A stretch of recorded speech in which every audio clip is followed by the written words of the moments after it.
I always wanted to write a happy verse to a sad song. 2 more tracks of True Kings, well that's done. I can retire, it has come. All good things come to an end. I had fun, I really enjoyed our time together, the good and the bad ones. I would never change a thing, quit asking. If you really want it, bitch, you can have some. I'll sell so many records, I'm going platinum. Honey, don't get complacent, you need to take action. When we look back on the past, I hope we can laugh some. At least my kids can watch in the long run. I hope you all stay and listen until the song's done. I know when you listen, it sounds like something's gone wrong. I hope we made a difference, this is the last song. I know when you listen, it sounds like something's gone wrong. I know we made a difference, this is the last song.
To say, but here's one more verse, then I'm on my way. Every day, well, we're rocking it every day. From the streets to the beat, yeah, we're bringing the heat. I say, every day is a good day when you hold a vibe with Andre and Boston Ray. The True Kings, Lucille Swings hit you in the head. I thought I warned you, I'm a real natty dread. I thought I said all I needed to say, but here's one more verse, then I'm on my way. The sky is red, the sink is pink, purified water, so I have to drink. Oranges are purple and apples are blue. Bananas prove we're in a simulation and so do you. Acting like an NPC, you best get a clue what you want to be. Every day, every single day. Every day, whoa, every day, every day, whoa, every day.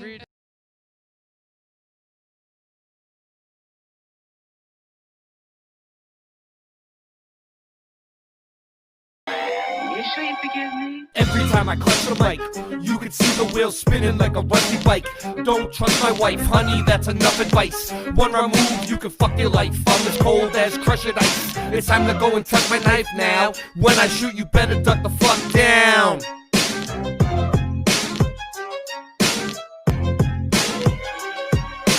Motherfuckers think it's as easy as Go Gadget live stream. That's why the streams are trash and they do not surprise me. The horizon always rises to the level that your eyes be.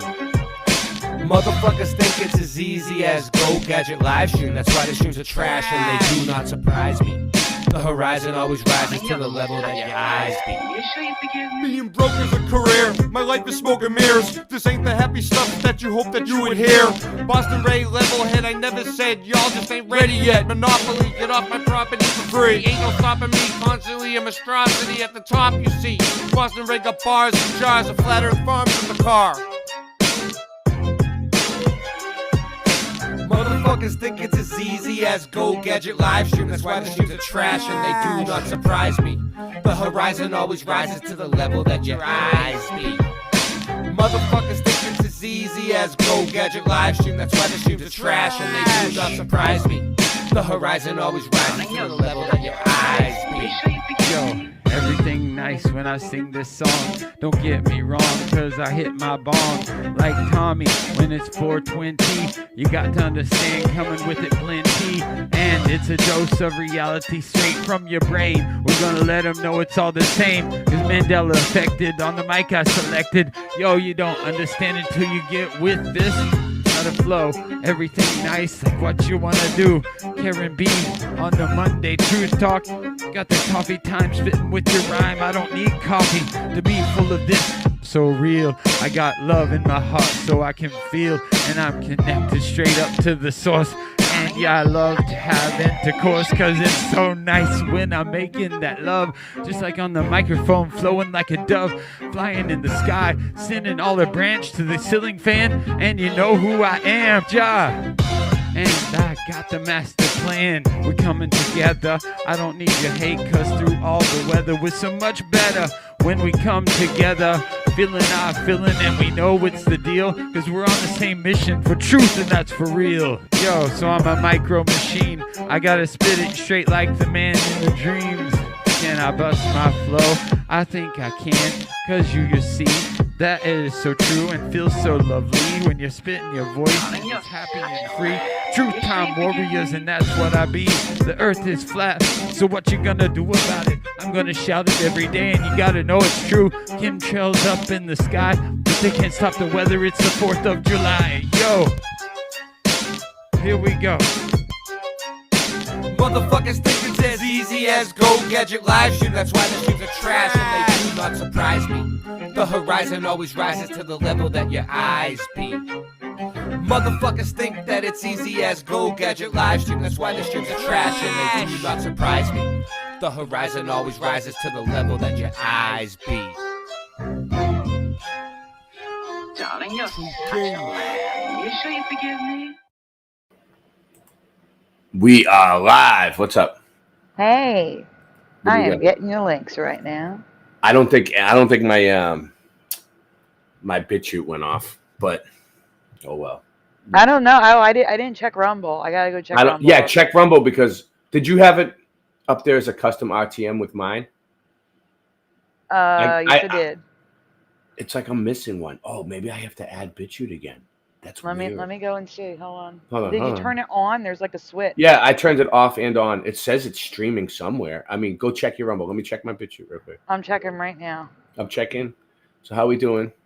I have to type in my name manually to find it.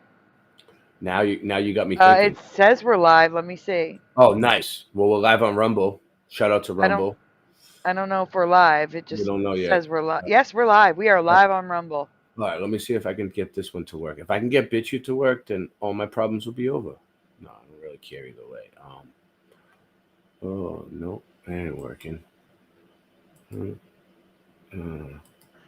sending a message to anyone Yeah, who ends up on yeah. Rumble. It's me. I don't know. I might not do this tonight. It's probably such a simple thing, too. Oh, I know what to do. Go to edit. No. Okay, No. I'm getting out of here before I mess something up. I know. I don't think I'm gonna even deal with this tonight. It ain't gonna work. Wow, we have Go-Kart Bob, Next time. Hoity Boity, and Hard to Believe in my chat already. Better luck next time, bub. Nice. We have a bunch of people in my chat already. All right, back to the stream. We'll have to figure out BitChute later.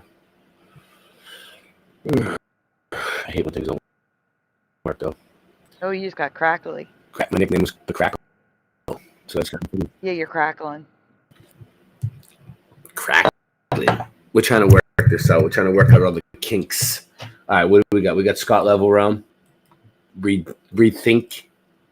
Think you're gonna rethink that? You think you should rethink that? And then we have Sherry Ives.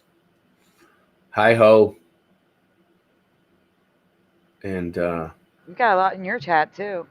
yeah, we have people for days. So what are we doing here tonight? I don't know. We're just gonna come on and play some videos and just hang out and look at some research. I'm trying to pick Mandelas that they haven't seen yet. I found one that I want to watch that we should probably play. Away from the commercial. I've got the stuff I picked is so random. Yeah. It's so random. It's just Commercial. random. But that's good because it's It's good. It's random stuff. This one's gonna be good. I know that. All right, here we go. So what are you playing? You'll see. Right here. Boom. Let's go.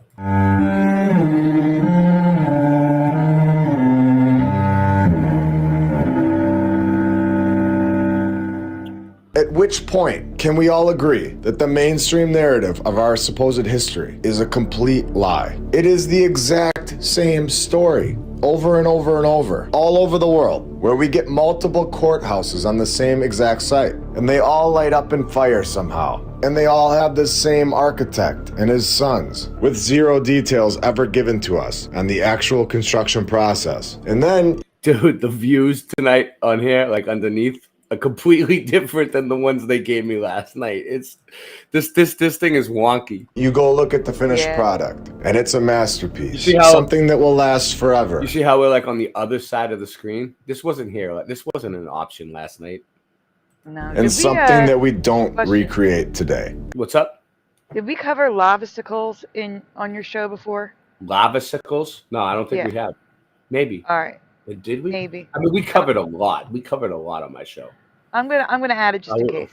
I mean, are we even on my show? Is this my show? I'm not even sure what show we're on even anymore. It doesn't really matter. It's your show. All right, nice. It's my show. Let's go. And something that was supposedly built in 1 year or less, when we know that even in 2024, this would be impossible. And we have never seen this happen. And we have so many more resources than they did, supposedly. And then whenever we're told that they're gonna go renovate one of these buildings, the renovation process takes multiple years and an incredible amount of manpower. And it only took the 1800s and early 1900s people 1 year or less. It doesn't make any logical sense when you really think about it. The Benton County Courthouse never had 3 previous courthouses, in my opinion. This is the only courthouse, and these stories are just that. They're stories. They're not true. A building that features a 112-foot central tower. It contains a 4-faced illuminated clock, a 1,500-pound B-flat bell, and is topped with a dome. The 2-story structure sits on a raised basement. All of this, we are told, was built in a year or less, while the builder was off in northern Wisconsin at the exact same time. And both buildings holding basically the exact same narrative, where they have multiple buildings on the same site, and both buildings holding the fire narrative. Can you see the lie very clearly now? And are you ready for the most eye-opening part of this story? The part that gives this all away, that this is mathematically impossible for it to be true, considering everything that we have talked about to this point.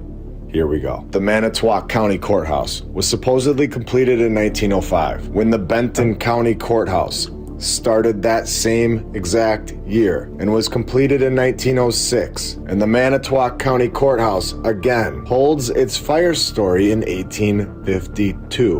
What are the odds that the Benton County Courthouse stood unfinished until the exact same year of 1852, when the county officers occupied 2 rooms in the unfinished building, when it was destroyed by a fire the following year? The fire narrative is the key and the nod that these buildings were built by the previous civilization. When you know what you're looking for, it becomes extremely clear that the narrative is a lie. And these buildings have a hidden past that we are not being told about. Both fires happening a year apart, having the same builder characters with sons attached to the name, having the same year of construction. Both narratives having multiple courthouses located on the exact same site, located over 300 miles apart, built with perfection.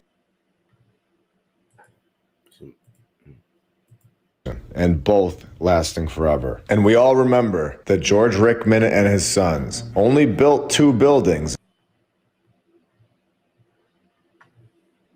I'm spinning over here. Is that you or me? In their entire existence, which would never hold up in court, since it wasn't like they were out there building 7-Elevens. They built 2 massive palaces with perfection and fast. They would be the most sought-after construction company in the world today, based on what they did. And they did it all with 0 formal training, which was standard back in the 1800s, I get it, according to the mainstream historians. So 2 buildings for them, both in the exact same year, totally believable, no. And then we have the supposed architect, Bell and Detweiler, where you will all enjoy to hear that Bell and Detweiler also only constructed 2 buildings in their entire existence. Also, in the exact same year. Dr. Bass. And both buildings just happen to be palaces that last forever. How can this be possible? You would think that these 2 would team up for a few more projects, just for old time's sake. And maybe build some houses for some people. Maybe a local business would be interested in hiring them. No? It never happened again. Just 2 massive buildings in the exact same year. And then they both call it a career. If I'm being totally honest, this isn't even close to possible. This is honestly incredible that this is what we've been told. And this is the explanation for these buildings. How have we all just allowed this for so long? Could you imagine today that Bell and Sons, with 0 backstory, both knocking out these courthouses and state capitol buildings in the exact same year? One in Iowa, the other one in South Dakota, and 0 information on their training processes. Every architect will tell you, and every engineer will tell you, that this is impossible. Where are the materials coming from? How many men did they have working on the project? Were the workers also trained somewhere? Or were they just local prisoners, like we've been told so many times? And then after all of this, they get these buildings done with perfection, and nobody ever hires them again. With nothing on their resume. They were hired for 2 palaces in the exact same year. It just isn't logical. And both the architect and the construction company definitely would have built something else after these 2 incredible buildings. All right, so here we have the Saints Peter and Paul Church with a location that you would think that they might want to change, since it is a church located at 666 Filbert Street. Sorry, guys. Let me pause this for 1 second. Give me 1 second. I want to try something.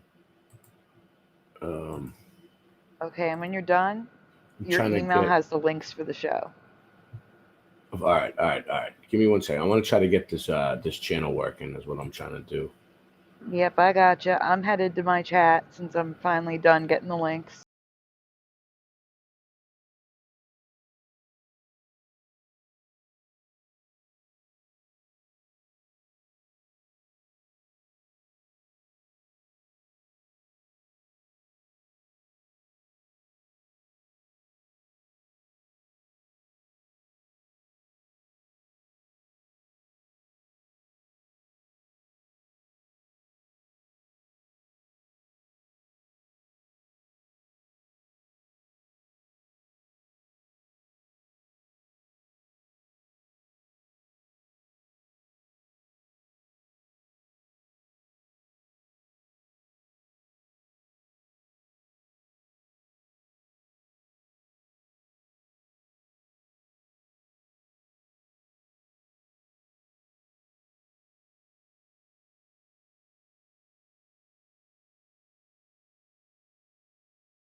Broke the banger, so I just threw the bong.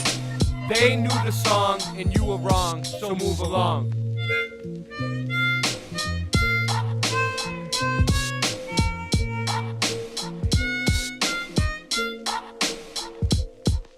How low does it go? How many levels?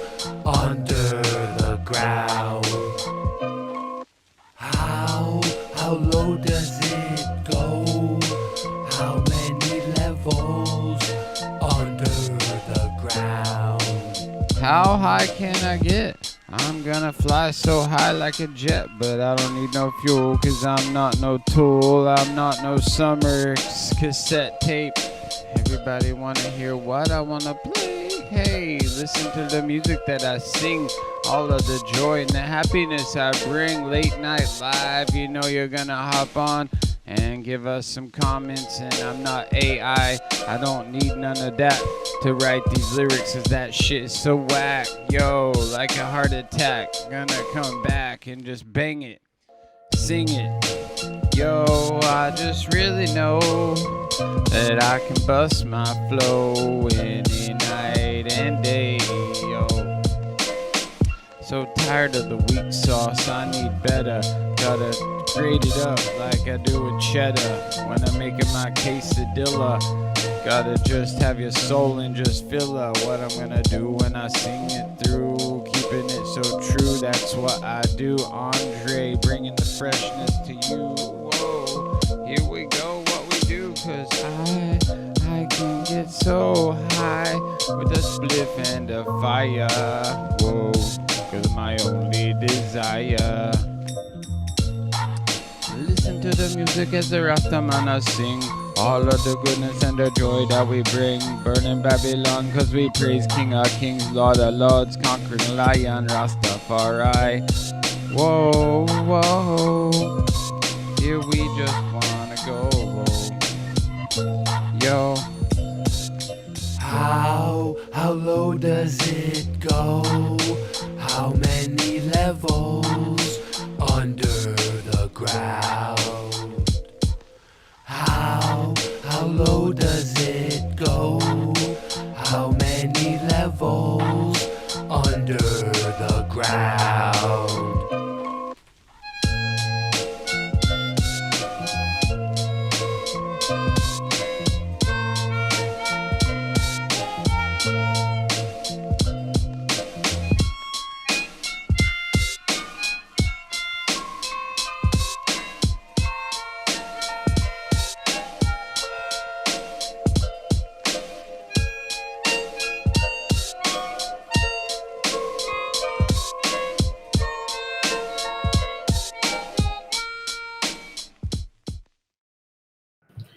All right, I completely give up on BitChute tonight. Is your Rumble still streaming, or did I cut it up? All right. Oh, did you cut it off? I don't know. Let me check. I can't tell which one's which. It doesn't make it clear. Is there a way to like label them? Let me see. Hold on a minute. I don't know. You can't label them. I have to go check Rumble. Hold on. We'll figure this out eventually. You know, we're just figuring it out. But if I did cut it off, I hope not. It says, yeah, I might have cut them all off by accident. What do you think? Is it still going? It says live. It's still going on Rumble? I don't know. It won't let me play it. I'm trying. I have an ad. Yeah, it has a live chat. Yeah, it's live. And you can see us? Wow. Yeah, 22 minutes, 46 seconds. Yep. Wow. What's up, Rumble? All right. That's because I think the only way you can turn it off is on Rumble. I think after the show, exactly. Once the show is going, I don't think you can really do it. San Francisco, California. I mean, what is going on here? And that's why it's not letting me add BitChute either. It won't do it during the show. I saw this. I couldn't believe my eyes. This is the address that they give a church? Really? So not only is the address bizarre, so is the history, where we're told that this is the second church on this site. The first one being built in 1884 and was destroyed by an earthquake 22 years later. So the next one was built on the same site of 666 Filbert Street. And of course, when you dig deeper, you get more than just an earthquake. You get the fire narrative and the nod that this building is from the old world, where the church succumbed to the destructive forces of the 1906 earthquake and subsequent fire, leading to them demolishing it. How long did it take to construct the first one? Who was the architect? The construction company? How many men did it take to build the first one? Because this is the first church that is here today. This is the only church that's ever been on this site of 666 Filbert Street, San Francisco. And we know that now. And we also know that they want to destroy these buildings and have for a very long time because these buildings give it all away. That the narrative isn't logical. This supposed second church, which we know is the first church, but the second one, we are told, was completed in 1924. 2 years later, in 1926 and 1927, St. Peter's and Paul Church was bombed 4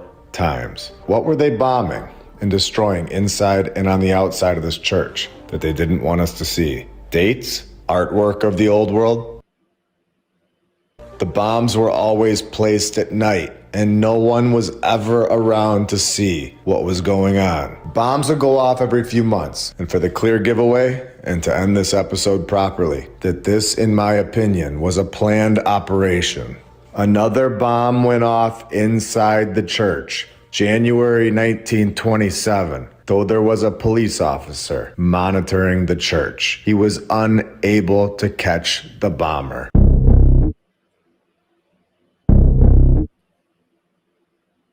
What if you could wash and dry in one machine? Your fridge could recognize your groceries. Your range could suggest what to cook. Jesus, they got me with that one. All right. Well, thanks for the ad. And that's over. I love the ads are at the very end. Yeah. But let's check this out for a sec. It seems every time I want to make a video, the neighbor is mowing his alfalfa. I hope to grow alfalfa one day and have My neighbor's always mowing his alfalfa too. some cattle to feed it to. I love the old ways. I was always inspired by the people of the past. A lot of these stories I realized were BS, such as building skyscrapers a couple thousand years ago, like we see in Bologna. But when it comes to the log cabins and milking cows, I think that's legit. This goes back to the Bible. In my last few videos, we looked at destruction of the old world. And in this video, I want to look at what remains and pay our respects to the great minds of the old world. Thank you for being here this week. I love you all. God bless and welcome. Yeah, thank you for being here this week.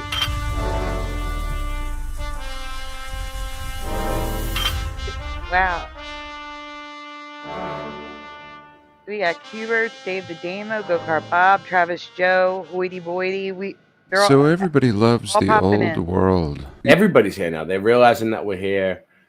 And even if they don't know what we know, what do we know? We know that it was impossible to build everything that we see beyond 200 years with absolute certainty, with the means that were supposedly available to the people in this time period. There was no mass communication, no mass shipping, and for a long time I wanted to prove this. And I believe that this has been accomplished in my last book, published with David.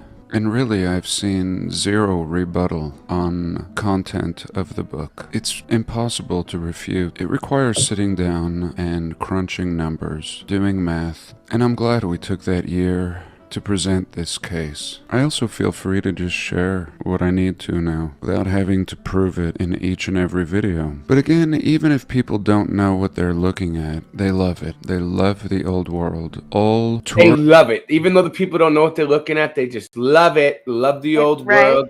Yeah, what's up? I need to let Hard to Believe know we did cover it. Megyn Kelly, the spelling. Yeah. I don't remember the Y. That's all. Sorry, go on. I think I got it right. We'll see. Tourism, or the bulk of it, is based on Good the day, old world. Dave. Nobody goes and marvels at the modern cube-looking skyscrapers. We're unimpressed with the new world. But just look at that photo for a second. What is going on there? I missed it. Okay. Innovative, Next one. But nothing to really appreciate. Here I'm looking at a website with wall art prints. So these are just prints they sell people. And this is a great example. We see the contrast of the old world and the new behind it. And really the entire canal system built from the water up, old clocks on old buildings. We see some modern junk surrounding it. And America has done their best to erase as much as they can, but most of the nations of the world, I think through lack of funding, have preserved much of our history. And while checking out this website, I saw this aerial view of Navy Pier in Chicago, and I thought, wow, this Navy Pier just stuffed away on an island in the water. And this is one of my favorite topics, the artificial land. Sometimes you get history on the buildings and it's very poor, but what about the land? We see the Statue of Liberty on an artificial island like this, and we get very little explanations on how people in this early time period are making land. Actually, we get pretty much zero explanation for this. I always talk about how hard it is to build a road on land, on dirt or mud. So much gravel and materials brought in on heavy trucks. And this, in my opinion, is impossible. I mean, think about how many trucks of material, dump trucks, you're gonna need. How many dump trucks? How many dump trucks full of meltologists would it take? You know? To make an island like this. Millions, maybe 100 years. Years ago, I looked at this mystery a lot more. I found myself up on the northern coast of Alaska, sometimes in Russia, sometimes in the middle of nowhere, in the middle of the Pacific. Artificial, square, and sometimes star-shaped land. And this is a smoking... I mean, they don't even want us to think about the buildings. Certainly there's no explanation for this land. So let's look at this land. Here she is. Again, the difficulty of building a road. What can we say about this? Even today. And this isn't just like Dubai. I know some people might say, oh, they do things like this. They have big boats that dump sand and make palm tree islands. And that's fine, but those are made out of sand. Those will wash away in the next cataclysm. Whereas all of this has survived. And it's not made of sand. It's made of giant blocks, old concrete, steel, and wood. Everything has been erased on this one. Now they've turned it into utilities. Sometimes mining, sometimes just abandoned. All right, I've had enough. I can't hear it. He's just, I can't listen to him tonight. I can't do it. He's just, sometimes. All right, enough. He's good to relax to if you're trying to go to sleep. Yeah, if you're trying to go to sleep. Not at the beginning. Not at the beginning of the show. Maybe well, at the later. end of the show, it's going to make you go to sleep. I know. He's very peaceful. It reminds me of like watching Bob Ross. Where he's like, he has a very Bob Ross quality. Very Bob Rossi. Very Bob Rossi. Even. There isn't much, variation in his voice. It's very even. Very monotone. Monotone, yeah. Monotone. Very monotone. Let's see. All right. Here's something that I saw. This was pretty good. Okay. Just some food for thought for for everyone. Just for everyone. Here's some food for thought. Food for thought. Hello, Flat Earth researchers, debaters, and debunkers. Let's talk about reference frames and things that are moving inside or outside of the reference frame, because this is a topic that always comes up when you're discussing or debating whether we live on an Earth that's spinning and moving through space, or it's stationary, or even whether it's moving upwards.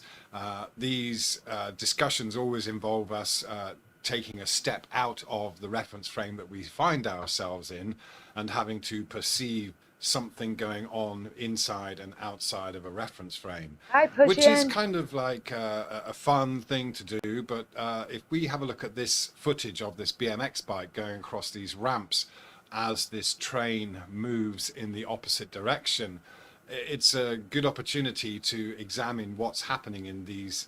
I suppose we could say there are at least three different reference frames that we can see here. We have the reference frame, our observation point, which is fairly stationary. A couple of things to note here. Okay. So we got a moving train. You see, it's gonna move. He's gonna press play. We'll see. Down there, wait, the combine harvester there. What? Yeah. What's up? Is there any way to move the video to the left so that you can see the chat and the video? That's annoying. It is annoying. It is annoying. So, like, what you would do is when you were screen sharing, you take the chat down.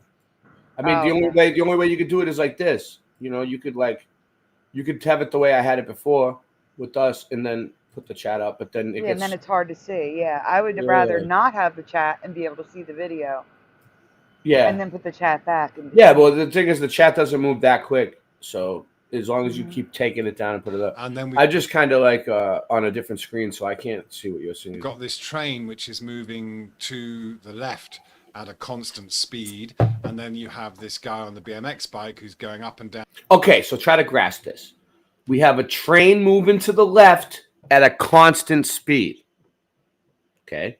We have this guy going to be moving up and down and left at the same time. Let's see. Down these ramps across the train, and so he's going in the opposite direction to the Opposite. movement. Okay, okay. And we're all seeing this from our So he's going in the opposite direction. That's going left. He's going right.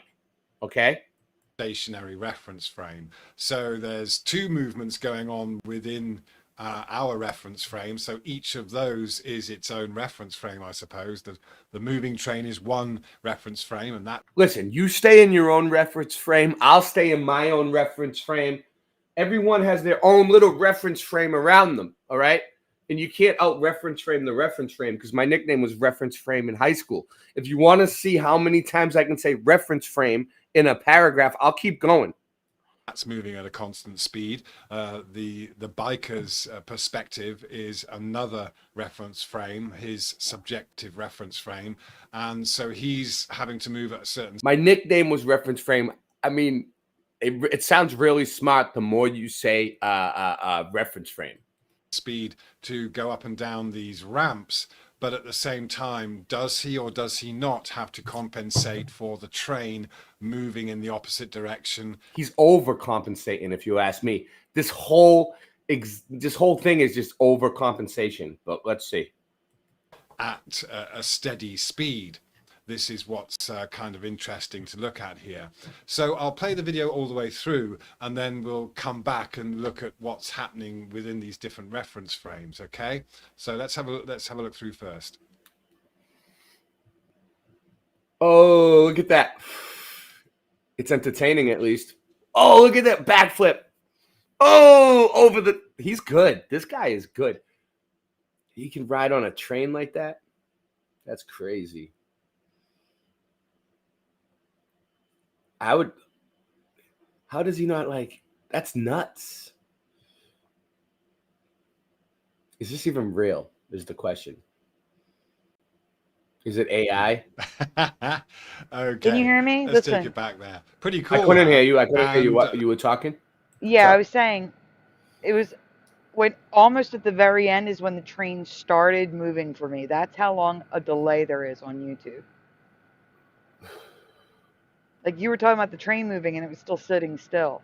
Like it's still going. Yeah, but you're watching on YouTube. You can't see it on the screen, huh? On the It's tiny. No, it's tiny. I'm just letting you know, like when I'm reading slides and I need them on the bigger screen. That's gonna be tough. The delay is ridiculous on Restream. You can't fast. You're gonna have forward to it? read. No, it hasn't happened yet. You got. It's like a. It's Yeah, like I get it. I get it. It records on Restream and then goes. I know what to you're YouTube. saying. I get what you're saying. Yeah. So looking at the long video here, it took them quite a while to establish. Sandy, what do I have to do to get you to take your laptop out and actually try? Like, do I need to help? Like, I'll help you. I'll teach you what to do. No, like, it's. I don't have earbuds that work with it. So you just need earbuds? I need earbuds that work with it. Yeah, probably wired ones because I don't think it has Bluetooth. You should find out like exactly the ones you need so we can put them up on the screen and we can ask the people. It's probably Skull Candy is cheap and they're reliable. She needs. All right, here's the deal. Jeff bought her a computer or gave her. No, he didn't buy me. He gave me. It's a 2014 laptop, and I don't think it has Bluetooth, or the Bluetooth is not working. And I know for a fact, like it can be overwhelming to learn the computers and stuff like that, and figure this whole thing out. Because I did it with Bill Miller, rest in peace, and Stuff Beagle, who helped me. I did it before. I used to have a laptop. My stepson took it to school. Yeah, so you already know, like, yeah, you're not like me. Like I completely didn't use a computer for like 15 years, Sandy. Like I was like when I first started doing this, I didn't know what to do. Like I used to be really good on computers, and I used to be like in all different like Mac classes and PC, and I knew how to do everything in computer. But then when I didn't go to school anymore, I didn't really need one. I never used one. And then Singeman and Stuff Beagle and Bill Miller, they all had to like teach me how to use a computer again. And that's what the That was whole nice of them. that was like the whole beginning of Late Night Live. Was like the whole first like 50 episodes was us learning how to live stream. And you could watch it and you'll learn a lot from it. But for the most part, like we got to get you using your computer, because all these problems that we're having, like you're having, is because you're not using a computer. Like most of them chalk it up. Like even if it's not that good of a computer, like I have another one that's not that great, but I used it for a long time. Sailing Fan Man donated it to me, and it was it lasted. It got me through a lot of streams, and I'm grateful. Yeah, Jeff's computer is great. It's just the earbuds will not connect. Will It's not. still, I mean, the computer itself that Sailing Fan Man gave me still works. It's right there. I use it for storage now, you know.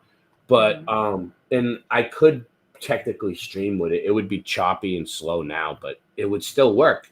So you don't really need that great of a computer, especially, you know, basically like something that you could screen, if it lets you screen share and it makes it so, you know, it'll make it so much better. You won't need to stress out about like who's gonna screen share for me anymore. You just and it won't be so off like when you're like telling people to screen share and like your presentations are a little off because Wait a minute. You know what I was thinking? yeah. I could still use the computer. I could screen share with the computer, mute it, keep it muted, and then just continue using the iPad at the same time. Like Well, going twice. Most people are you're supposed to use two screens. Like you're supposed to use like, that's why this thing is designed. You're supposed to have like a computer with an extra screen set up. So like, yeah, using I didn't even think about that. I could just sense. screen share with the computer, have that muted, and then have the sound connected to my I don't iPad. I'm not telling you because like I mind screen sharing. I'll screen share for you anytime. Like I love being on shows with you, and this is epic. But like, you know, like when you're doing your presentations, it will be more accurate if you were screen sharing yourself, because you'd be like, boom, boom, boom. All right, like this is what I want to show you. Here you go. You know what I mean? And then, you know, we'll still help you. I know there's no delay. But listen, while you go back to the video, remember what I said to you about the earbuds? I'm switching them out now. I'll be back. Yeah. But if you find the pair that you want, we'll put them on the screen, and maybe someone will donate the money to you. The best speed that the train could go. So last time I switched my earbuds last night, I had to leave and come back. So if that happens, you see me leave, you know why. Yeah. Sorry. Practicing it, obviously it took several practice runs. At first the train was going too fast, I think, so maybe the ramps were going under the BMXer a little bit too fast. But let's have a look. Okay, so you can see that we've got this crossroads here, this level crossing here. We've got the stop sign, we've got the combine harvester in the background, and so he's starting off from that point there. And obviously he's going to kind of get some acceleration across the train there to that first ramp. Now, that seems like a fairly short carriage, but I think they're about 60 to 80 feet long. It depends. So this might be 60 foot long. So he's kind of had to travel about 60 foot or so on that. And you can see that the train has already taken him away from this stop sign. He's gone that direction. He's gone the same direction as the train, and he's gaining some air there. So that's, as he's done that, he's still gotten further away from the stop sign. Okay, so now he started off above the stop sign. Now, you know, the train has taken him back, even though he's gone forwards, and he's gained some air there. Okay, so now he's hit that ramp, and of course he's going to now accelerate down the ramp, and he's going to pedal and get some speed for the next ramp, and that's taken him past this stop sign now, okay, from our fixed external reference frames. He's pedaling like mad to get that acceleration for the ramp, and up he goes. And again, we can see as he gains air, he's actually kind of slowed down. Although he's covering this space to get down the ramp on the other side, he's gone backwards in our reference frame. Okay, and then Danny comes again. I think he's going to get, yeah, so he's got more momentum there. He's overtaken the sign. Again, he's overtaken the sign there to get that speed up for that ramp, to get the air. And again, with the air, while he's in the air, he's actually traveled backwards as well. So we can see here that he's in some ways, he's maintained the momentum off to the left that the train is going. He's maintained some of that, and so he's had to compensate for that, I suppose, as he makes these jumps. He might not be doing them at the full force that he would normally do them, because then he would travel too far. Okay, so then he's come down that ramp, he's gained more speed, so he's caught up, and now he's gained even more speed and he's gone ahead. Okay, but again, he's probably traveled 60 to 80 feet across this carriage. But from our point of view, he's only gone a few feet forwards, right? And again, he gets air, and he's kind of gone backwards again. So that he's still being taken backwards in the same direction as the train, but not at its full rate. Okay. And again, he's gaining more speed and momentum. He's flying over these, but he's not gaining massive height on these. So he's not going fast enough to really overtake the stop sign there. He's relatively staying in the same place and lost a bit of the pace there. And there he had to, again, because that's a sharp thing. So he had to get that. He still had to treat this ramp like any other ramp, whether it's stationary or moving. To get that height that takes him way up there. Okay, so he's gained a lot of height there, but again, as he's doing this flip, he's moving over the ramp, but he's also moving backwards in the same direction that the train is going. Okay, so and he's taken it way behind there now, because he was in the air for a long time, so he really got quite far behind the stop sign then, and I think this is one of the last ones.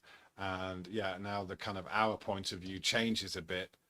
We're coming off to in front of him, but you can see that he's now again, he's pretty much level with the level crossing there. So he's still pedaling along at a certain rate, and it's a rate that's fast enough to give him some air over the steps and clear them. And then he comes down on the level crossing. Boom. Yeah, okay.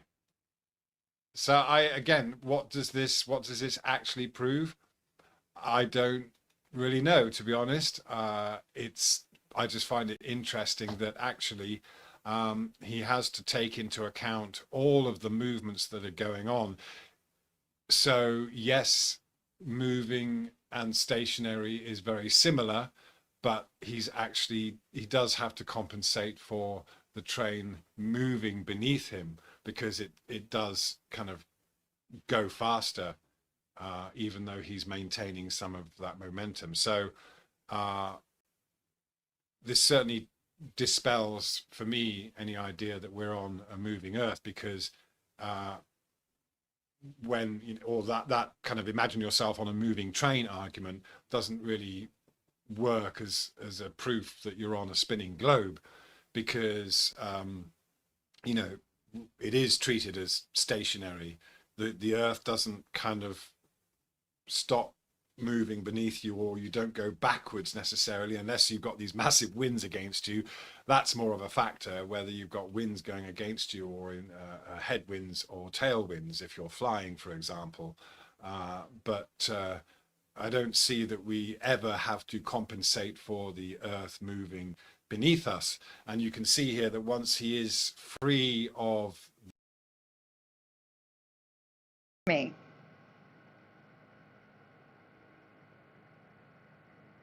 Ray, what is going on? Can you guys in the chat hear me?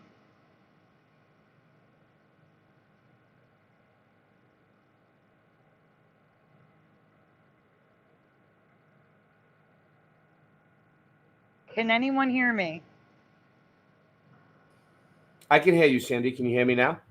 Yeah, I can hear you now. I wanted to thank Roger. He gave you $2 and he gave me $3.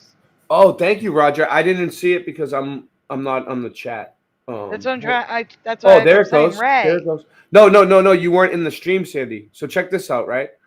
All right, let me explain it to you. On the side there, um, do you see like a little add people to the stream? Like No. up at the top on the sidebar there, there's like a circle. People? There's a circle. It says +3 up there. And No. if you hover over it, you'll see like Boston Ray, and you'll see me. And then there's the screen that I'm sharing right now, and then you're underneath. Yeah, no, I don't see that. Again, it's You different don't on have iOS. a sidebar. You don't. What is No, this giving you for a sidebar? nothing. Right now, there's nothing The on the stream side. is on top. The With the stream is on. Listen, think of your phone. The entire top is the stream, and underneath it is 3 tabs. The first tab is me. The middle tab is the chat. You The know what I'm right gonna. tab is private You, chat. That's you know it. what? You know what I'm gonna tell you. Laptop, iOS device, no bueno. Let's ask Amiglio. What do you think about the iOS devices? Oh, it's no bueno. It's not the iOS devices. It's YouTube. YouTube stunts them and doesn't allow features because they want to censor people, and they can't censor people from whipping out their phone and going live. Yeah, thank you for the what is it? Super chats? Was that super, what does it say anyway? Yes, Roger said, Sandy, I am sharing your chat, streaming. Hold on, I'll go back to it. Hey, Sandy, I am streaming your stream. Thank And that was you. on your channel. So we're streaming your We're, stream. we're streaming, restreaming, and restreaming more somehow, and it's still not working. Emilio's man. Yes. And that pair is so cute with the fist bumps. Oh my gosh. You guys love it when we start streams in the middle of the morning, night. We don't even know what day it is, what time it is. We're just here. We just exist. The platform that he was on, then he's still doing his Time own is a thing. man-made It just depends construct on to control us. which reference frame you're in as to how it's going to appear. Let's just go through it once more. Just watch it again and see what happens. So he's behind the stop sign, catches up, gets in front, gets some air, goes behind again, catches up, goes behind again, more speed, catches up, and again gets, as he gets the air, that slows him down, obviously. Yeah.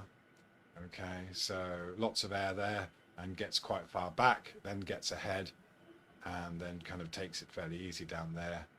I know it's not an easy trick to do. I think they attempted that several times. Yeah.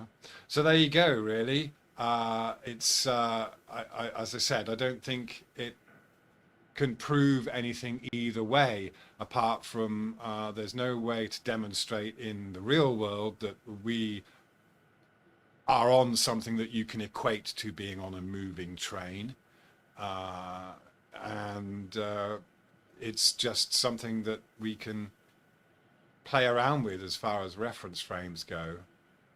But we can't really jump out of the reference frame that we have on this Earth to know whether it's moving or not. But we certainly don't experience the ground going beneath us in a certain direction if we gain air above the Earth. So once we gain air above the Earth, it seems to me that we do become independent of the Earth. I'll just kind of play this again. And so if the Earth is moving and we're already traveling in a certain direction, then according to the globe theory, then we should be able to go around the Earth in the opposite direction to the spin faster, because it should just travel beneath us if it was, because once we become independent of the Earth, then that's what happens. But again, this raises all sorts of questions, but doesn't really necessarily answer anything specifically either.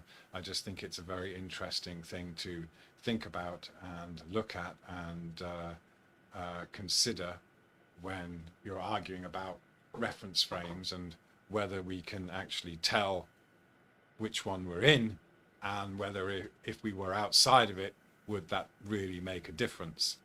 It's all down to subjective perspective and perception, isn't it, really? And that's what this is all about. We are free to perceive and imagine all kinds of things, and that's okay. We can philosophize on that, but there doesn't seem to be too much we can do as far as proving it in any other practical way. Food for thought, I hope. Thank you very much.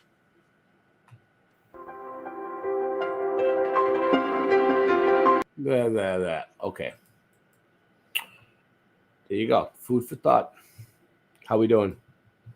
Doing good. Right.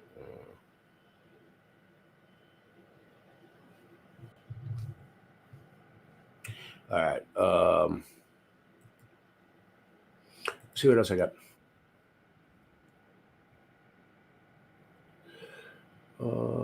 Yeah. No. What was this? No. I have a lot.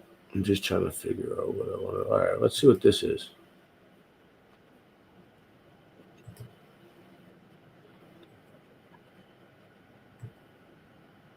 It's a commercial. The commercials are getting really longer. Like it used to be like really quick. Now it's like 2 commercials before every video. There it is. Wow.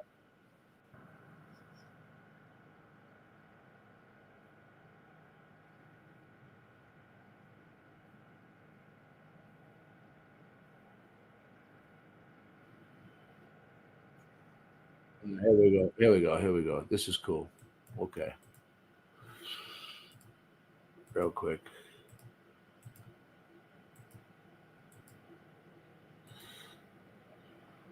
It was already found out about. All cars, planes, trains, TVs, phones, and all that you know in your daily life. Everything. Nobody knows anything for sure, but what if? What if everything was learned? And the people were all wiped out, but the buildings were left over. The people were wiped out, and now the specific individuals that wiped out all of the people had all of the technology. They got to keep it, and we were gone, and they got all of the power. Once the individuals that wiped us out had all of the technology, they can then sell it back to the next civilization that never even knew it existed before. They can control everything. The narrative, the government, the banks, and many other things that are much deeper, but I want to keep it on point here today. I've been really excited to share this with all of you. I think this will end up being my favorite episode so far. Can you believe we're already on episode 20?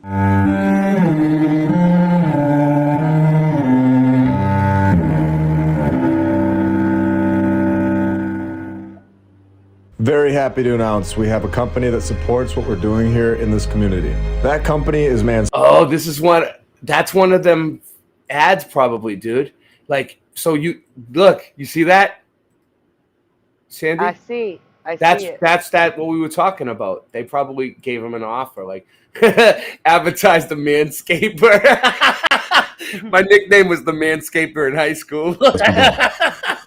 Information is funny, isn't it? Once you're able to unlock your mind and listen to what's being presented, the whole world has a new meaning. Some people can see what we're about to show. Some people can't. For some, it gives life a new meaning. Hopefully this episode helps everybody see a little bit clearer. Through the first 19 episodes, we have heard some insane stories about how these buildings have gotten here. Everywhere from no builders to master builder prisoners to exactly 2,000 random people that don't work for anyone. We've heard of architects that were furniture designers, and we could go on, and we will, until everyone is understanding that these buildings were from a previous civilization. I honestly wouldn't be surprised if today we read something in the narrative where they say an architect had a twin stepbrother. So let's start in Chicago, more specifically the Tribune Tower, a 463-foot tall skyscraper. This only took 2 years to build. Sure. And I have a pet dinosaur. So 1923, they had building down. This is 90 years ago. We will surely get the whole story since it wasn't that long ago. They will tell us the architect's name. Oh great, they show us 4 of them. And the construction company too. Oh, no, they don't show us that? Okay, of course. There is no construction company listed. Under design and construction, it only lists the architects. Why not the construction company, where it says design and construction? Were these people drawing it on a piece of paper and running a construction company simultaneously? Reed Think used to be, yeah, I remember Reed Think used to make used to actually make people rethink everything. And I'm like, oh, that's his name. Rethink. That's why he does that. Or did they build this themselves? Just these 4 guys in only 2 years? Now let's get to the funny part that gives this story away. Built in 1923. But here's a weird glitch in the story. The original was built in 1868 and destroyed by the Chicago fire only 3 years later. Yeah, right. It looks like I got a PayPal. Let me see. Wasn't destroyed. This is the building. It wasn't built in 1923 or 1868. And we're all understanding this by now. These are obvious lies that would never hold up in court. Another story about fires destroying buildings only 3 years after they're built. Then constructing another one with ease in 24 short months with no mention of a builder. Nice try to the narrator, but this is an old world building. Any construction worker will tell you that this is not something that we would be able to construct today, especially in just 24 months. Did the sound just drop out? Did you pause it? Sorry, I was muted. I got $11 donation from Harmon Walker, and it says for your good work. Thank you. Oh, that's great. Thank you. Great. Thank you. Thank you. Months. Shall we keep laughing at this same fake story? How do you think these 4 architects were chosen to design this building? Not another contest, right? Here it is. In 1922, the Chicago Tribune holds a contest to build their building. So pick these people out. Get the blueprints, the land permits, and construction company. The materials, and all of it built by 1925. Yeah, right. This might be the best story I've ever read. It's hilarious. The people that were in charge of spreading the newspapers are getting this old world building. No contest was held, and I guarantee it. Another contest. Incredible. Just like nearly all of the U.S. Capitol buildings. So can we get this straight? I thought the Tribune had a contest for this building in 1922.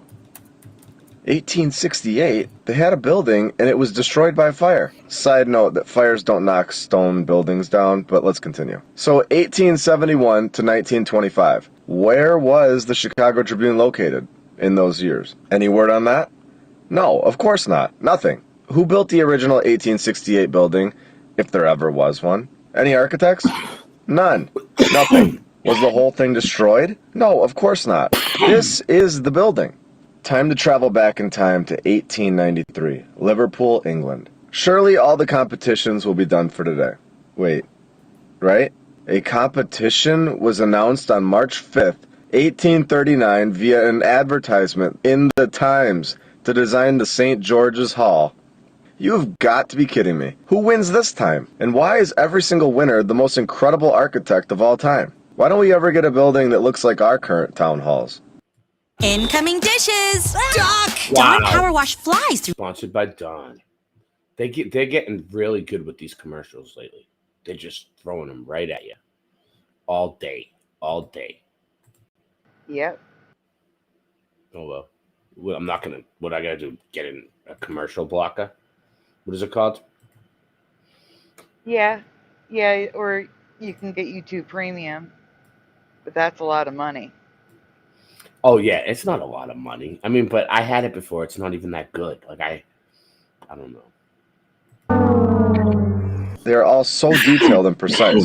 In the 1800s, of course, it was just simple. Ray, you should mute so while you're simple doing that they just built like this When I all the pop- time. I know, And I then know. TV was introduced, and building things just wasn't cool anymore. Not what the kids were into. Yeah, right. You don't go from having building down to not knowing how to I just got something stuck in my throat. It's like I'm trying to like clear it out, and I forgot I was not muted. build anymore.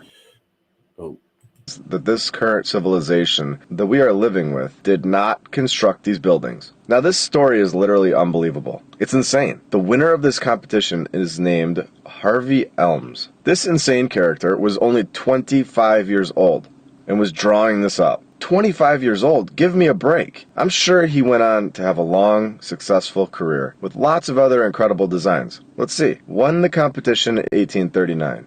Okay. 25 years old, won another competition at the exact same time? Sure, yeah, right. Let's continue. Okay, and 1847, 33 years old now. Building is almost done being built, and okay, he's dead. Dead. Really? So the master designer is just gone. Do we need to go into the number 33, or can we just move on? Does this age of 33 attempt to throw it all right in our faces, or what?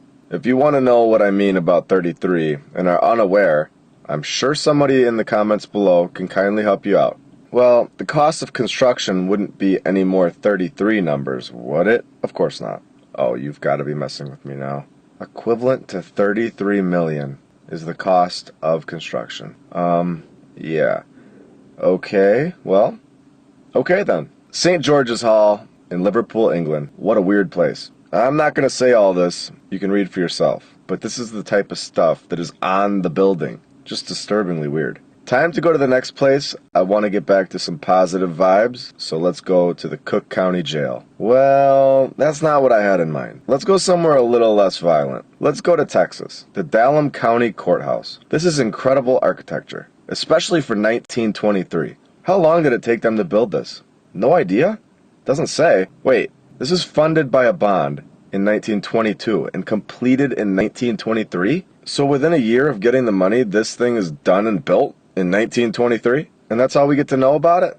No construction company or anything. 100 years ago, just throwing up classical, revival-style buildings with ease in Texas. Now what is going on over here at the Dickens County Courthouse in Texas? Built in 1892, of course. They give us a ton of information on this thing. Oh, no, they don't. They literally tell us nothing. How can this be acceptable? No narrative at all about the construction of this building. Just nothing. And we should just accept that? No, not anymore. This isn't a random building either. It was listed on the National Register of Historic Places in 1980, so it's worthy of a background. But they do let us know that something happened to it right here. It formerly had a polygonal center tower with a domed roof. What happened to it? Who destroyed it? Was it burnt down by a fire? And why is there no information about this incredible courthouse? They say it was also built in just a year, or less, by a guy named E.L. Aiken. But you can't click on him, and no proof that he's even real, as well as a Southern Structural Steel Company. Who are they? When you look for this company anywhere on the internet, there's nothing. There was never a company named Southern Structural Steel Company, or that random Aiken fake character. This is complete nonsense. If we go to the actual website, they tell us about Dickens, and a ridiculous quote that he supposedly said. Nothing about actual construction of the building. If anyone is on the fence at this point about whether or not we actually constructed these buildings and these stories are lies, I think now is the time to get off the fence and join us in investigating and laughing at these insane narratives. Good old Dickens County Courthouse. Probably never thought we would have found.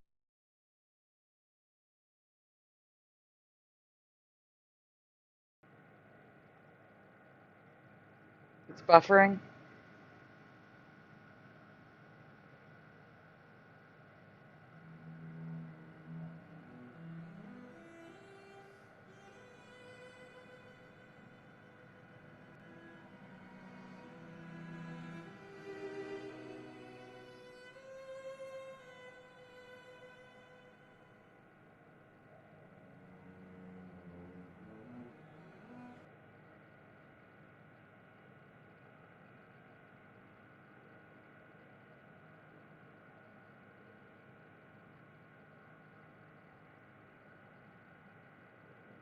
Ray? Oh, you can't even hear me. No, Okay. you're muted. So I got this. This is Grotesque Masks of Venice. This is like in architecture, it looks like, you know, old world architecture. Mm-hmm. Yes. Let's see what they show. I'm pretty sure. Yeah, what's up? YouTube crashed on me. I just got back to chat. That's all. Oh. Let's see. Oh, there's so many of them. It's going to show a whole bunch of them. I mean, that one's crazy. That looks like the thing from what's that? Groot, right? Or like yeah, Groot. That's the thing's name, Groot. The one Yes. that yeah, you know what I'm talking about. My kids always have the, you know what I'm saying? So I know a little. This is a knight. So the armor we think was tech. Like seriously. They tell us that the armor like this that they wore to fight was to protect them against swords and all that, but it's not practical. Like, why would you wouldn't put on like a heavy ass suit like that. Like it's like putting on cement shoes to go swimming. You know what I mean? Yeah. It's kind of counterproductive. So it's kind of like it's made up. Look at this one. Whoa. What is this one? Yikes. Look at this lady. Yeah. Some of the things on these buildings are creepy. It's pagan shit. It's not from our time. They didn't teach us about this in school. That looks like a real person. You know what I think too? I don't know. I feel like this one right here specifically, right? All right, like whenever this building was built, right? They used to build buildings from rubble, right? Like they would find like whatever was on site. If there was like piles of rubble around with like bricks in them and stones, they would just throw them up. Some bricks, some stones. It doesn't mean it's a pocket of survival. It doesn't mean that the wall was melted with one brick sticking out. It doesn't have to be. You don't have to go to that extreme. You don't have to go to that extreme, okay? It could just be a simple thing that they had to stabilize the wall, and they had to carry the bricks in their lighter to carry little chips of bricks, and they fit in the cracks a little bit better.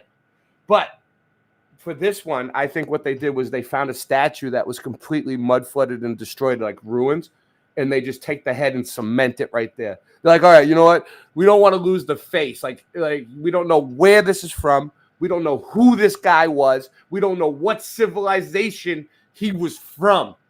But we do know that we're just cementing his fucking head right there for the future.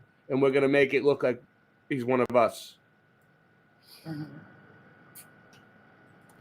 It's a mess. The reality is a mess. I can agree to that 100%. Yeah. Look at this one. Is that Zeus? That looks like a Greek god. It does. It looks Absolutely. Like Zeus. It looks like Zeus, right? Zeus, am I right? Yes. Yes. Zeus. Or some sort of philosopher like Aristotle or something. I know. It's all like stuff that, but like, shouldn't we know who these people are if we're putting them on buildings? Like, aren't they?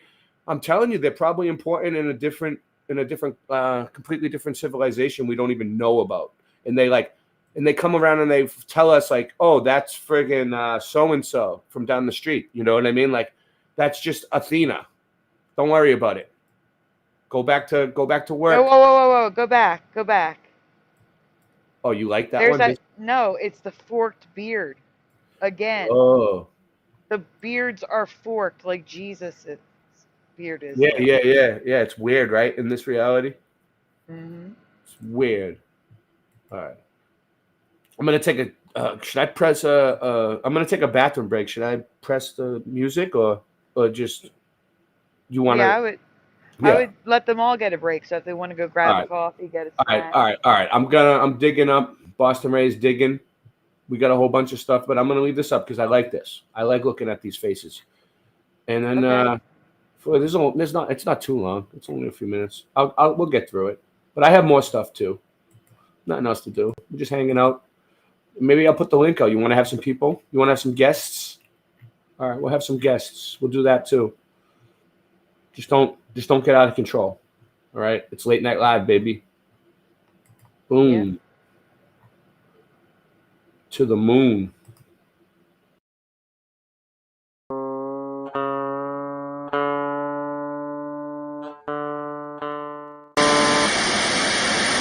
We are concerned about trouble and trending irresponsible, one-sided news stories plaguing our country. The sharing of biased and false news has become all too common on social media. More alarming, some media outlets publish these same fake stories without checking facts first. The sharing of biased and false news has become all too common on social media. More alarming, some media outlets publish these same simply aren't true without checking facts first. Unfortunately, some members of the media use their platforms to push their own personal bias and agenda to control exactly what people think. And this is extremely dangerous to our democracy. This is extremely dangerous to our democracy.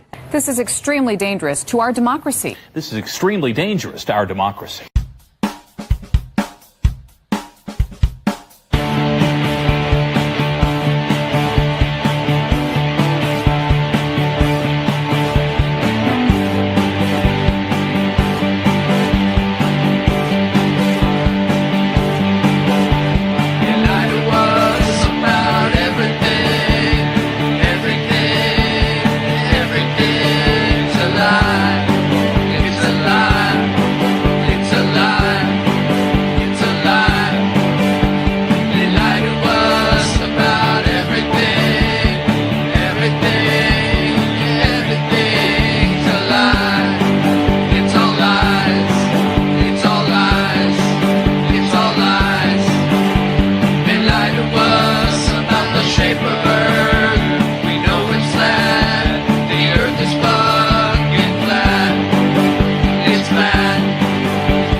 lie to us about the shape of Earth.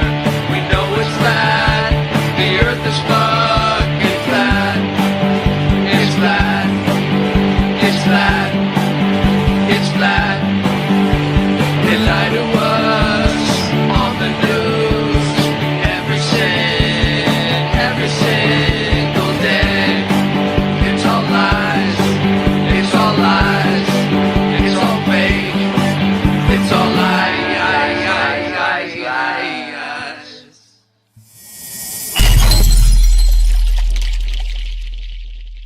Don't trust fake news.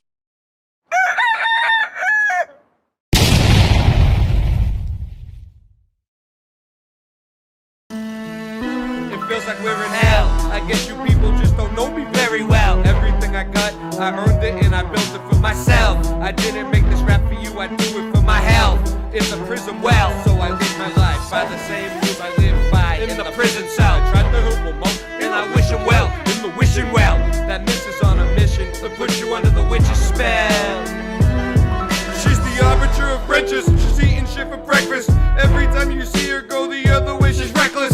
He's the truth among guru. Now you know who's who. And by the way, I think you and your streams are doo-doo. She's the arbiter of wrenches. She's eating shit for breakfast. Every time you see her go the other way, she's reckless. He's the truth among guru. Now you know who's who. And by the way, I think you and your streams are doo-doo. That stripped open my crown chakra. In high school, my nickname was the Clown Doctor. Cause I used to walk around town talking to all the people nodding out around Boston.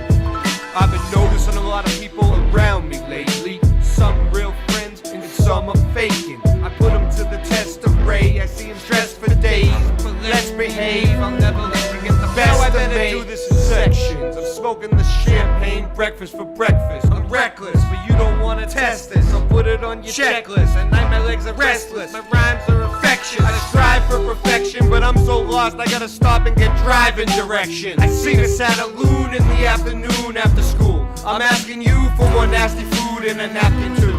You wanna try and lock me out? Don't talk about. You better wash your mouth. I'm a true king down south. She's the arbiter of wrenches, eating shit for breakfast. Every time you see her go the other way, she's reckless. He's the truth among guru. Now you know who's who. And by the way, I think your streams are doo-doo. She's the arbiter of wrenches, eating shit for breakfast. Every time you see her go the other way, she's reckless. He's the truth among guru. Now you know who's who. And by the way, I think your streams are doo-doo. I don't need no wrench, I got my bat Lucille. Hurt your feelings? Yeah, I probably will. The truth really hurts when you like to pretend. Getting banned is a blessing when you know your true friend. Some say it's all shitty when you're up in the city. Yet I like to look around and everything's pretty. I guess I must prefer the needy and the gritty. Everything's good, don't you know that it's pretty? I said, hey, about to come and spit the next verse. Leave you off in the hearse. Everything is Fred Durst and your Limp Biscuit ain't got nothing to say when I come back through on the truth relay. Yo, cause that's all that I know. I'm gonna spit this rhyme like the hip-hop flow. I like to freestyle a little bit and let it go, because that's when I really like your head to blow. But I don't even need to blow your head clear. I'm just aiming for your ear, because you know it's here. And what you wanna do, like Trump knew it's true, it's all fake. Don't you know that it's great? You're cooking up a steak while I'm a vegetarian. Going to the church, let me tell you that it's Morrigan. Cause the monster in the parking lot is gonna have to go, because I'm gonna spit it so hard. Like it or not, it's just what I do. Let me spit it for you. Come back now and let you know that it's true. Let's try it again. Yo, two-time warriors, yeah, the true kings. Yeah, you know you watch Late Night Live, the joy it brings. When you're on tuned into the channel, people can't get another. That's why they want to keep trying to imitate. Don't you know it's great? Everything we do now, yeah, we serve it on the plate.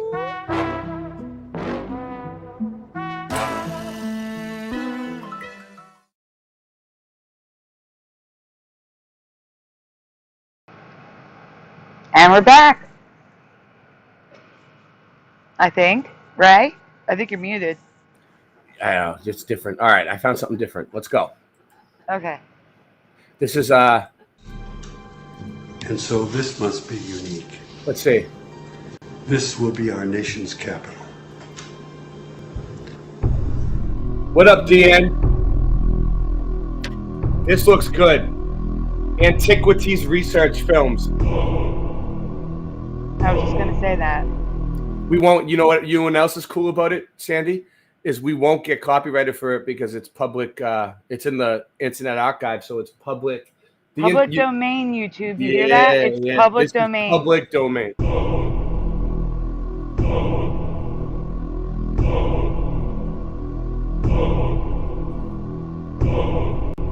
It looks kind of old. This looks like it was made in the 90s, I would say. What do you think? 80s or 90s? It looks like a documentary they showed on like TV, you know, when people used to watch TV way back when. Clearly, a lot of the designers and architects of Washington, D.C. were Masons, starting with... Boom, baby! Truth drop. Sorry, I had to walk away a second. Yeah, it looks like 90s to me, definitely. Washington, like 92, 93. 92, 93. Washington, D.C. was made by Masons, baby. They just said it. Oh, definitely. George Washington himself was a guiding force. That's just an actor. That's not really him. This is just a reenactment. We don't really have footage of George Washington, do we? I do not believe that there are Washington, any but we do have Lincoln now. We do have Lincoln, but you think it was real? I don't know if any of these people were real anymore. I mean, it's so like cartoony. Some guy with a white wig. Like, do people really dress like that back?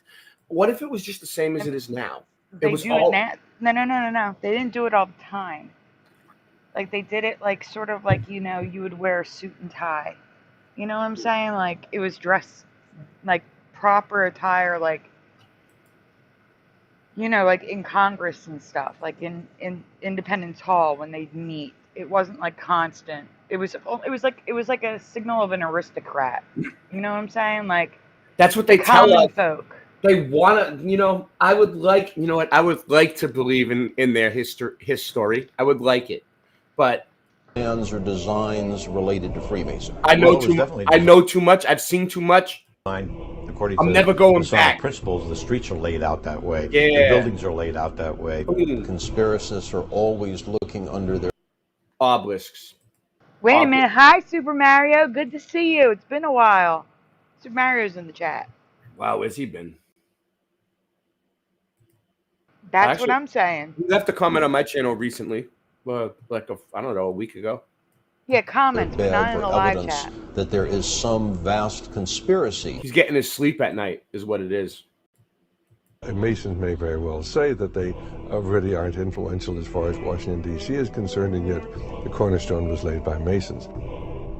You see it in the inverted five-pointed star, which is... Boom, inverted five-pointed star right there. Also, the cornerstone was laid by Masons. Of Mindy's, built into the streets of Washington, D.C. No, there are no satanic plans in the street plans of Washington, D.C. There is a pentagram to the... If you have to make a statement saying that there are no satanic street plans, there are no satanic street plans. No, there are. Of course there are. Of course there are. North of the White House. But the streets don't actually connect to form a pentagram. This is geometry. It happens. No. Oh, it just happens, and yeah, naturally. It just happened. Yeah, the anti-Masons want to show that there is some demonic conspiracy. They look demonic to me. Veil worship. That's what you're involved in. That is what Masonry is based upon, the power of the dragon. In a word. Wait a minute. You gotta go back. Whoa. Go back a minute. Go back a minute. Which one? I'll tell you when. Just go slow. Oh. It's the overview of the city. Right there? No. It was like Five-pointed blurry. star, It which was is before the this. It was before built this. into the streets Are you sure? of Washington, D.C. No, there are no pretty satanic sure. Here, I'm plans going to in the rewind street it. I'll plans tell of you Washington, when. It wasn't. All right, hold on. There is a... Right there. Pause it. Right there. I see the Statue of Liberty's head with the points. Do you see it? The green makes the face, the crown. Do you see it? Please tell me I'm not the only one who sees that. I believe you. But Oh listen, my God. all their statues look like the Statue of Liberty. All the people. This is Yeah, what but this is the ground. This is the ground. It I looks like think the the Statue of people. Liberty. I think the people that built the old world looked like that. Hold on, I'm drawing over it. I'm sending you a picture. If you built Sandy, if you built a city, wouldn't you make the people like? If I built a city, right? If I built a city, I would want to put like a statue of Sandy Diva, a statue of Boston Ray, a statue of Singe Man. You know, like a statue of just Bill do me a Miller. favor. Flip. Yeah. Take the chat away so I can get a picture of the full screen. All right, give me a minute. So like, yeah, you would put your people, statues of your people. So those must have been the people in the statues. That's what they looked like. To the north of the White House. But the streets don't actually connect to form a pentagram. This is geometry. It happens. No one can This is geometry. It happens. have that happen accidentally. The anti-Masons want to show that there is some demonic conspiracy. It's Yeah, the anti-Masons. So there was a political group called anti-Masons, and it was basically like the Russian vids of the old world. hell worship. That's what you're involved in. That is what Masonry is based upon, the power of the dragon. In a word, hogwash. When you want to talk about symbols and what they mean, you really have to look at who's authored these symbols. With symbols, there are always multiple levels. Symbols reveal and they conceal. And that's why they're used and that's why they're so important. They reveal to those who have eyes to see and ears to hear. If I would have told you this 15 years ago, I might have gotten shot. When they're shooting at you, you know they're serious.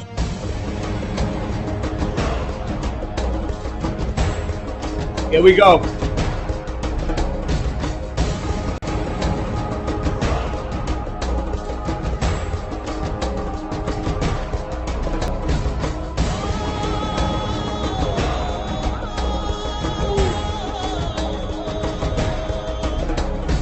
Hey, I didn't even see you there, man. I'm sorry.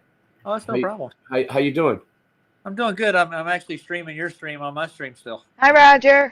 Great. I mean, we need it. I know you're getting out to like 8 people right now.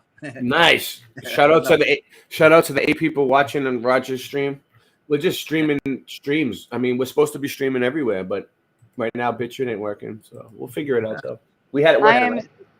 I am sending you a slide of what I see. Now, it Hold could on a just second. be, what's that called? The parallax effect, where you see something that isn't there. It's probably the parallax effect. I believe you that it's there. It was just blurry to me. I couldn't make it out. All right, the email I'm sending you is called slide with the picture, so you know when you get it. It's what I just made.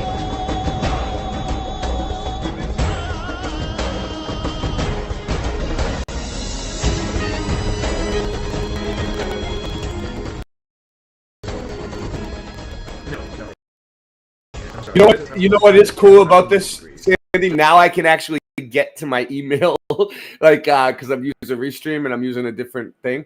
I can actually get to the email without having to jump screens like last time. That's good. It's good. So there's pros and cons. the entire thing out. Happily. That this area It's here big. this is Probably not going to work. This is not going to work. Absolutely. You're absolutely right. You have had Group enough. 5. Thank you. Love it. Okay, moving on. This is what Sandy thinks it looks like. Thank you to Splatter, because Splatter saw it too. Splatter saw it. Splatter Yes. got your back. He's your witness. He saw it. I could see it. No, I could see it. It looks like. You see what I'm saying? Like from far away, Yeah. it even looks better without the drawing on top. And it almost it almost looks like a Native American headdress or something. I don't know. Moving on. Yeah, and that's kind of the From shape its beginning, of the frickin' the design for crown Washington, now. D.C. Yeah. Yeah. It's amazing. has been And a there's like a source of block, conflict body and block heated below debate. George Washington, Thomas Jefferson, a temperamental French architect, a famous African American, and a mysterious surveyor would set in motion a project that would span the next 150 years, with no end of controversy in sight. But beyond debates at an internal level, the very layout of the city is continually under suspicion. Arcane symbols and mythological designs, both inside and outside government buildings, have caused many to wonder if the city somehow represents a hidden agenda.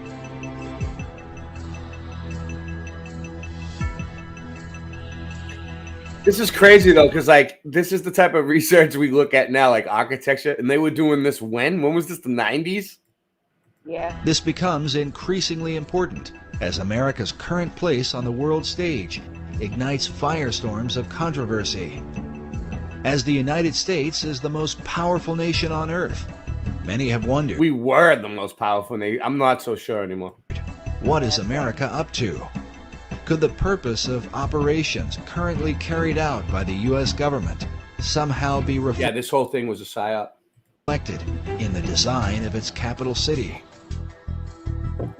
At the center of controversy are secret societies. Many of America's leaders have belonged to them right from the nation's beginning. Yeah. Our current president, George W. Bush, has admitted to his membership in the mysterious... When was Bush president? When was Bush president? That's when this came out. 9/11. This was like 2001, dude. Skull and Bones Society. You were both in Skull and Bones, the secret society. It's so secret we can't talk about it. What does that mean for America? The conspiracy theorists are going to go wild. Sure they are. I don't know. I haven't seen the rest. Number 322. Skull and Bones has He's like, the conspiracy theorists are going to go, number 322. Really? George, number 322. You can't stop with this 322 shit? And he's like, oh, I'm sorry. I'm the president.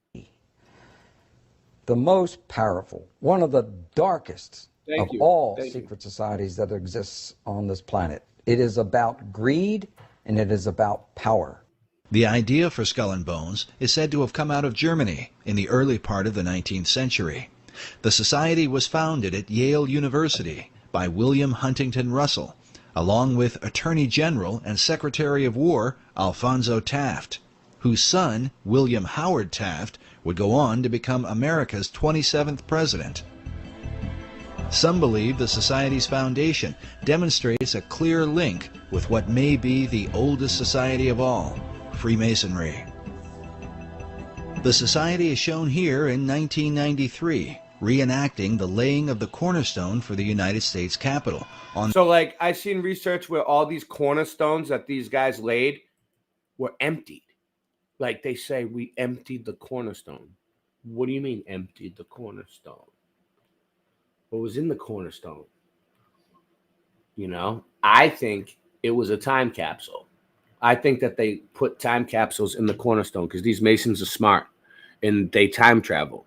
Not in the literal sense of time traveling, but what they do is they'll take tech from like 1,000 years ago and stash it. So another Mason in the future, 1,000 years later, will retrieve it. And they think they come back sequentially, like sequentially. So like basically when one Mason dies, the next one that's born is that Mason that died reincarnated. And I heard, I don't know if this is true, but I heard that they actually raised them that way. They're like, oh, so you were, you know that you used to be this guy? And they'll show you a picture of like your, the guy that died right before you. And they're like, yeah, that used to be you. That was your life. You did this, you did that. And now you came back as you. And they like tell you, they make them learn like 10 generations, no, like a lot. I don't know the number, but generations and generations of past lives that they were. The 200th anniversary of the event. That's a trip, right? I mean, that's what I heard. I don't know. It's a secret society. Like, I don't really know. I'm not part of it, but you know, that's what I heard. I'm looking for Sagar. Here it is. Sagar Mandela effect. Yeah. Did a video on the missing people at the Washington Monument. Mm-hmm. Did you know there's a second monument right next to the monument? Like a cornerstone all by itself. The Washington Monument. You know what I do know? I don't know that, but you know what I do know? That the Washington Monument and the Bunker Hill Monument in Boston, right? Mm-hmm. They line up perfectly on the from above. If you look at the map, like a triangle, and it meets in the corner right in New York where Tesla stayed at the hotel and died. Like the corner that Tesla died on, basically. It's like meets up with all of the points, the two obelisks in Washington and Boston. And It's like perfect. It's like it's uncanny. It's uncanny. Uncanny. Know all of you who hear me. We proclaim ourselves free and lawful Masons, true to the laws. See, so that's what they are. They proclaim themselves free and lawful Masons. Do you know what that means? What does it mean? To be free? Well, yeah. No, to truly be free. So it's like, this is what I think it is. Okay. I think it's like all right, we're all going through this awakening, right? And we're all, and like they say, like, it's true enlightenment. Like they always say, this is the path to enlightenment. You know, that's one of the words they use. So I think this is what's going on, right? This is an awakening experience, right? Like everybody goes through it. I think it happens at a certain age in your life. Honestly, I think it happens before we die. I think it's something that goes off in our, like Bill Miller, rest in peace, my old co-host. A lot of people, you know, that are on YouTube on like have a lot of health problems, right? Like, yeah, that's when you start questioning life, right? So we go through this awakening process where we start like waking up to like all this shit at a certain age. It happens at different ages for different people, depending on when you're gonna die. And I feel like that these guys, like, all right, like Freemasonry, to be free. Once you wake up to the point where you realize you're free from the government, you're free from the mind control, you're free from the news, you're free from any type of deception. You're free from basically everything, right? And you realize that everything that they're trying to do to control you is more or less like bullshit, right? And you just figure it out, and then nothing really, they can't fool you anymore, they can't control you anymore, and you're free from the Bible, because you look at that and you're just kind of like, you know, that's just a control book, you know, type of deal. Once you get to that point, I think you're a Mason. I think you're a Freemason. I think it's a natural part of the awakening process. I don't think it's like these guys who go into lodges and dress like this. And I think there is groups like this, but for the most part, this is just like a stereotype of what a Mason really is. I think a Freemason is like, once you reach a certain part of your awakening process, it's more like a beautiful thing. It just happens. You wake up one day and you realize, oh, they can't control me on the news anymore. Oh, they can't control me. You know, I know all the loopholes and I know how to get around laws. Oh, you know what? There's 200 books in the Bible and there's only 66 now. And King James was a Freemason, and it's been through the hands of rulers over the centuries. You know, it's like you start to realize these things, that like all this stuff is just put in place to control you. Of our country, professing to revere God and to confer benefits upon mankind. This is the ceremony in which Senator Strom Thurmond, himself a 33rd degree Mason, took part. Senator Thurmond? That's a Mandela. We would like... Yeah? What? His name was Strom Thurmond, not Thurmond. That's a Mandela for me. Just want to point that out. You to join in this. Since the William Morgan incident in 1826, when Americans uncovered a secret cabal working inside the government, the presence of Masonry in places of power has always sparked debate. That was, you know what that was? That was a humiliation ritual, is what that was. That's what they do to each other. They humiliate each other. They put each other through rituals and tests just to see how you'll react. They're like, you know what? Let's put you on screen and make you flip out in front of everybody on purpose, just to see how you can take it and see if you bounce back. And see Roger, feel free to jump in if you're here. But their influence in American government is undeniable. This is the same Bible upon which Presidents Clinton, Bush, Carter, and George Washington... Wait, was it a Freemasonic Bible? ...inaugurated president. Of America's 43 presidents, at least 15 are confirmed Masons. There you go. Some say the number is even greater. Every president. Yeah, what's up? Now we know how when this video was made. 43 presidents. Trump was 45. Yeah, they said during.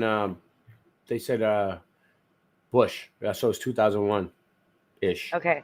I did send you an email with a photo of the second monument at the Washington Monument that I don't remember ever seeing. Ever. From Sagar Mandela Effects video. If you want to show it. Apparently they wanted to change like that line to like, you know how like Greenwich Wait GMT. up. This is supposed to be a second Washington monument? That Yeah, is zoom- ridiculous. It's like a zoom stub. out. My Zoom nickname was Stubby in high school. I mean, look Yeah, at zoom him. out so you can see how close the Washington Monument is to it. It's right there off to the side. I get it, but look up. It's smaller than the man.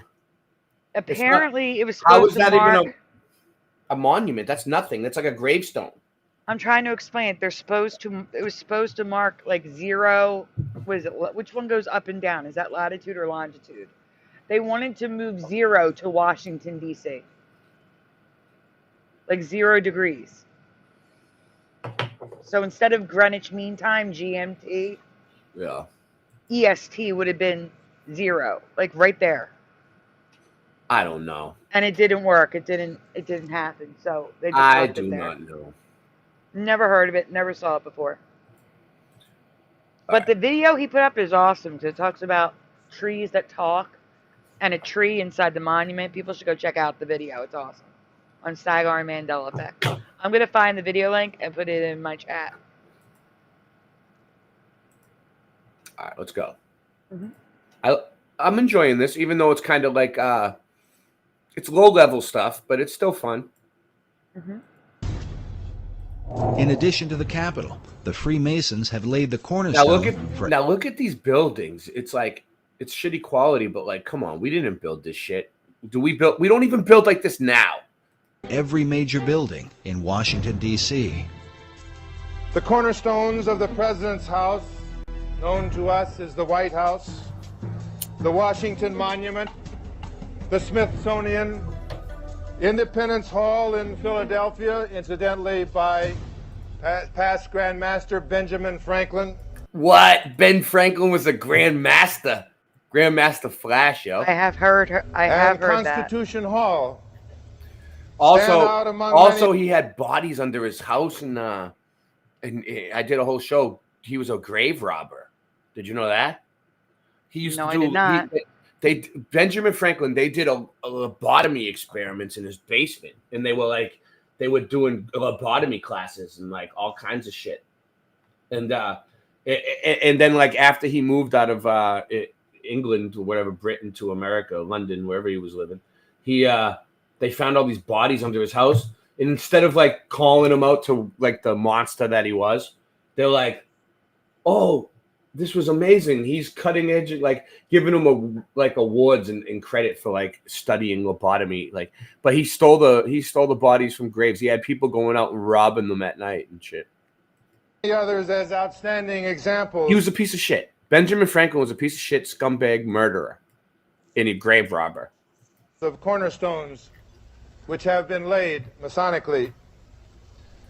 The cornerstone of the United States Capitol, however, stands out above all buildings erected in the free world as the seat of government for our people.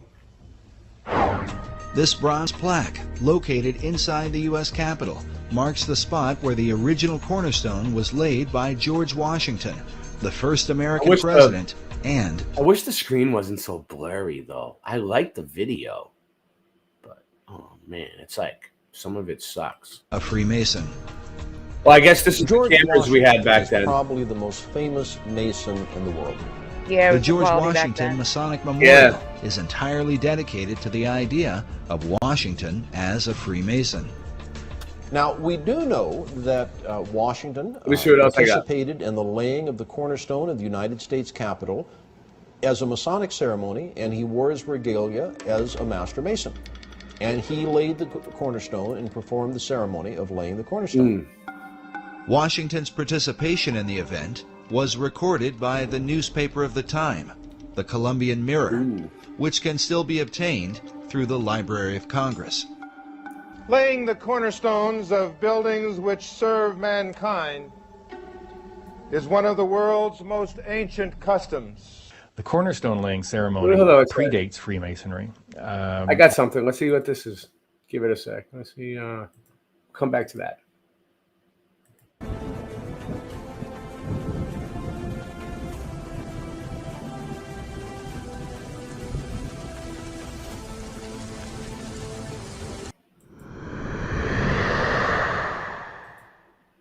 Nice. Hello, I am Frio Translation. Oh, no. Today I will discuss the topic of Tartaria and Nikola Tesla's technology. I hate the computer voices, but we'll give it a chance. Same. We'll give it a chance. Although Tesla was born after the fall of Tartaria, it is said that Tesla is the man who created the basic foundational technology for the 20th century, to step into the New World Order. The question is, was there technology like Nikola Tesla's before and immediately after the fall of Tartaria? There will be several questions related to the above question. For example, a conspiracy theory question is Nikola Tesla recreating the technology that existed in the Tartaria period? The Tartaria period? That is a difficult question when the remaining evidence has been lost due to the destruction of the great power after the establishment of the New World Order. No. The two questions are not exactly the same, but they are related at the core. That is, there is a huge archive of books somewhere after the fall of Tartaria. Or another intelligence confronts Tartaria. It is an electric creature that opposes the electric creature that helped Solomon build the Tartarian civilization. This electric creature can now be AI, and objects at the level of reality or an abstract level higher than AI, artificial intelligence. This level is called electric creature. This electric creature is mentioned in David Ewing Jr.'s book, and David Ewing Jr. himself quotes from the Quran. And if we solve the first question, and the related questions, we will begin to approach the technology of teleportation and wingless flight.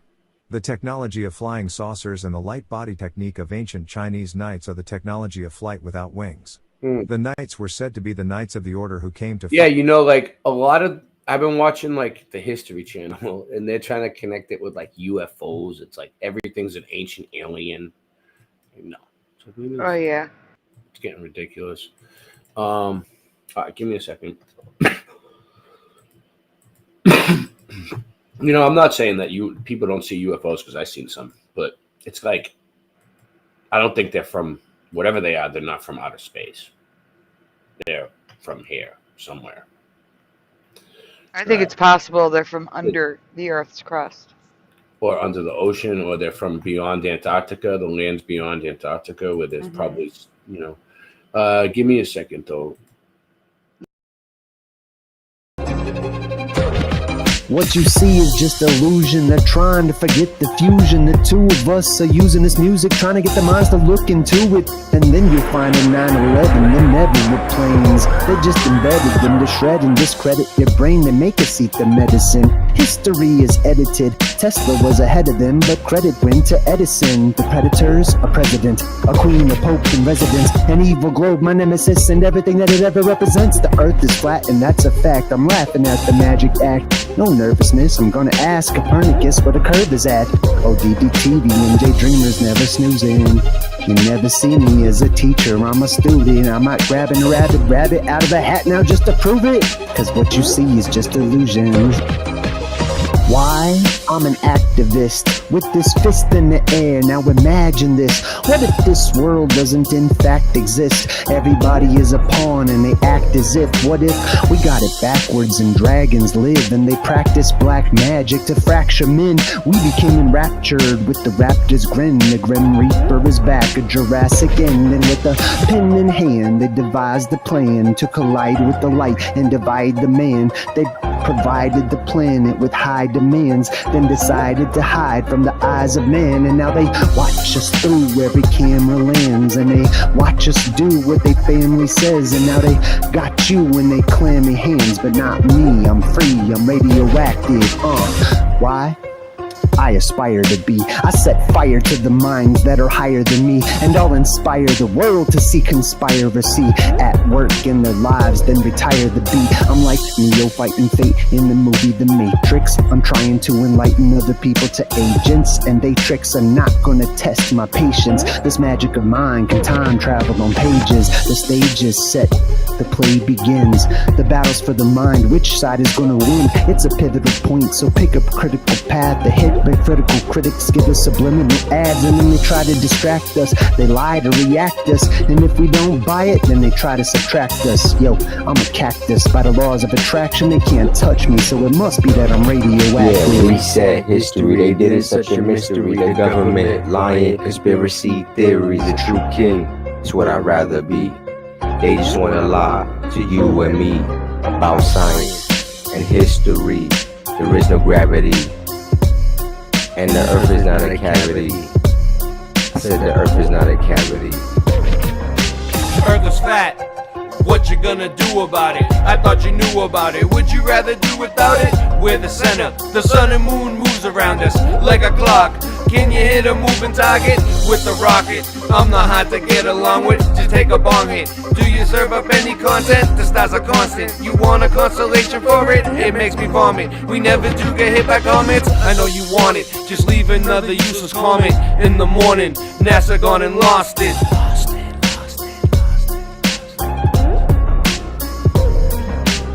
We know it's flat, and there is a bunch of us. Them globies munching on a bunch of snuffleupagus. You think we're cute? Then why not cuddle up with us? We know it's flat. Why you making such a fuss? My supper was the fucking best. That's just because the earth is flat. It hit me like an uppercut to my nuts. Earth is flat and there's nothing you can do. A Russian with the crew. How do they brush after their food? Reset history. They did it such a mystery. The government lying, conspiracy theories. The true king is what I'd rather be. They just wanna lie to you and me about science and history. There is no gravity, and the earth is not a cavity. The earth is not a cavity. History. It's a mystery. It's not a cavity. Though that sugar it be hurting my teeth. Sweet dreams are made of these, so why don't you just come and sit on these and listen to me as I'm gonna tell you how not to sneeze when you get that virus. Putting words on the paper like papyrus, straight from the source. Gotta give thanks and praises to the Most High Jah. Aliyah, I'm a Rastaman, coming with the lightning and the thunder. Take you under in a millisecond, and we can't even go to the moon. Your boomers check, everything is not set. If we come back, what I gotta do is come back with a new verse. Earth is not a cavity, but your teeth got too many cavities from eating too much sugar. Booga booga booga. Now it's time for the big Dr. Hawthorne to come give you a lobotomy straight to the brain. Lucille gonna whack you upside the head. Walking Dead, Portland, Oregon, yeah, you're spoon fed. Cause you got to understand where we be. Making history. Sweet dreams are made of these. Who am I to disagree? Travel the land and the 7 seas. Well, everybody, they're looking for something. Some of them I want to use you, and some of them want to abuse you. Some of them wanna get used by you, and some of them they're just a tool. Big up me fool, they're lost sheep. Gonna be a creep. Gonna have to get in the driver's seat and take them off past the moon and even Mars in that little red car. What the fuck you are? What is CERN? What's up with 5G? Is it a simulation, multiple realities, dualities, the yin and the yang, the sun and the moon, the joy and the pain? Is it all just a game we're playing for keeps? If you're gonna climb the mountain, don't say it's too steep. Are you a lion or just a good little sheep? Do you believe all the stories you're told, or do you question authority cause you're brave and you're bold? Do you eat good food or do you not really care? Why would they lie? How would they dare? Whoa. I'm getting pretty sick of even trying to explain. Your ignorance is decrepit, it's nonsense, I'm done. Subatomic, bubonic, ascension, accumulation. We're doomed as a nation. Boomers, they are doomers. Blowing down to Satan, calling them Jesus when that's not even his name. All right, check this out. We'll get ready, guys. Oh, Roger left. I didn't know Roger left. Get ready. We're going to the World's Fair. 1930. I don't know, what is this? 1939, baby. Boom, New York. Amateur film. Appropriate period after fair. Inappropriate period. What do you mean? There's a period after the word fair. Yeah, no. Well, there were not. It's not really a period. Look, it's a little. It's weird. It's like a square. It's almost like this was spray paint, and it was like it's like a comma. That's a triangle. What the heck? That's weird. It's almost I like know this. What you mean. It was spray painted on, and that was like a stencil. It may have been. It may have been. You are correct. Like. Yep. Okay, so this is like 1939 amateur footage. This is real. Why is it in color? Colorized. I guess colorized. 1939. Did they have color back then? It's not that old. 1939. Yeah. 1939. What do you think? Color? No, there was not color. That would have been colorized, like by hand. Well, they said this is amateur footage, though. I don't know. You know, it's funny how like all this amateur footage pops up like from like World's Fairs and shit all of a sudden. Like, why didn't we see this growing up? Where the fuck was this? 1939? Look at this. This is someone's like camera from 1939. Romania. This was happening in New York. We had a giant building that said Romania, Japan. Yeah, we did. Wow, look at that. So the story goes, right, Sandy, that all these buildings that you see at these World's Fairs, right? They look like they're from Russia, you know, and they're in St. Louis. They look like they're from friggin' Look, that's Independence Hall. That's Philadelphia right there. Well, they met. Oh, no, but this must have been there. This is 1939 New York World's Fair. That must have been independent. They must have had a model of. You see what I'm saying? Exactly. That's what I'm saying. Yes. They had a model of, but how did they do it? Like they want us to believe that they had a model of Independence Hall from Philadelphia in New York. That looks just like Independence Hall. That's insane. It looks the same. Yeah. And you know what else I noticed? That they have a lot of the same buildings in Australia that I seen in Boston. Like I have mudflood researchers all over the place. Michael Joshua Lewis, all these people in Australia that send me stuff. What up, Jason? You want to join us, Jason? You can come on. We're burning the oils here. Yeah, I'll put the link out if anyone wants to join us, actually. So like what I'm trying to say is like they want us to believe that these buildings were stucco. That's the story, Sandy. It was stucco. They only made these just fake buildings just for these events. And then they ripped them down right after, and they're gone now. Now, I think that this is what it was. I think the buildings were real, most of them. They come around and they set up a few fake buildings so like a facade on top of a real building. Well, no, some of the buildings might have been fake, right? But what they did was they did it so they could rip down the real buildings in the end. Like it was all part of their plan. Like they were like, okay, this is what we're gonna do. These are old world buildings. We don't want people realizing that we have a Philadelphia Hall in friggin' New York. We don't want people to realize we have buildings from Russia and all these other places all over the world in St. Louis and all these. So let's set up these, you know, let's have a World's Fair. Let's set up some buildings around it, some fake ones, and let's tell the people that everything was fake, and we just rip it all down in the end when we leave. That way we can destroy the history. Wow, how long have we been streaming? 2 hours? I just got an alert saying that I'm streaming on Rumble. Just now. That I started streaming 2 hours later. I wonder if I'm on BitChute. Let's check. That would be weird. Yeah, that would be weird. If BitChute would be. All right, let me see. All right, keep an eye on this for me. 1 sec. Different screen. Let's see, is BitChute working? No, BitChute's not working. Still. I'm going to have to I don't know what I'm going to do. I have 2 BitChutes in there now. My whole thing is all muffed up now. I can't delete. One of them's probably my Rumble. Really? Then it just looks like RMTP. It doesn't say Rumble. No, I know.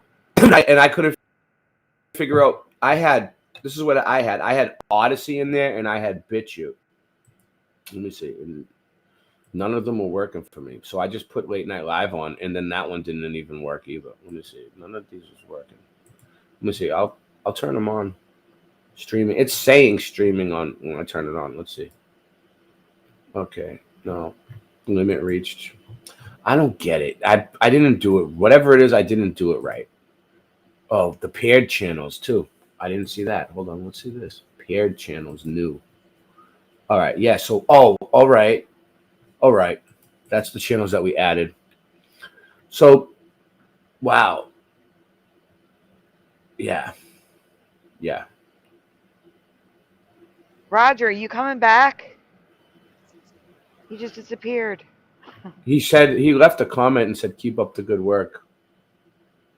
Oh, maybe he had to go. Sometimes he joins from work. It makes a sound when people come in. So the fountains were very important because the fountains. So yeah, so they say that that they built these buildings and ripped them down, right? And they were semi-permanent structures, but there has been permanent plumbing and pipes and everything found underneath. So why would they build permanent plumbing and sewage and everything if it wasn't going to be a permanent structure? I don't know. I mean, just food for thought.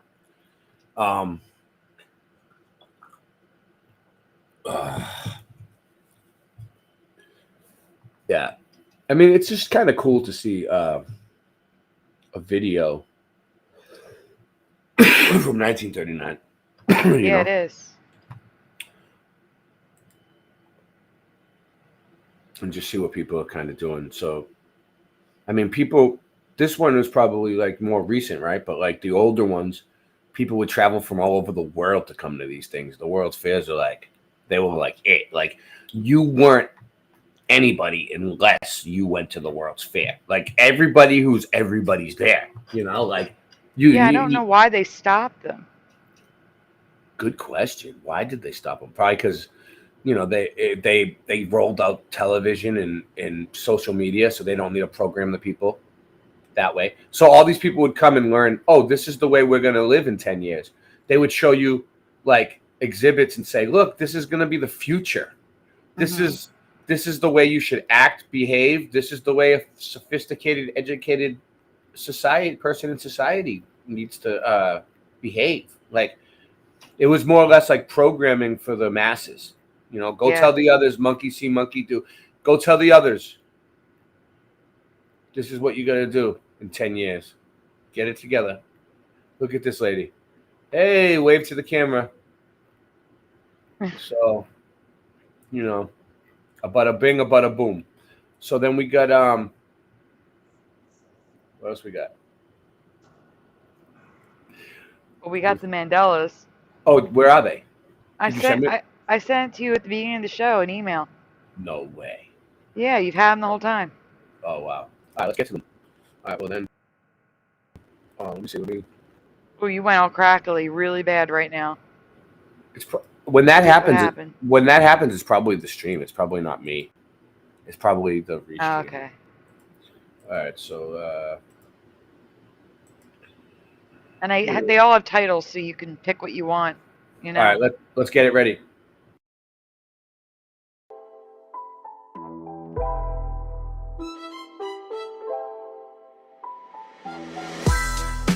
We don't need your acceptance.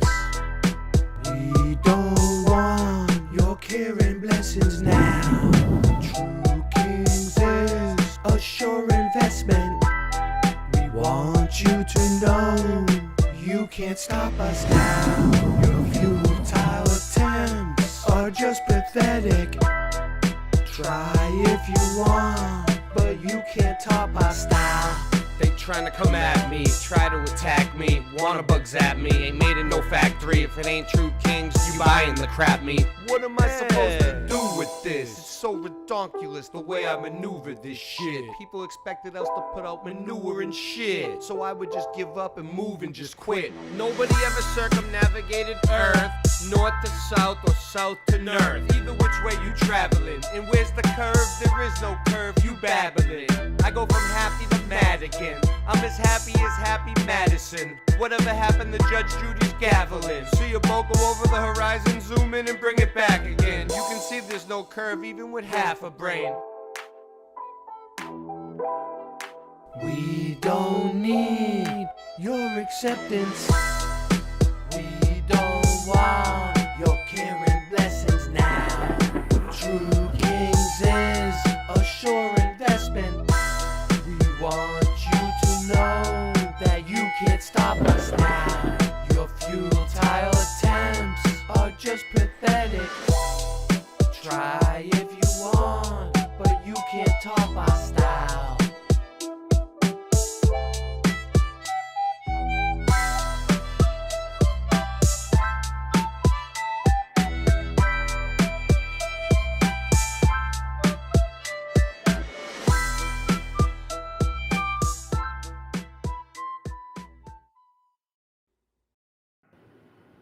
Was it got one when I put thanks? You see under my host, it says one YouTube channel checkpoint, one YouTube X. We're on Boston Ray Mudfoot Adventures, right? Oh, it must be It must be Singe Man's channel. No, that ain't working. Oh yeah, it's Singe Man's channel. Morgan says Ray is on BitChute. It's working. Is on BitChute. Is it working? That's what Morgan says. Yeah. So it must take. So you must have to set it up a few hours before. Let's see. No, it's not working, Morgan. Is it? No, it's not. I'll go to BitChute and look. Hold on. No, it's not. I mean, it was supposed to. It was supposed to, but it's not. Let's see. Oh, maybe it is. I'm going to look. Maybe you can't see it. It is working. Well, I was just messing around with shit and clicking on shit. Maybe it started working. Oh, I think it is. No, it's all black. It's all black. It's there. The live stream is there, but it didn't land. It didn't land.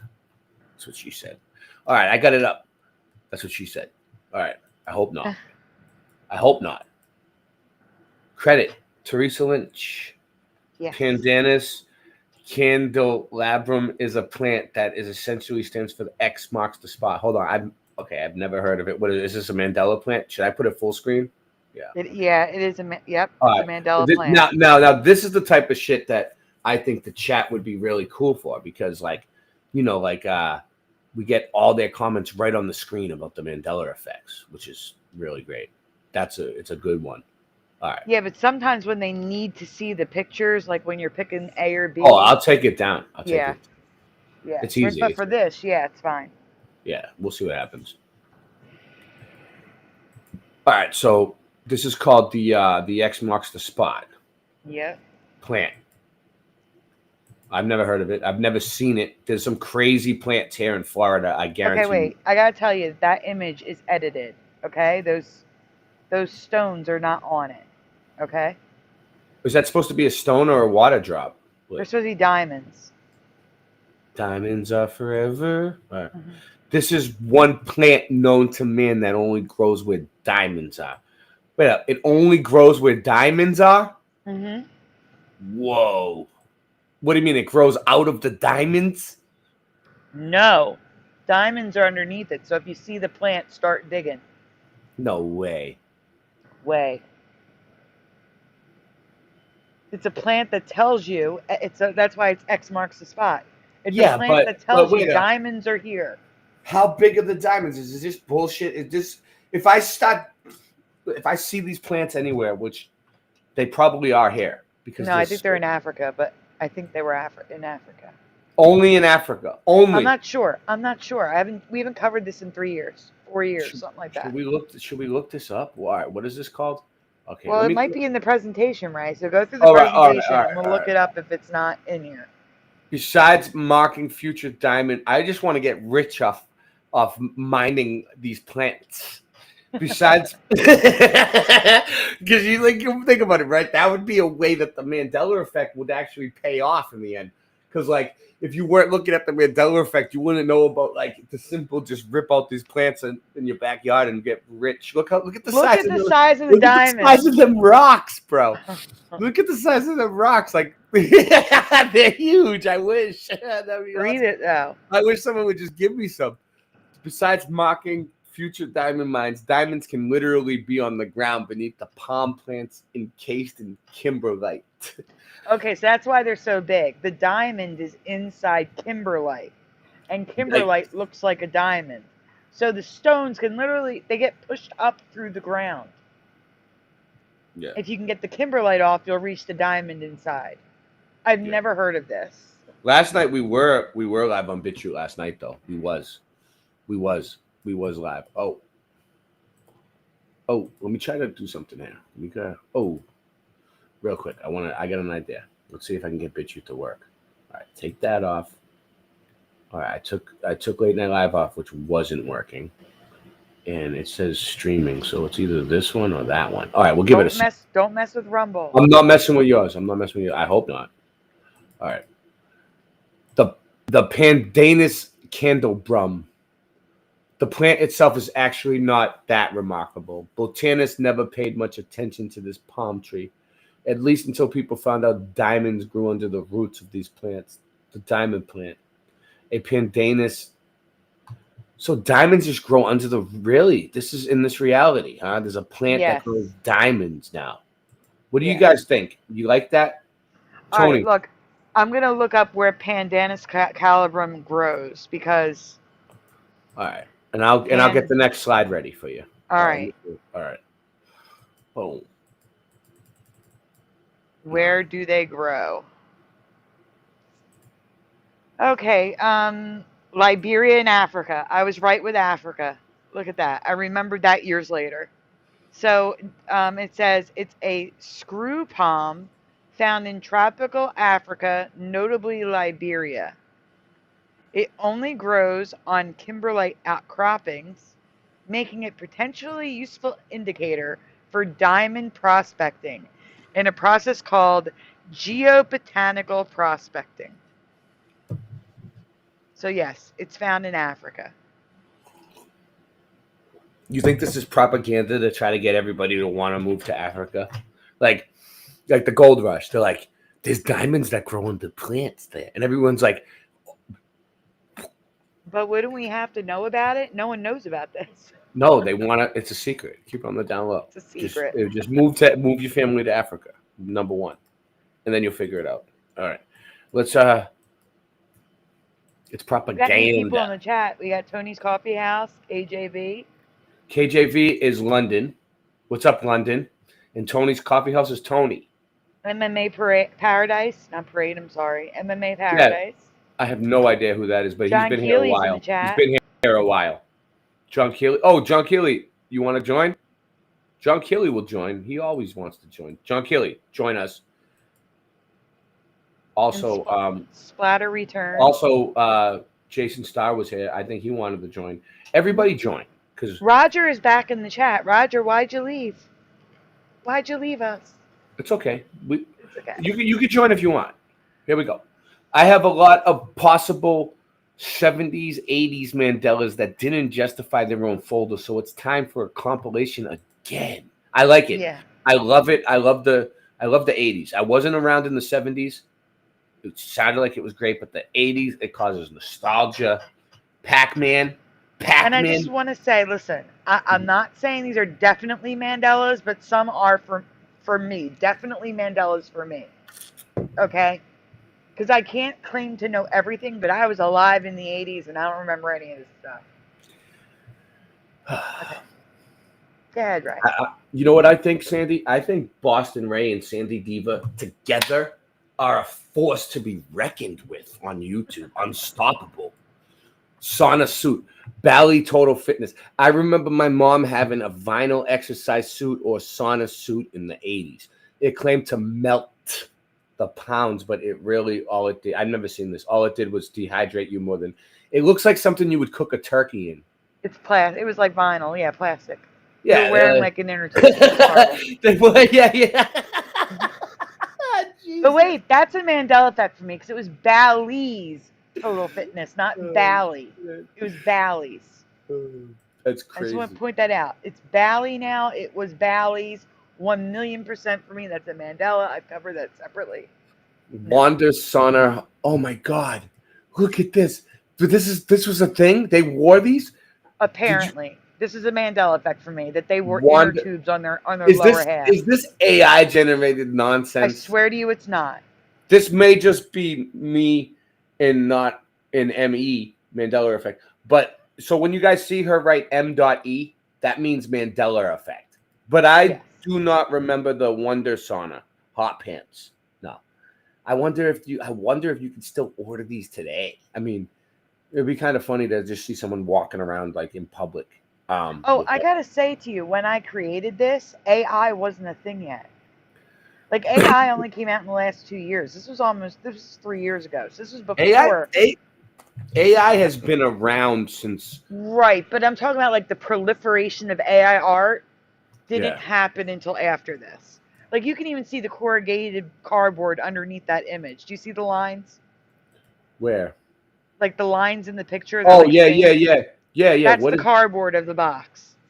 What do you mean the cardboard of the box? Explain. Like it's printed on a cardboard box, so you see the lines of the corrugated cardboard. So they basically just they basically paint a box so that they have something to put the words in the picture in front of, so you could show up, so it'll show up for us for whoever. It's literally printed. It's literally on the box. printed on a box. Yes. And they take a picture of that. They do took it? a picture of the box because they were selling it on eBay. That's crazy. All right. And guess Give me a what? sec. They do still sell them now. They just look different because I have a picture of Jimmy Kimmel and what's her face? The talk show host with the blonde hair, who's from Jersey. The heck's her name? Live with Regis and Kelly. Who's Kelly? Kelly. Anyway, they're wearing them. Do you want me to send you the picture? Go ahead. Knock yourself out if you want to. I mean, it's extra work. But, so yes, but you'll go the extra mile. You'll go the extra mile for your subs. You'll do it. Sometimes I get today. lazy. They still sell them, but they look different. They're orange now, and they're a little more streamlined. Oh shoot! I just sent it to you without the picture, like an idiot. John Kelly, wake the fuck up! He's barely awake at 3:50 a.m. What's wrong with you? None of us sleep. This is the insomnia. It's 10:05 here. 10:05. Oh, it's where I am. Haha, yeah. It's gonna be late for you. Yeah, but we slept all night, so who cares? I don't sleep. I slept a few hours earlier. I never sleep. That's the problem. Wait a minute. What? Google is saying it can't attach the photo. Why? Maybe you ran out of space. No, to your email. It won't attach it from your email to my email? Can't be attached because it's an AV. I know. I can fix it. Give me a minute. All right. Monty Python even did a sketch making fun of. Oh, so Monty Python was making fun of him. So they were around, dude. It was a thing. I don't know. I don't remember Monty Python either. Monty Python. This is you can't do that on television. No, just now the other one was Monty Python. Oh, see, that's the thing. I'm not even looking. You're not reading. I read it. Monty Python even did a sketch making fun of the sauna trim G's. Does anyone remember this? Oh yeah. No, I don't. You can't do that on television. I remember this show now. Like I remember this show. It was on Nickelodeon. Yes. The next one is an ad on the "You Can't Do That on Television" Mandela I covered a couple months ago. At any point in the 10-season run of yes or no, answer yes or no. Yes. At run of YCD TOTV. You can't do that on television. I just shortened it. I'm sorry right now. Okay. Do you remember the slime being either? No, it was always green slime. So ask the chat. Do you remember the slime being any other color but green? Yes or no? I mean, they had go ahead. They had the green slime, and then they had the gack. The gack was a different color. But that was later. The gack was in the 90s. But you remember gack? You remember gack? Oh, wow, dude. I thought I was the only one that remembered that shit. No, gack even came in like a hard plastic case that was shaped like a splatter. Like a splatter star or something. Yeah. I remember gack, 100%. And then there was a commercial like with all the old people, like they don't understand gack. It's slime, dude. Calm down. Dude, wow, we're like a lot of people. Who remembers gack? It's not a Mandela effect, but who remembers it? Nobody else does. We're like the only ones. While you're waiting for the chat to answer, go to the email and get the picture of the sauna pants of the 2000s. I got it. I'm one step ahead of you. But I still want to look up gack. Here it is. Look, Nickelodeon. There it is. Look, Sandy. There it is. Nickelodeon. There it is. Gack. Gack. You guys don't remember this shit? Gack, dude. Who remembers Nickelodeon? I still remember the smell. I do remember the smell. It was like paint. It smelled like. Oh. This and the slime that came out of the machines that you put the quarter in were like the first real slimes on the market. Do you remember you get slime in one of those little bubble plastic things? I just got a notification that said connection succeeded. You will soon be connected. You think that's BitChute? Let's see. Maybe. You got a memo. That would be great. Boom. What do you think about Regis and Kelly? No, that's not Regis and Kelly. That's Kelly and Jimmy Kimmel wearing sauna pants of the 2000s. He's getting old, but you know what's funny about Jimmy Kimmel is like he looks like everybody because he played everybody on Saturday Night Live. Like he's really good at doing the impressions. So it's Yeah. like I don't know. Maybe he played Regis one time. Who fucking knows? You know. All right, here we go. So wait. As for the sauna pants, they went from looking like an inner tube to like I don't know. You know what that reminds me of? That reminds me of what they put on you before you get an X-ray. X-ray. I was gonna say the same thing. Yeah, 100%. 100%. All right. So, at any point in the 10th season, do you remember being other than green? Because we remembered GAC. It's not the same thing. We're not talking about GAC. We've already established that. We're talking about. I didn't see any answers in the chat. By the way, I don't think anybody cares. No, I've seen someone say no. They always answer on my show, but here they don't. I don't No, know why. nobody answers on my thing. I can't listen. Sometimes, like I could literally like be having some sort of we have emergency on screen, and people would not say a word. Like, you know what I mean? Like people would just friggin' ignore me. Like they always. But we do have answers. I just want to let you know that pushing button said only green. All right. Phil Henry says hey. Dave the Damo says no. Slime and Water says pushing buttons. Your people answer. My people don't. They don't. And my Splatter people don't says care about cornstarch and color dye. Thumb this up. Post, share, like, subscribe. Don't. Either way. Look Good, at right? You're eating. I know. I was just looking. Look at her. Wow. Remember that blast from the past? We used to look like that. I thought I had seen every episode. I absolutely loved this show as a kid. Oh, get this. I only remember green slime, no other color ever. Let's go. Get there sooner or later. Get there sooner or later. Get there sooner or later. Get there sooner or later. Get there. Blue, pink, green, yellow. No, absolutely not. I don't remember it. I was always green. It was just green for me. Look at all that. No, this is ridiculous. White, purple, well, lavender. That could be the pink and blue mix. It looks cool. I remember back in the day, like these colors used to be cool when you get them in paints and shit. But I don't remember that. That doesn't belong there. That you can skip that. Oh no, maybe not. No, this goes here. This next one also may be an ME, but dinosaur. But it's been around since the 1980s and can still be bought today. The actual plant itself might be the ME more than the product. So this isn't about dinosaurs. This is about a plant. So. Oh, yeah. Yes or no? Have you ever heard of a dinosaur plant? So yes or no in the chat. Stay here, Ray. Have you ever heard of a dinosaur plant? So pushing button says nope, but I don't know if he's referring to. Yeah, it's not the same as slime. She remembers GAC, but it's we established that it's not the same as slime, but we were just having nostalgia moment of both. But no, I agree. GAC was not as watery, slimy as the You Can't Do That on Television slime. No. But okay, so pushing button says no to the dinosaur plant.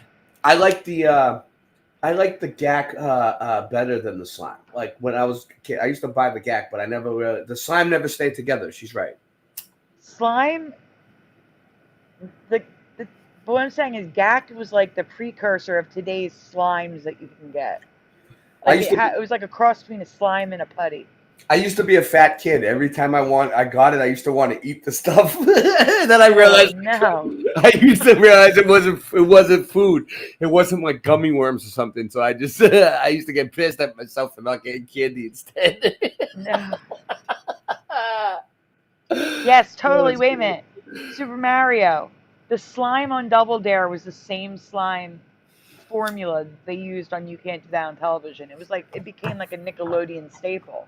Nickelodeon was all about the slime from You Can't Do That on Television for the whole decade of the 1990s and 1980s.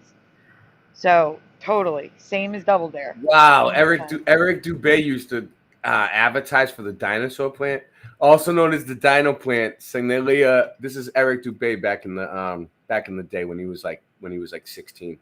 He used to model for this dinosaur plant commercial. Eric Dubé. Also known as this was from a YouTube channel. It might be him. It probably is him. It probably No, is. no, it's not. It's not him. It's just someone that looks exactly. It's uncanny. It's uncanny. You want to see? Let's see. Oh, actually, you know what? I don't have a picture of him on the fly. Yeah, let's see if it comes up. Dave the Damo says no dino plant. Splatter says no dino plant. Kimberly says nope. Here he is. All right, here we go. Yeah, this is it's funny how like I was looking and the exact picture that I was looking for pops up. Okay, you ready, guys? All right, that's Eric Dubé right there. You ready? Oh, let me get it up. Right here. All right. Right there. Same. Look, you see it over there on the right? Look, right there. The glasses kind of throw it off. Yeah. But I see the resemblance. It's him. Oh my gosh. The plant is native to deserts in northern Mexico and the southwest U.S. and is unique because it can hibernate in a dehydrated state for up to 50 years and be brought back to life by soaking in water. 50 years, people. The plant can survive for 50 years in a dehydrated state and be brought back to life. Just with water. You got to read the red box. Oh, go back? No. Above you. Go back. Go back to where you are. Whoa, go hold forward. On. Well, forward. The red box at the top. Oh, okay. My secret is that I am very easy to care for. I don't even need to bury my roots. All I need is a little water and some occasional sleep with the Brachiosaurus gone. I can't believe it. This is on the box. That's why. You're reading this because this is what's on the box. I'll be perfectly safe in your home. Place me in my bowl with New Mexico lava rock. Pour some water on me, and I will spring to life within one day. Let me dry out, and I will shrink back to my sleeping state. I can sleep up for up to 50 years and will still rise when you place me in water. When you bring me back to life, change my water every day and rinse me for the first few weeks. I will grow in my bowl of water indefinitely, although I do prefer a few naps each year. To put me in a bed, just let the water evaporate and don't refill my bowl. I'll fall asleep in 1 week, and you can wake me in 2 more. So that's the instructions that's on the box for the plant that I've never heard of. A plant that you can just let dry out to take a nap. 2 weeks later, wake it up with water and let it sleep for a couple of years, and you can wake it up again. Like, get the heck out of here! Never heard of this. You missed the whole reading part in the middle. I don't know what I said there. Oh, I didn't see that. Dinosaur plants have been sold as the amazing dinosaur plant in Scholastic book order forms. You know, it's funny how a lot of this shit goes back to Scholastic. Like Berenstein. Right, so we should have seen that. We should have seen that when we got the little Scholastic order forms, like those little paper 2-page books that they used to hand out to order books and stuff. Yeah. Like, I should have seen this in the 80s in school. Yeah, Scholastic is something else. But they sold it from the late 80s, and they can still be purchased today. Oh. So that's it for sale at the bottom. Supposedly, the plant also enjoys taking naps. I have never heard of this or any plant hibernating, essentially dying and being capable of. Yeah, I've never heard of. Well, I mean, it's kind of weird because the plants here in Florida die and come back. Like, they don't really die off completely. Like, they kind of look like they're still a little green, and then. Yeah, but these like completely shrivel up and die, like go to sleep for up to 50 years and just come back when a little bit of water is added to it. Yes. That's weird. Moving on. The story of the dinosaur plant. That's what you read. That's what I had you read. Mm-hmm. I mean, my kid would like one of these. Nancy! For anyone who has trouble keeping a plant alive, this is the perfect plant for you. Like, you'll never kill it. Unless you forget to water it for 50 years. The final changes are shoes that were never part of my reality span in the 70s, 80s, and 2017. Hello, Kitty. Everyone remembers Heelys, right? Oh, I remember Heelys, the sneaker with Yep. the wheels that sometimes lift up. They claim to be the original shoes on wheels. Yep. They claim to. They're not, though. I've covered that, too. Here we go. They're not the original. I'm glad you remember that they claim that. No, I read it. Oh, you read it. Okay, go on. But I didn't know they claimed that, but I didn't know about these. These look like old school roller skates. So these were already out before. This was a... Well, read it. It'll tell you all about them. Well, pop-outs would disagree. Do you remember these wood slides with skating wheels in the sole? Yeah, but are these considered the same? Because Heelys are more like a sneaker. These are like, well, I guess it's the same idea. It's a shoe with wheels that pop out. You can walk or roll. It's the same deal. Does anyone remember these? Does anybody? Before my time, so I can't call them a Mandela, but I've never seen anyone ever have them. Another thing I never saw before, fashion shoe roller skate. These are regular roller skates, but the boot is a sneaker or designer shoe. Are these new for you too? So, like, you would go and buy Nikes with wheels. You see what I'm saying? Like, I don't remember there being designer shoes with wheels. Converse with wheels. You know what I'm saying? Like, yeah. But some people do remember them. I just don't. High heels and all? No. Hey, Jackie. Finally, in 2017, St. Laurent released a ridiculous shoe for a ridiculous price, the Stiletto roller skate, which comes in many styles, colors. Have you ever seen these before? Stiletto roller skates. Like, that's a way to break your neck and your ankle at the I same mean, time. is this something? It looks like something. Is this something from like the 70s, like disco era? No, this is 2017. Dude. This is a 2017 ad campaign for women, yes. No, I'm saying I was gonna say women, can you wear this? Like, I could never. No, I don't think anyone in their right. I mean, you would kill yourself, right? Like, you would accidentally like hurt yourself, like trying to skate around. Like, Maybe models who are used to walking around in stilettos all the time, maybe, but I don't even think a model in stiletto. You never know, but I mean, look at the legs right there. She's sitting down. It's not like. Let's see about this one. She's standing up here. She's like. Look at her left leg. It looks like the leg's about to fall out under her. Look at the pose. Yeah, look at her leg. Unstoppable. Unstoppable, this one. The left leg looks like it's about to fall sideways. Do you see it? The ankle, Yeah, how it's like she's about trying to fall? You can tell she's faking it. She's trying to pull it off. It's impossible. It's impossible to wear these things. Look at the back heel. Look at the wheel, how it's like this thin. It's like a screw. It's like a thin screw. Like, yeah, like I swear they make things that no one can walk in or stand in. Like, I've seen some things on the runway where the girls are like ready to fall over.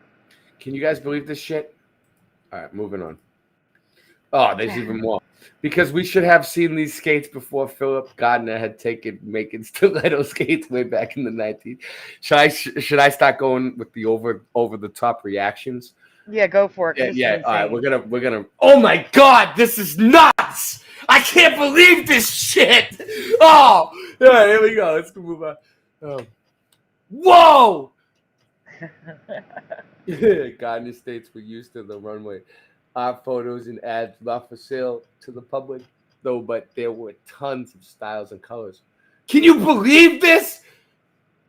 There was gold sparkly ones and red ones, and there was a black one with diamonds. Yeah, I can't. This stuff didn't exist. No. He does. Look at this ballerina one. Yeah, okay. Like, can you believe? All right. Now, this is the ones that were never made. They were concepts. Like, come on. He was gonna stick this on. All right. First of all, that wheel is heavy as fuck. That's gonna weigh down the ballerina's foot. She needs to gracefully. Have you seen some of those ballerina moves that they do? They must be like, they can bend, shape. They can't have wheels weighing their feet down. Okay. How could they? You could not stand on a wheel. Like, that is so dumb. Like I said, these are concepts. This was not made. But the fact that someone thought that this was a good idea, no. Just no. No. Jackie McCarran says, we do wear shoes in Australia. You do? All right. Any of these changes for you? Well, I can't say these are definite Mandela effects. I can say I have never seen any of these before. That is correct. I can't say they're definite Mandela effects, but they are new for me. Yes. Mm-hmm. Okay. All right. What's next on the agenda? We have, this might be good. This is going to be good. All right. Okay. They're all good. Some of them, the ones that I have no idea about, I get bored sometimes. But these ones, the ones I can kind of remember even a little bit, it gets me more involved. Okay. Have you ever heard about the MGM Grand Fire in 1980? So Teresa Lynch lives in Las Vegas, and she's never heard of it. I thought it was. Wait up. Was there a different Las Vegas fire more recently? Yes, but I don't remember where it was. But yes. Okay. So I don't know. This is 1980. I was 4 years old, so I cannot say this is a Mandela for me, but for Teresa, it is. Okay. And Teresa lives in Las Vegas. I'm calling right from the start. Insurance job. Let's go. On Friday, controlled demolition. It's a controlled demolition. It's got to be. On Friday, 11/21, the MGM Grand Kitchen caught fire spreading throughout the hotel, killing 87 people. And injuring 627 guests, employees, and firefighters. Yeah, 627 is a lot to be injured. Yeah, it is. The MGM Grand was rebuilt over the next 8 months, which cost $50 million. In 1980. It reopened in July in 81 and was one of the worst disasters in Vegas history. Interesting. Let's look at this. This is a picture of the building. We got firefighters here. It just looks like a fire. All right, moving on. The closure cost the city $1.7 million in lost revenue, which is nothing because the money that goes through that place. It was but it also cost them $50 million to rebuild. So really, it's like $51.7 million. Pocket change. $1 billion during the closure. That's pocket change for Vegas. Look at this. Looks like an underground tunnel. Yeah, but I don't know if that was pocket change in 1980. You got to remember, No, 50 years ago.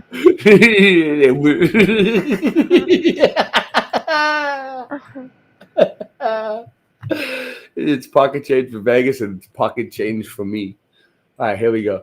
So here's photos of it, of the damage it caused. Look at this car up there, man. Yeah, unbelievable. It almost looks like a Hawaii fire. Look at the car. The car looks melted. Yeah, it does. Moving on. Smoke's deadly path. Oh, they even made diagrams for this shit. They went all out. They were not going to let this go. And that's why it's interesting that Teresa remembers none of this. Like, it was very detailed, the investigation and all that stuff. They even got diagrams, look, on the scene, helicopters from many local agencies. They can't see that because you have the chat on top of it. Oh. Ken Raz, what up? Hey, Ken Raz. All right. So now we got more burnt pictures. Let's go. That looks like the bar maybe where people used to sit and drink. Lobby. The lobby would they obviously have one of those pagan gods right there with all doing some kind of, I don't know what. Triton? I think it's Triton. Is that Triton? And then look, he's got like, he looks like he's a giant. And then there's little ones around him, sitting around waving up at him. And then there's like giant women bathing or something, walking through the water with their. Are they pregnant? Like the one on the near the. I know, right? I know. They look pregnant, right? Pregnant women bathing. I don't know. Something's going on there. Something's in her near her stomach. I don't know if she's holding something. Not clear enough to make. Something's weird there. Oh, look at this. What's that? Chips that got melted together. Yeah, I think so. So this is just a regular fire and metal melted. So Yeah, and Teresa just doesn't remember it ever happening. Okay, what's this one? Recently, I saw a video that talked about features added in cars that are discontinued. These weren't prototypes. These weren't prototypes. These were actual features that were installed on cars that sold in the general public that I believe could be Mandela history. Yeah, so there's a lot of questions here. Like each slide is almost a question. So just to let you know, like these are not prototypes. These were sold, and I have never seen a car using these things. So let's go into them. All right, hold on 1 second though, because I need 2 minutes. Check. Yo, here we go. About to bust my flow to the canon and D's, so sit back and relax while I take you on a rap attack. Rasta Bear, why'd you leave me here? I'm so sorry. What have I done to you? Where did I go? I don't really know, but I'm here today just to bust up my flow. I'm on a mission, making all y'all wishing that I didn't be your competition, cause I am blessed, no need to stress.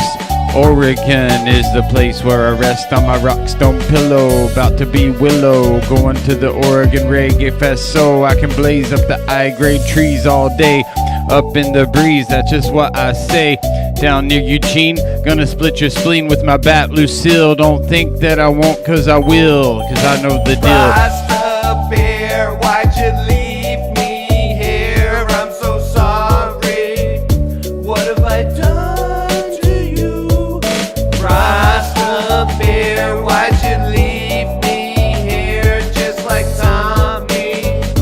What have I done to you?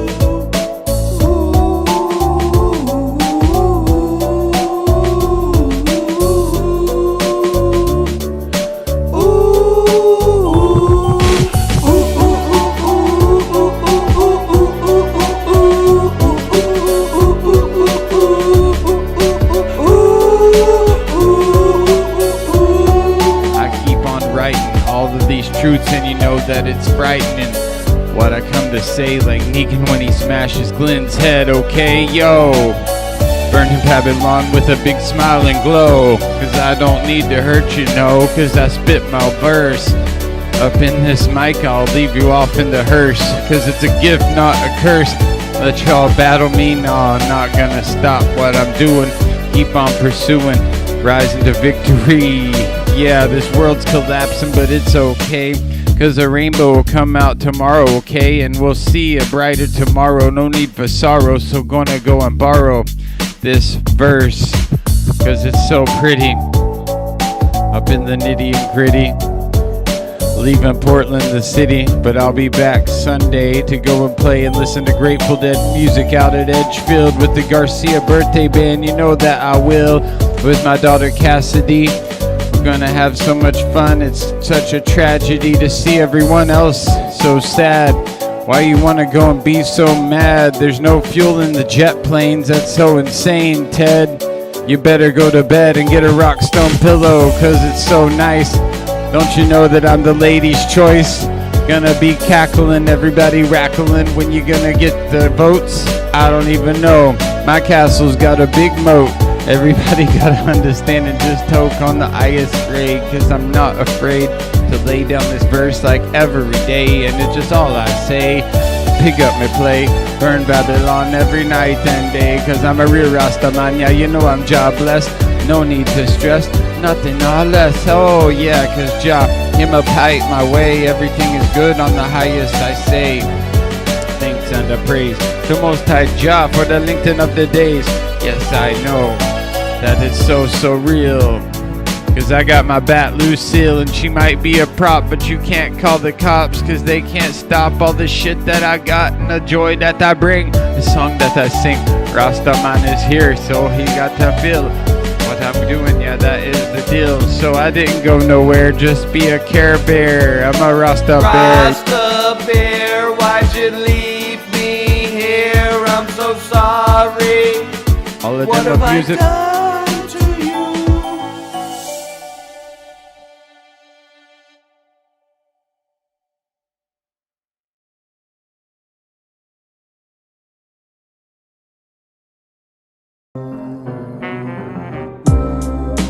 Watch the buildings melt down. Watch the buildings melt down. Watch the buildings melt. Ooh, ooh. Watch the buildings melt down. Watch the buildings melt down. Watch the buildings melt. Ooh.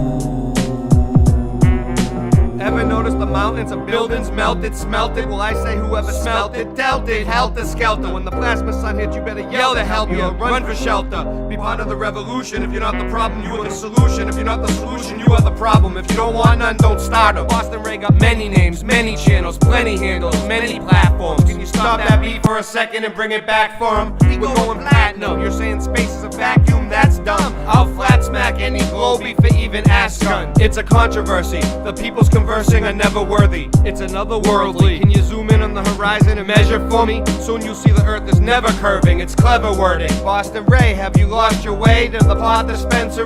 How much did it cost today?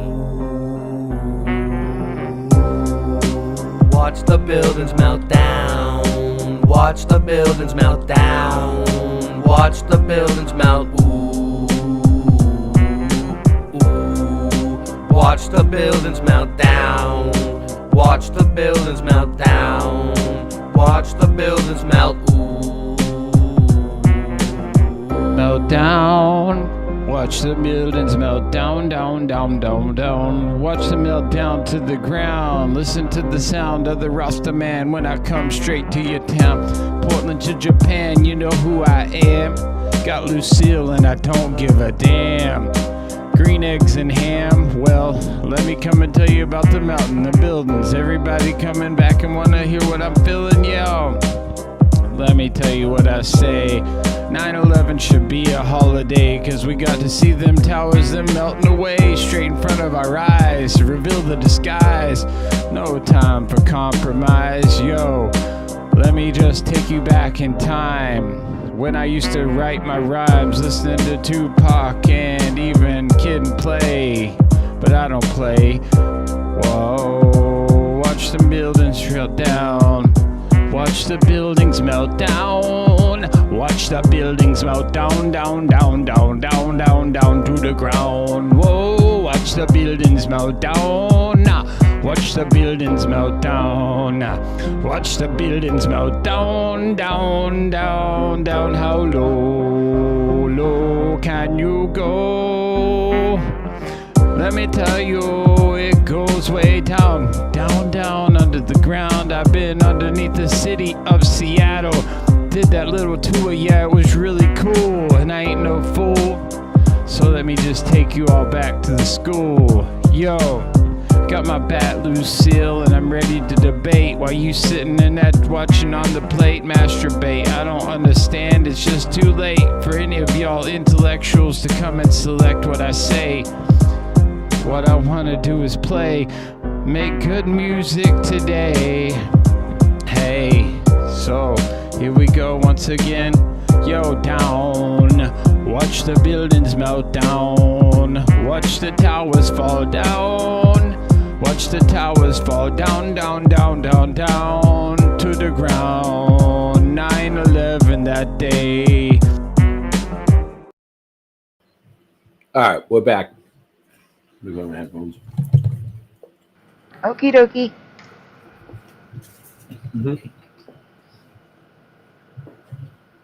What's up? We're about to get into the car mandelas. This is good. Okay. These weren't prototypes. These were actual features that were installed on cars that sold to the general public. All right. Wrist twist steering wheel. In 1965, Ford hired an aerospace engineer to reinvent the steering wheel. Looks like you're going to see a picture of it. That's not it. You're going to see a picture of it. It almost looks like a Ford LTD. All right, let's go. That's what we're talking about. Whoa. This steering wheel was only sold in the 1965 Ford Mercury Park Lane. Consumers couldn't get the hang of the two-handed steering, so it was discontinued. Has anyone ever seen this before other than in my presentation? I've never seen no shit like that before in my life. I think there's a video of someone driving it on the next slide, maybe. Let's get the chat up. What do you guys think? Put it on the screen. Let's go. Comment. It makes the stream show up. What up, Parody Bear? Video clip, YouTube channel, ready in history. Yep. Ready for history. I wrote in. Okay, it is for. So here's how you used it to drive. Mm-hmm. You had to use two hands to drive. They felt it was safer because you had both hands on the wheels, but no.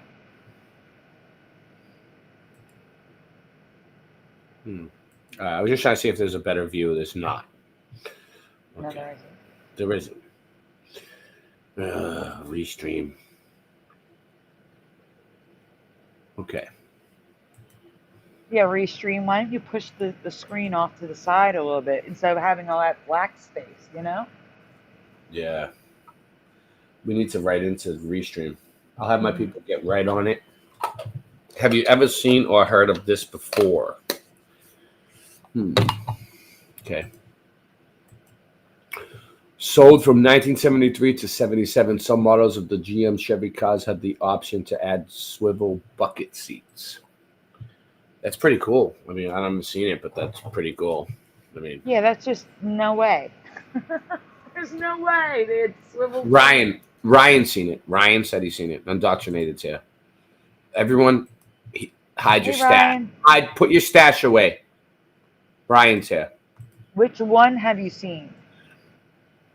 Have you seen the wheels or the swivel seat or both? Dave has never seen it. Pushin says no, never. Actually says the hell? No, never. Never seen that.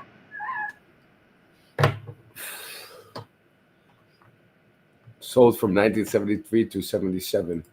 Some models of the GMC Chevy cars had the option to add swivel bucket seats. Okay, moving on. Whoa. Like they would turn fully around. That is dangerous. Danger.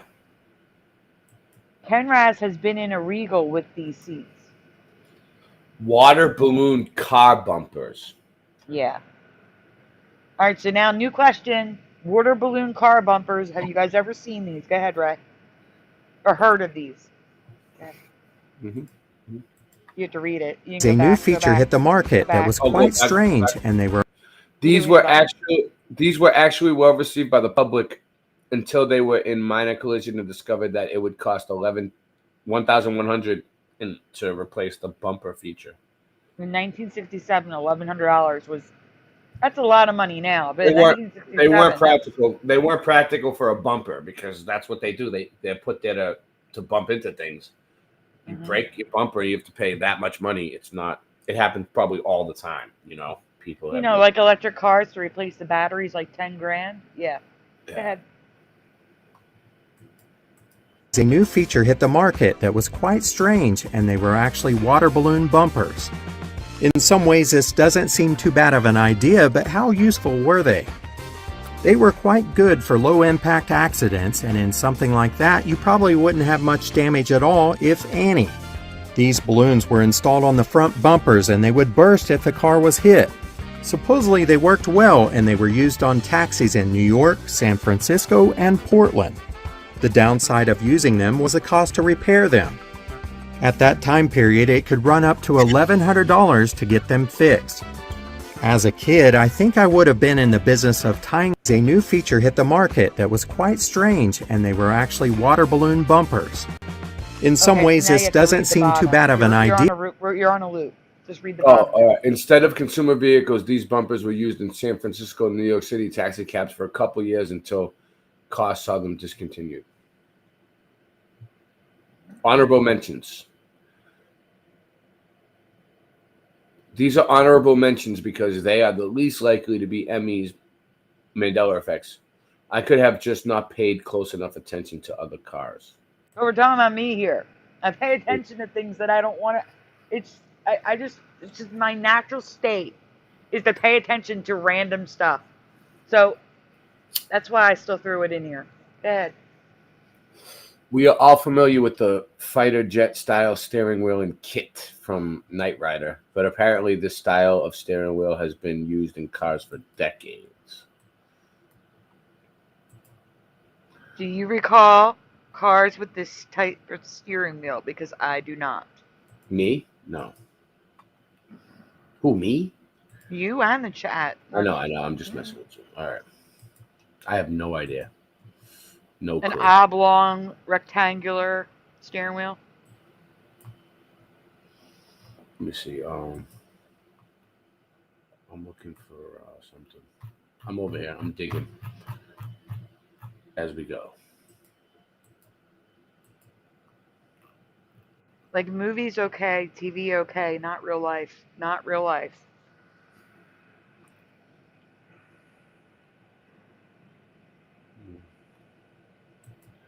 Okay, I'll move to the next one. Oh no, that one's done. Okay. Okay. Here's one. Oh, this one looks pretty cool. Even Dave says huge delay between the chat and the stream. On the chat on the screen or the chat? Oh, I know what you. Yeah. Well, yeah, this is not as good as using StreamYard. No, StreamYard went up to $40. What? Yeah, because now I still have my $10 plan. Okay, keep for it, like 7 keep months. it, keep your $10 plan because I can't get a $10 plan out of them. I never could, and also because they were 25, they were 34 for a while, and then they went down to 25 again, and I was happy, and then now they're like the only plan they're offering me is like $40. So that's crazy. I couldn't find the regular plan that I normally get. The scary part is if I don't have the money in it's because on the 22nd, it'll just cancel. It's because they're doing in 1080p now, right? Like so like the other day they were like streaming 1080p or something, and I'm like, oh nice, they upgraded this shit, and I'm thinking, well, that's good for us. The reason why they did it is so that they could charge us more on the next plan, like so they could be like, oh, like we streaming at 1080p now, you know, like, oh man, yeah. So I don't know, but you know, we do our best with what we got. But I like having the chat on the screen though. Like StreamYard needs to figure a way to put their freaking chat on the screen, like that, because it's great. For the most part, I'm trying to figure some stuff out too at the same time. Is that gonna work? No.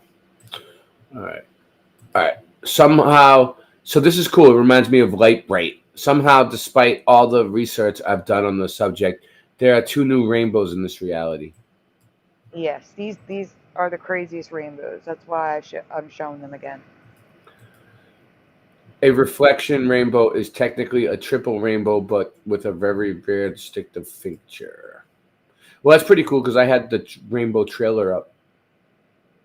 I've seen one like this actually. No, right. You saw one with a rainbow all the way at the top.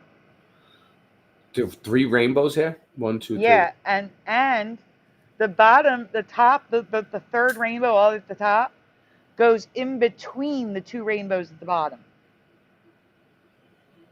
Just read it. Just read it. The main rainbow is your typical double rainbow with Alexander's dark band in between. Alexander's dark band?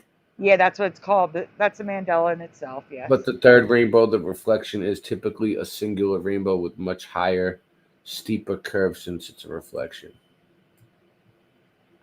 Look at it. Look at that. You've seen that before? Because I haven't. No, I've never seen this many, but there's always two now. Yeah, always 2 now. It used to be single. It used to be rare to see a double rainbow, and now that's the standard. But no, this is the fact that the reflection rainbow goes through the middle of the rainbow at the bottom and then goes above the double rainbow. No, absolutely not. So go ahead, read it. Distinguishing feature. Distinguishing feature that lets you know it's a reflection rainbow, the almost vertical rainbow peeking from inside the Alexander's dark band. So that's how you know you're looking at a reflection rainbow, and there's a third rainbow way up in the sky. Looks like they're just throwing rainbows at us right out of the sky. There are hundreds of pictures of these reflection rainbows, and somehow I've never seen them before. Have you? Have you seen them? I have not. Okay. Dave says reflection of the dome. Yeah, it is. A higher order rainbow is reflected from many angels inside the raindrop, making it appear that the rainbow is in two places at once. So it's a perspective thing. It makes it look like there's a rainbow, like the rainbow starts in front of the mountain and ends behind the mountain. You know what else is? You know what else is a reflection of the dome? The moon. Okay. When viewed, this rare phenomenon can make part of the rainbow appear to be in front of an object and other part of the rainbow appear to be behind it, creating the illusion of a 3D rainbow. So now the image on the left, I adjusted the definition and the lighting and stuff so you could see it easier. But the second rainbow looks like it's behind the mountain, and the first one is in front. That's funny. Yeah, you're right. Like, look, people's answers are just coming in now. No. Nope. No. Mm-hmm. Well, that's good. Well, that's good that your answers are coming in now. And I did that so you can see the second one should be going in front. It should be bright and rainbow in the front, and it's not. It's black. So no, it's not. That shouldn't happen. That can't happen. It can't happen. That's not right. It's not right. It can't happen. Hey, you. It can't happen. Yeah, so it's a glitch in the matrix. Yeah, forget about it. But here you see there's more pictures of them. Mm-hmm. There are so many rainbows in this reality that rainbows were just standard single rainbows in my path. So and now there's like 9 different rainbows that never existed before. So what's really cool about the rainbow is that, like, first of all, it's God's promise that he's never wait a gonna... minute. Also, wait, before you go further, those pictures, go back a second. Okay. So go back. It's God's promise that he's never going to flood the earth again, okay? Proves that the flood is real. Yeah. Also, rainbows are always in the same spot.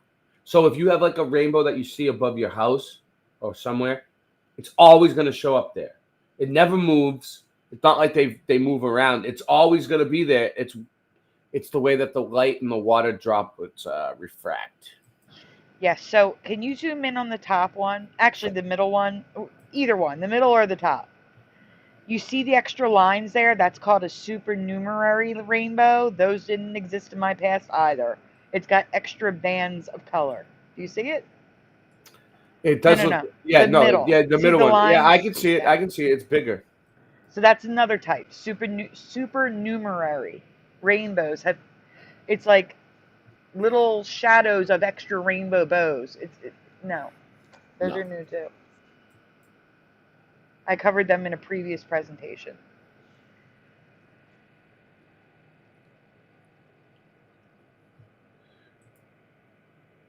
Wow.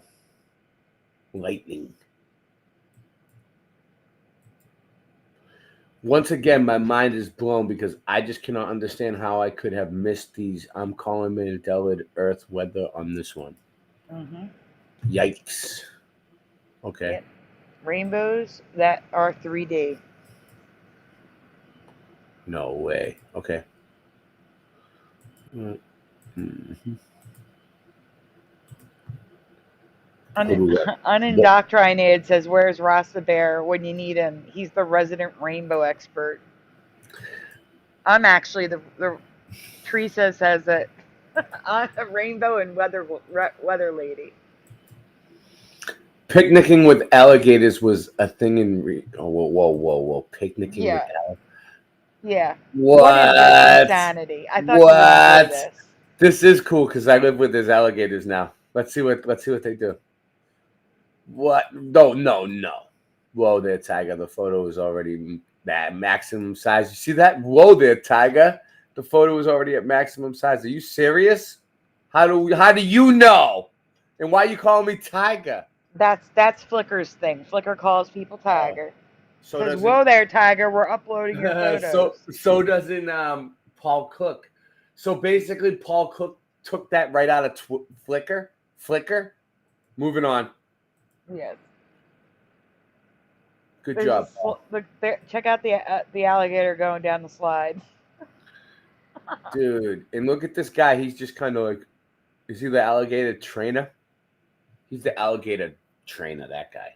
I don't know. All I know is that people are trusting to have a picnic with alligators.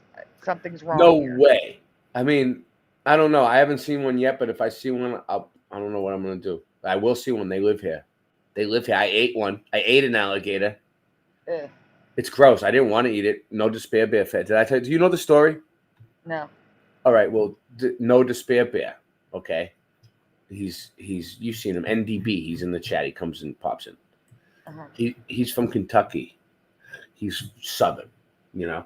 I came down with Christian Knapp from Boston to Florida, and we were playing Levelhead Tour. And while we were playing on the beach, Wait, they're just sitting on an alligator. You realize that, right? Okay. all right, hold on. Since we have time and we're not doing anything else, let me bring it up. Let me bring it up for a minute, and we'll come back. We're not going to. Well, this one's done, isn't it? It's almost done. There's only like 1 or 2 pictures. All right. Well, let me get it ready, and then we'll. Hold on, I got to do a million things at once here. I want to get it ready, and then after this, we'll show it. So I'll tell my alligator story. Okie dokie. All right.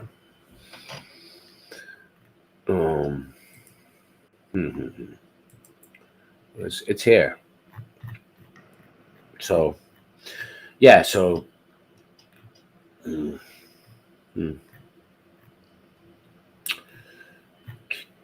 all the way at the beginning. Somewhere. Okay. Yeah, that's where it was. Yep. All right. So this is alligators. All right, alligator time. All right, alligator picnic. All right. Okay. People just swimming with alligators. Like, I don't understand. I don't understand it either. That thing looks fake. That looks like rubber. But it's real, I guess. I don't know. I haven't seen one in real life yet. Okay. So, real quick. So you see this place down there in the middle with the alligator on the sign right there? Right on the building, the alligator on the building. Mm-hmm. Okay, so this was part of the Levelhead tour. Okay. Mm-hmm. All right, so this is what we did. So Stavely facilitated this. Okay, I came down. I agreed to help Stavely and Christian and Levelhead, and we're gonna come down and do the tour. Stavely's gonna, get us going with the band, and that we're also gonna help do the Dose of Reality tour for him. So we're gonna have like he'll have a live band during his tour. He was doing a tour. Stavely was doing a Dose of Reality tour. We were doing a Levelhead tour, and we were all coming down to cheer Tommy up. So it was a great day. It's a little wet. It was beautiful. Scattered showers today, but whatever. What are you gonna do? This is where we was, okay? White sand. This is Pensacola Beach. White sand. Fantastic. It was a little cloudy that day, but it's all right because we didn't want to play in the hot sun anyway. Yeah. So, I already burned one notification. So when this stream ends, I'll have one more to go today on this channel. All right. If I have to, maybe I'll do something. So we had the beach. We had a bunch of people come, right? So we had all Brian's people. A bunch of our people came to see Levelhead too. This is Cleveland Steve. You guys know Cleveland Steve? I don't.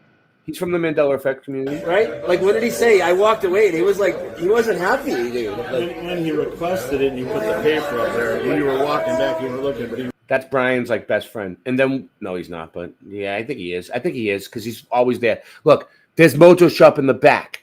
There's Mojo Shop in the back, right? Mm-hmm. Okay. Then we have me and Christian were playing, right? And it was kind of like this was at like 12. Scott. So that's Scott Levelrum in the drums on the back there. You know, from the chat, Scott Levelrum. Yes, that's him. yes, I know Scott. Yeah, he's our drummer.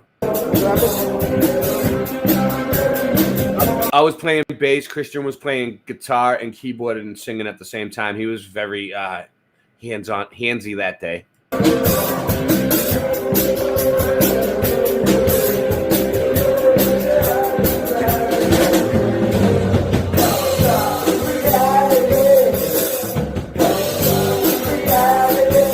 You have hair. Yeah.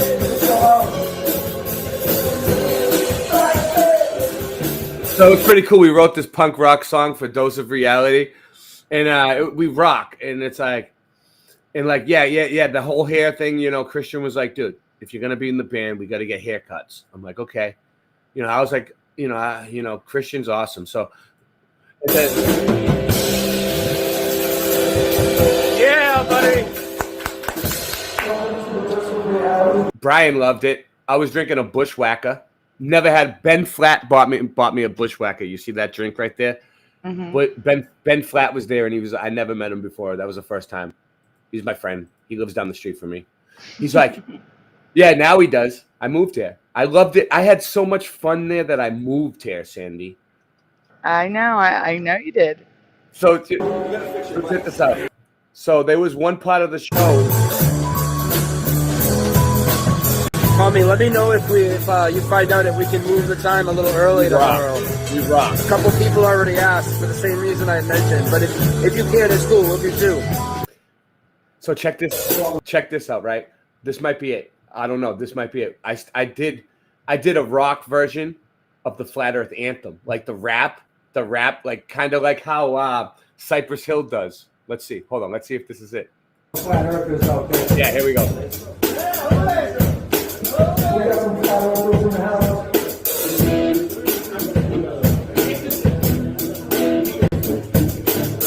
Earth is flat. What you gonna do about it? Earth is flat. What you gonna do about it?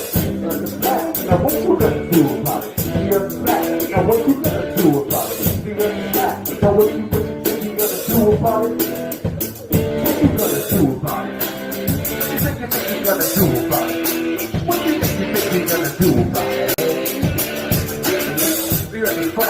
What you gonna do about it? I thought you knew about it. Would you rather do without it? With the second, thunder moves around us like a clock. Can you hear the moving target? With the rocket, I'm the hard to get along with. You take a market. Do you serve up any content? You start the content. You want a constellation for it? It makes me vomit because we never do get hit by comments. I know you want it. Just leave another use of comment in the morning. NASA lost it. What you gonna do about it? We know it's flat, and there is a bunch of us. The broken punching on a bunch of shuffle up with us. You make it cute, then why not cuddle up with us? We know it's flat, why you making such a fuss? My shuffle was the fucking best guess, just because the earth is flat. And here's me laying up my cut to the nuts. Earth is flat, and there's nothing you can do. Earth is flat, and there's nothing you can do. There's a Russian with the crew, I'll do a bunch after the food. Earth is flat, and there's nothing you can do. Everybody share this out, please. Especially if you're on Facebook, share this Facebook stream out. Let's get some momentum over there. How many people in YouTube chat? Somebody let me know.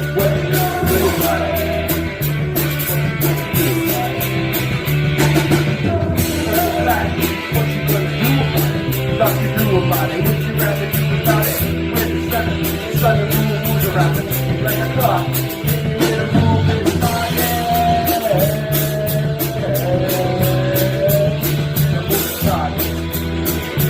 With a fucking rock. Who's from this joint? Right on the bay, across the street from the Gulf of Mexico. Pensacola, baby.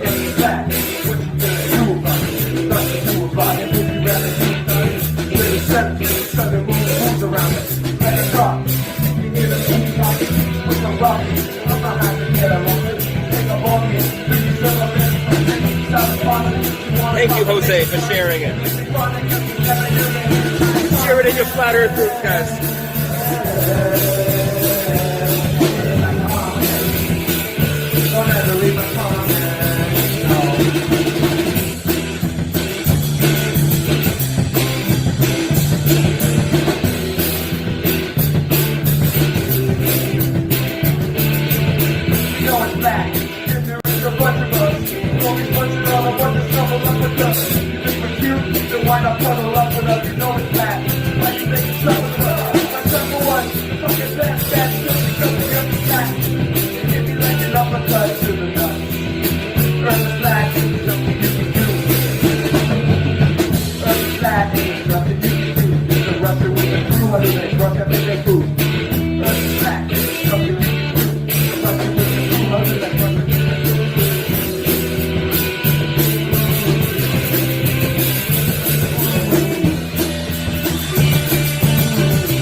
Oh, we're gonna do that later separately. It's the one song I'm gonna get up there with and do with them.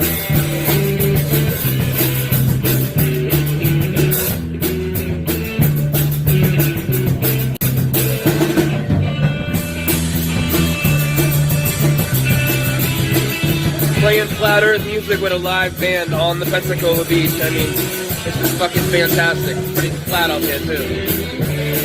All my people are here. Just out here, it's just so cool. Definitely be coming back.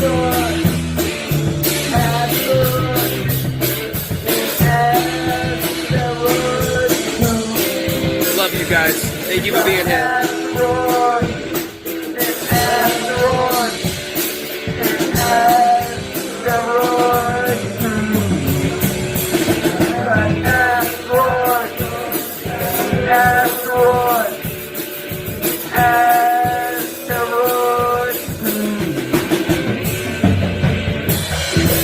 Yeah, so we're live streaming right now from. All right, now you gotta tell us the actual story about the alligator. Yeah. I'm gonna get to it. So I'm trying to get No Despair Bear on the screen is what I'm trying to do. But I don't want to play the whole concept. But this concept, we kicked ass. All right, there he is. This guy, that guy right there. This one. He's a firefighter, I think. Yeah, he is. All right, so he's really cool. He's a cool dude, right? I like him. But I went there and I met him and I met Feather Bear. Feather Bear is from the chat too. She's great too. And they were, together, and it was awesome. It was a great time. But so, all right. So you've seen the alligator on the sign, right? They had an alligator on the building. They had an alligator on the sign outside. I looked at the menu when I first came in, and I seen on the menu alligator nuggets, right? Like, and it said 100% alligator, 100% alligator, right? And I was like, I don't know, alligator meat. And I'm like, I never seen it before in my life because I'm from Boston. And whenever they have like gator bites in the city, like they call it gator bites, but it's really chicken, right? Like, have you seen it places like gator bites, but it's really chicken when you get it? No. Where was it at? You know where I think it was at that I got it before? Like, I want to say Outback Steakhouse or someplace like that. They had it on the menu, but it wasn't really alligator. It was chicken, but they called it gator bites. And I was like, that's weird. So I had that experience, but at this place, it said it was real alligator. So then, No Despair Bear, this guy comes up to me. It was like right before the show, right before we started playing. And he's like, and I was hungry. I wanted to, and we were in a rush. It was like 12 in the afternoon. It was early. Like, we had to get up early. Like, we were up late the last night, rehearsing all night. Like, we were friggin' practicing for days. They had me, Christian and Scott was schooling me. They had me friggin' learning like 19 tracks in one week, 19 new songs in 1 week. It was No, I'm telling you, we were cramming. Like we were practicing while we were touring, while we were driving. We went from Boston to North Carolina. I was in New York City. Then we went down to South Carolina, and then we went all the way down to Florida and back. We drove. And all along the way, we stopped in all these different places and played in all these different little clubs and bars all along the way. And Brian Staveley documented it. And Brian Staveley was there, and he helped us. He helped us get all the shows done. Like, he helped us get in. That's he was awesome. He booked them. You know, he was like a promoter. Dude, it was crazy. And then, and so anyway, this dude fed me an alligator, and he told me it was chicken. He told me that I came up, and I was like, "Oh, what is it?" And he's like, "It's chicken, I think." You know, in his defense, he wasn't like, yeah. You guys are fucked. Not yet. Jesse, you gonna sing for us? Paula Abdul? That's Jesse. So that's Jesse and Brittany, right? Mm-hmm. Back then they were just dating. Now they're married. Married. Yes. Congratulations. So you guys have been together for a little while now. Speaking of So that was my alligator story. Let's see what the next song was going to be.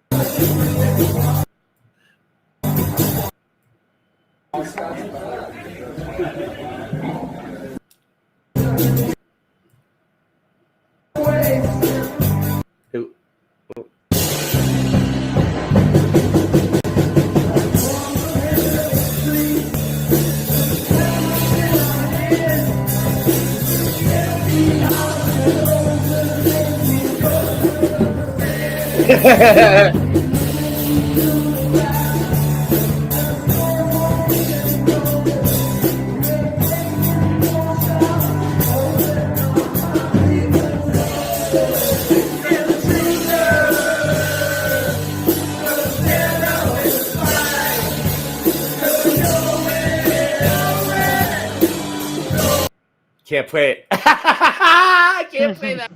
So yeah. So Brian lost a whole entire channel while we was on tour. Because he was but I got away with some of it there. So but yeah, that was a great song that we wrote. Brian performed it with us. We actually got on the mainstream news for that. Like, there was like an article posted about us. It was like Truthers does a parody, you know, Bon Jovi, and it showed us like on the newspaper or some shit. It was nuts. Yeah, please don't get our channels taken down, please. Oh no. I want it. I'm smart. But you know what else? I could just delete. If anything ever happens on a live stream, I just delete it off the channel before. Yeah, so we did that. We already did that with the show. Yeah, it works. I have a pretty good system set up. Like, you ever notice how, like, I don't want to say I don't get any strikes, but like I mean, when was the last time I've had a 2-week ban? My channel is like completely clean now. I used to have like strikes and warnings and all kinds of shit. They all went away because I'm smart. Like, I don't know. I communicate with YouTube. I learn about I learn about what they want, what they don't want, words you can say, words you can't say. The worst I get is a red dollar sign, and I gotta mute stuff or fight it. I'm fighting them now. But that's always going to happen because that's AI. That's AI. It's not even them. It's not, it's AI identifies it. I do want to tell you right now. Hold on, wait, I'm about to cough. Let me mute. I am fighting. So one of the shows I did, hold on, recently, go into my content. Hold on for a minute. Okay, so it was After Dark number 47. Mm-hmm. I have a copyright. It's partially blocked. I don't know what countries it's blocked in. Is it my song? No, it's for the Mandela effect I did of sitting on the dock of the bay. Oh, it is Reading? And I disputed it. It was submitted September 9th. Monetization is being held. They still have not responded. So I'm about to win this thing. Yeah, I win them all the time. It's just a pain in the ass, but I've been winning. So they were trying to make it so I don't make any money off the True Kings album. They were like trying to copyright claim me on 2 little sections of 2 little songs. It's like, fuck that shit. I fought it, and now I got it. I won. So you just gotta, yeah. You just gotta be patient. You just got to be patient. It's a waiting game, and if you cut the stuff right out of your streams end up coming out with like nothing good. Like I think they do it on purpose. They find things to copyright that is going to cut things out of your stream that they don't want. But that's why it's important for people to try to catch us live, because you will see things that you're not going to see. There's a good chance you're going to miss some of it in the replay because we've had to mute it or cut it out. Well, that's why I stream to other platforms. So there's always like, all right, so my backup channel is uncensored. Right, and so's Rumble. So Rumble, if you missed it live, you should go watch the replay on Rumble to see it unedited. But before we get through this one, if you have seen, like Brian MacFarlane, I don't know what he's doing. I don't know if he's coming back or not. But like every Back to the Future day in October, we used to do a Back to the Future show. Yeah. And that's coming up. I don't know if he's doing that again. But this was found for that. So if you saw last year's Back to the Future show, you've seen this one. If you haven't, this one's new for you. So go ahead, Brian. Brian. Sorry about that. All right, that's okay. Go ahead, Ray. Okay. When Marty wakes up his new and improved 1985 reality, he walks out of his room to see his parents. Okay, he walks. You're right. He walks out of his room to see his parents walking in the door. So here comes the question. And this is from Jeff Zanzibar. Which type of clothes do you recall his parents wearing? Jogging outfits, tennis outfits, business casual outfits. So one is jogging, and it put in the chat 1, 2, or 3. One is jogging outfit. 2 is business casual outfits, or 3 is tennis outfits. What were his parents wearing at the end of Back to the Future, the original movie? When he sees his parents have changed, that they're different people now because he went back to the future. Well, back in the past. So pushing button says 3, tennis.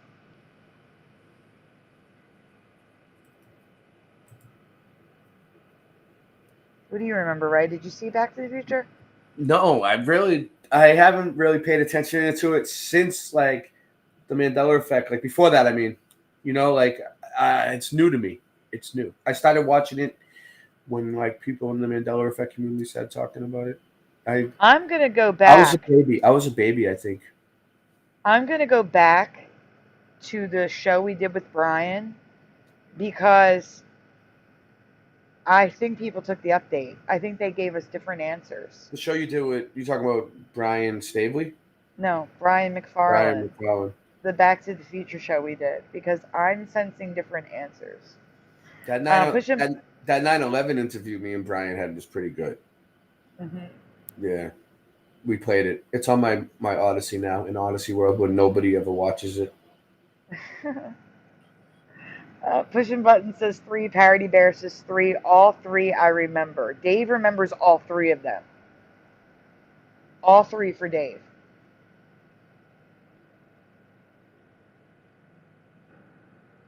Mm-hmm.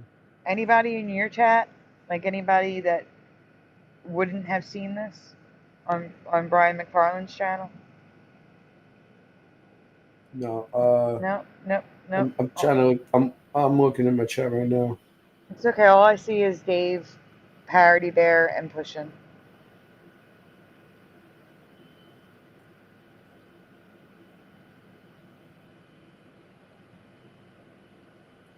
Nice.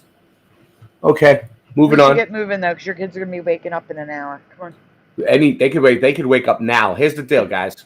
Now, good call. If my kids wake up, I gotta go. It's gonna get crazy. The circus is gonna come.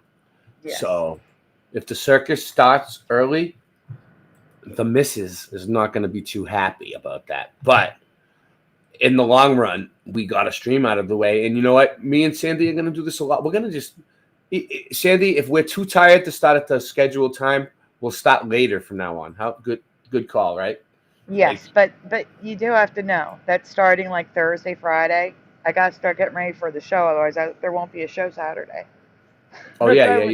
That's why we decided to do it tonight, because I didn't think I could do it later. Your show is big, but me and Singeman will still come on during Me and Sinsman love it. So Yeah, and I'll join if I can, but if I Yeah. got to get work done, I got to get my work done. Don't So worry. Jeff and I have a dual memory on this. Mhm. We remember 1 and 3. So we remember. Can you go back so I can see 1 and 3 again? Oh, sorry. Okay. You're at the answer already. I was still reading. Yikes. Go back again. Again? Yeah, go back again. Wow. All So right. 1 and 3. Jeff and I have a dual memory of jogging outfits and tennis outfits. Okay? So like I said, the whole chat that answered, 3 people, remember number 3. Dave the Damo remembers all of them, but number 3, the tennis outfits and jogging outfits. So something athletic, okay? Because they're new people. Now they exercise together and have fun. But no, go ahead. Now you can go ahead. Oh, go up 1. So I was reading here. Jeff and I have a dual memory of 1 and 3, but we both agree that one of them, we think it was Lorraine, was holding a tennis racket. And I can't read it because the chat's on top of it. Does our memories sound familiar to anyone? I did read it. Oh, yeah? Okay. Yeah, so I remember the tennis racket over her shoulder. But there isn't a tennis racket. You already showed it. The next slide. They're in business attire, number 2, and we don't remember this. We don't remember the business attire. We remember them coming back from playing tennis or jogging or something athletic, and now it's business attire. And she has a purse. It doesn't look right to me. Her shirt even looks wrong with the paisley flower pattern or something, whatever that is. I can't see from here. It's too small. I don't even know what's on her shirt. That's weird. Literally 0 residue here as well. So do you have something close to our memory, or do you have the current business casual memory? Let us know in the comments below. Short and sweet there. I do remember the gray with the gray jacket with the red, but I don't remember it being this scene. Super Mario said Crispin Glover pleaded with producers to change ending because he felt producers were sending the wrong message.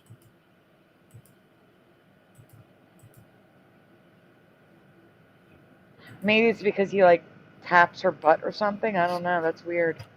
I do know Crispin Glover seemed to complain about everything. Crispin Glover was a complainer, huh?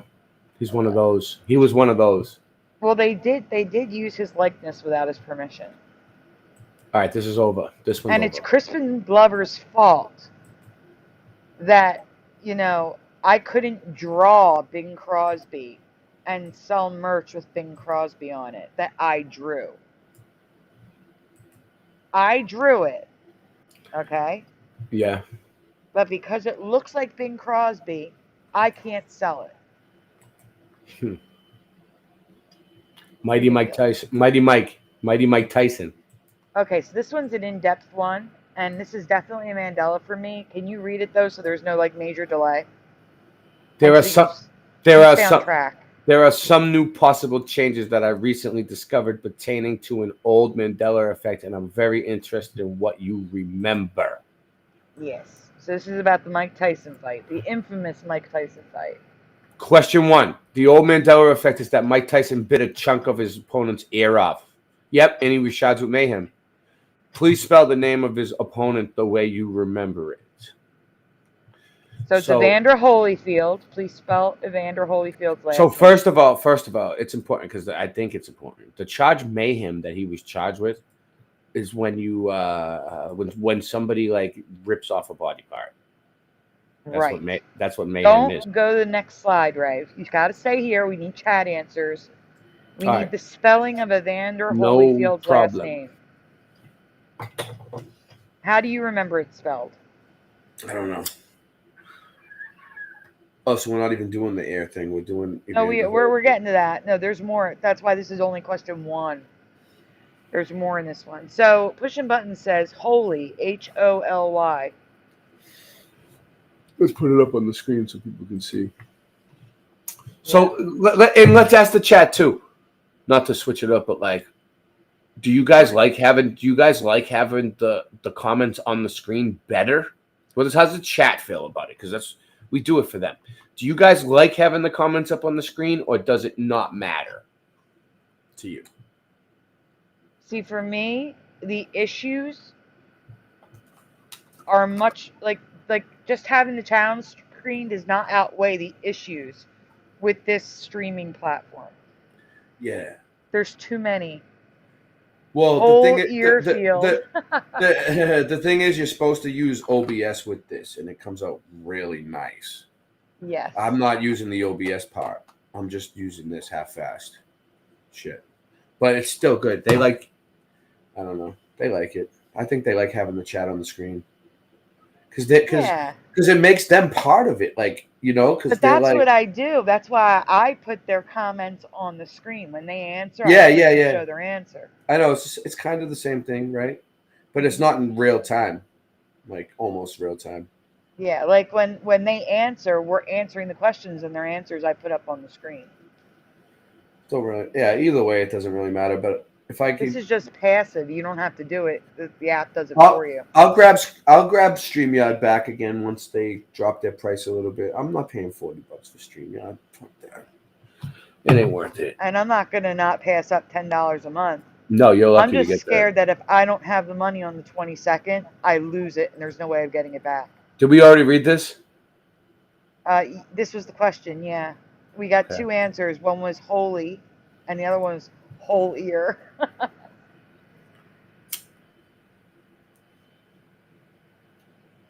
While I have only heard his name as Holyfield, I have very strong memories of seeing it spelled Hollyfield. So it was pronounced Holyfield, but I saw it spelled Hollyfield everywhere. Even though it was pronounced Holyfield, I saw 2 L's all the time. Sorry, myself. And I even used to say, why is it Holyfield if it's spelled Holly? Like, I remember thinking that. Why is it pronounced Holyfield if it's spelled Holly? I've never. I don't remember. I remember Holyfield, but the Hollyfield looks weird to me. The Holyfield looks weird to me because I only saw it spelled Holly. Evander Holyfield, the Mike Tyson versus him. It's almost like this is a different person. It's not Holyfield. Mike Tyson versus Holyfield in this reality. It's a different guy. Yeah. Splatter says yes, and then Push a Button says Holyfield is a last name. But here is proof. This is residue of what I remember Holyfield, even though, again, it was only ever pronounced Holyfield. I'm not saying it was pronounced Hollyfield. Never pronounced Hollyfield. I just always saw it spelled Hollyfield.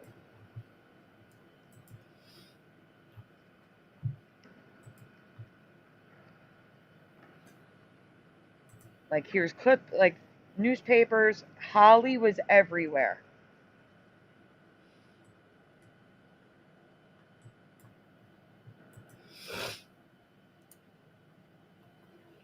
It is everywhere.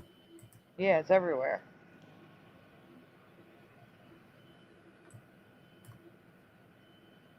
Like, it's not like people don't know how to spell holy, you know what I'm saying? Yeah.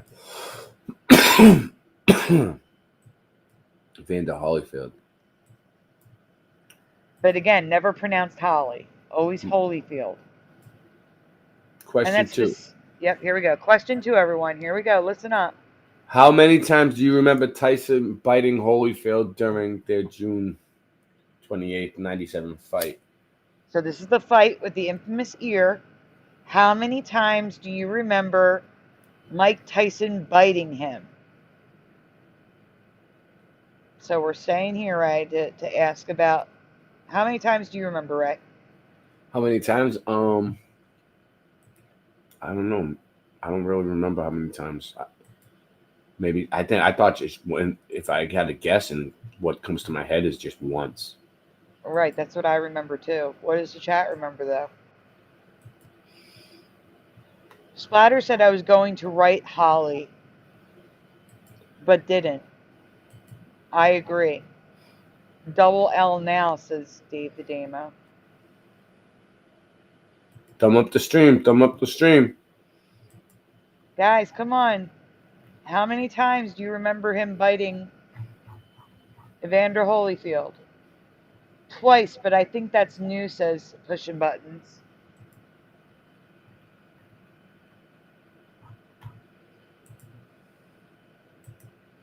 This presentation's from 2022. Okay, moving on. Moving on. Yeah, we only got one answer. For those of you that remember Holyfield being, yeah, that looks more right, though. Being bit more than once, was it the same air or both? Okay, so Pushing Buttons, you said twice. Super Mario Brothers says 3 times. So both of you. Wait, oh, Dave the Damo, didn't he get warned once and then bit? So for the 3 of you, the question is, was it the same ear or did he bite both ears? So stay here, Ray. Mm-hmm. For those of you that remember more than once, was it the same ear or both ears?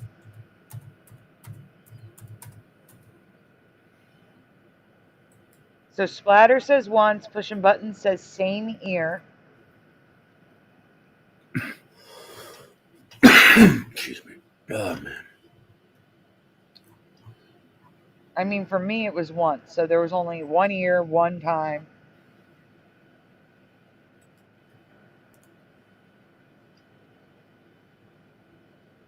Super Mario, Dave the Damo, you guys want to chime in? I know there's a delay for them. That's why I'm giving them time. Don't know which ear, says Dave. That's okay. All right, Ray, you can go on.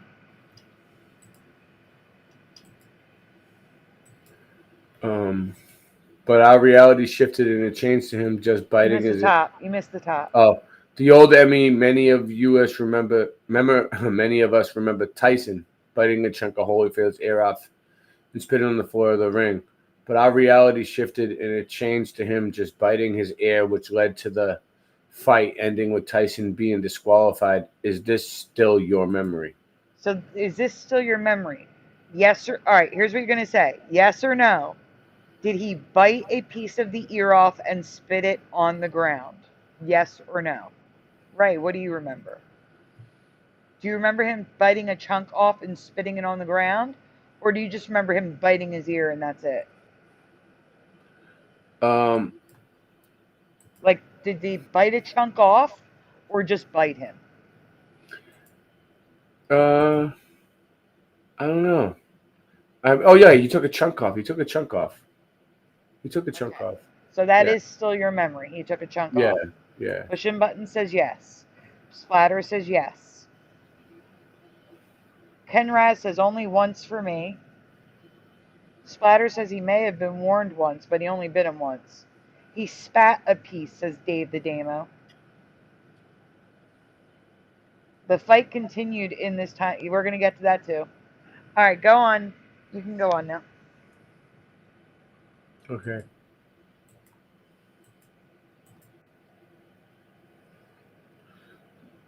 What's going on? Oh, wow. It's my memory for sure. All right. Yeah. You want me to read it? I was trying to cue some stuff up. It's my memory for sure, but our reality has shifted again. We now have a new flip-flop with an additional bite. Stay here a second. Look at that image. Tell me that doesn't mirror the Trump assassination attempt ear. Tell me that doesn't look like Trump's ear. I haven't even really paid too much attention to Trump's ear. Oh all my I know, gosh, all I it's know just is, like it, though. but his ear is completely healed now, and it was 2 weeks, like not even 2 weeks later. I know, but I'm just saying that's how his ear looked with the chunk at the same spot. Not as big, but I know you that's believe. just weird. I know you kind of believe in Trump, right? You like him, like, but like you got to admit that it's a little weird that his ear is like completely healed after like a gunshot, like with a high capacity like rifle like that, like to the ear, like 2 weeks later. Like I'm not not even even talking about that. I'm talking about the fact that they look the same. Yeah. So, But no, I know they.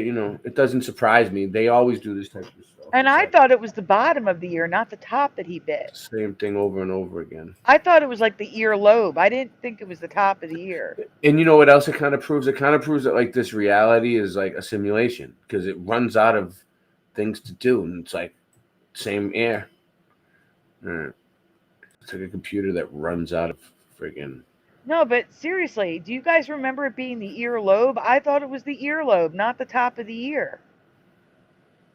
Anyhow. All right, so Mitch Libinati. This comes from someone named Mitch Libinati. So go on. That's his video. All right, Mitch Libinati. Oop.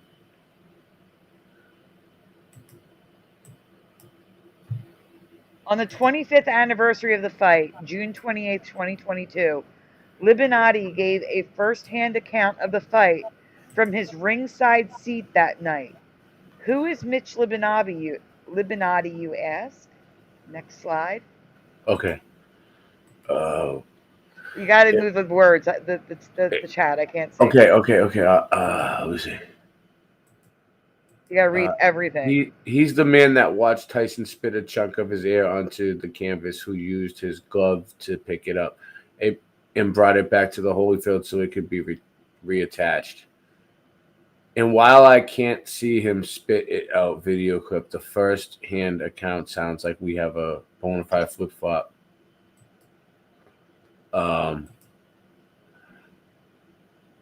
Back to what we remember Tyson did bite a chunk of his ear off.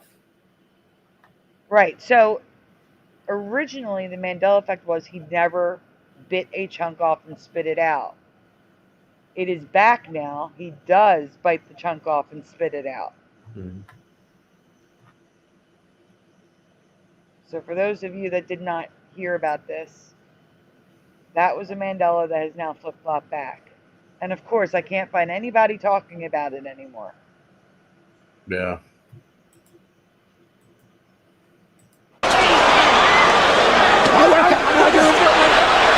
What happened here? He got bit, I think. Evander Holyfield, look out! He's pushed right here, above us by Tyson. He's got bit in the ear. Oh my goodness! He's got a bloody right ear. Holyfield bit by. Yikes!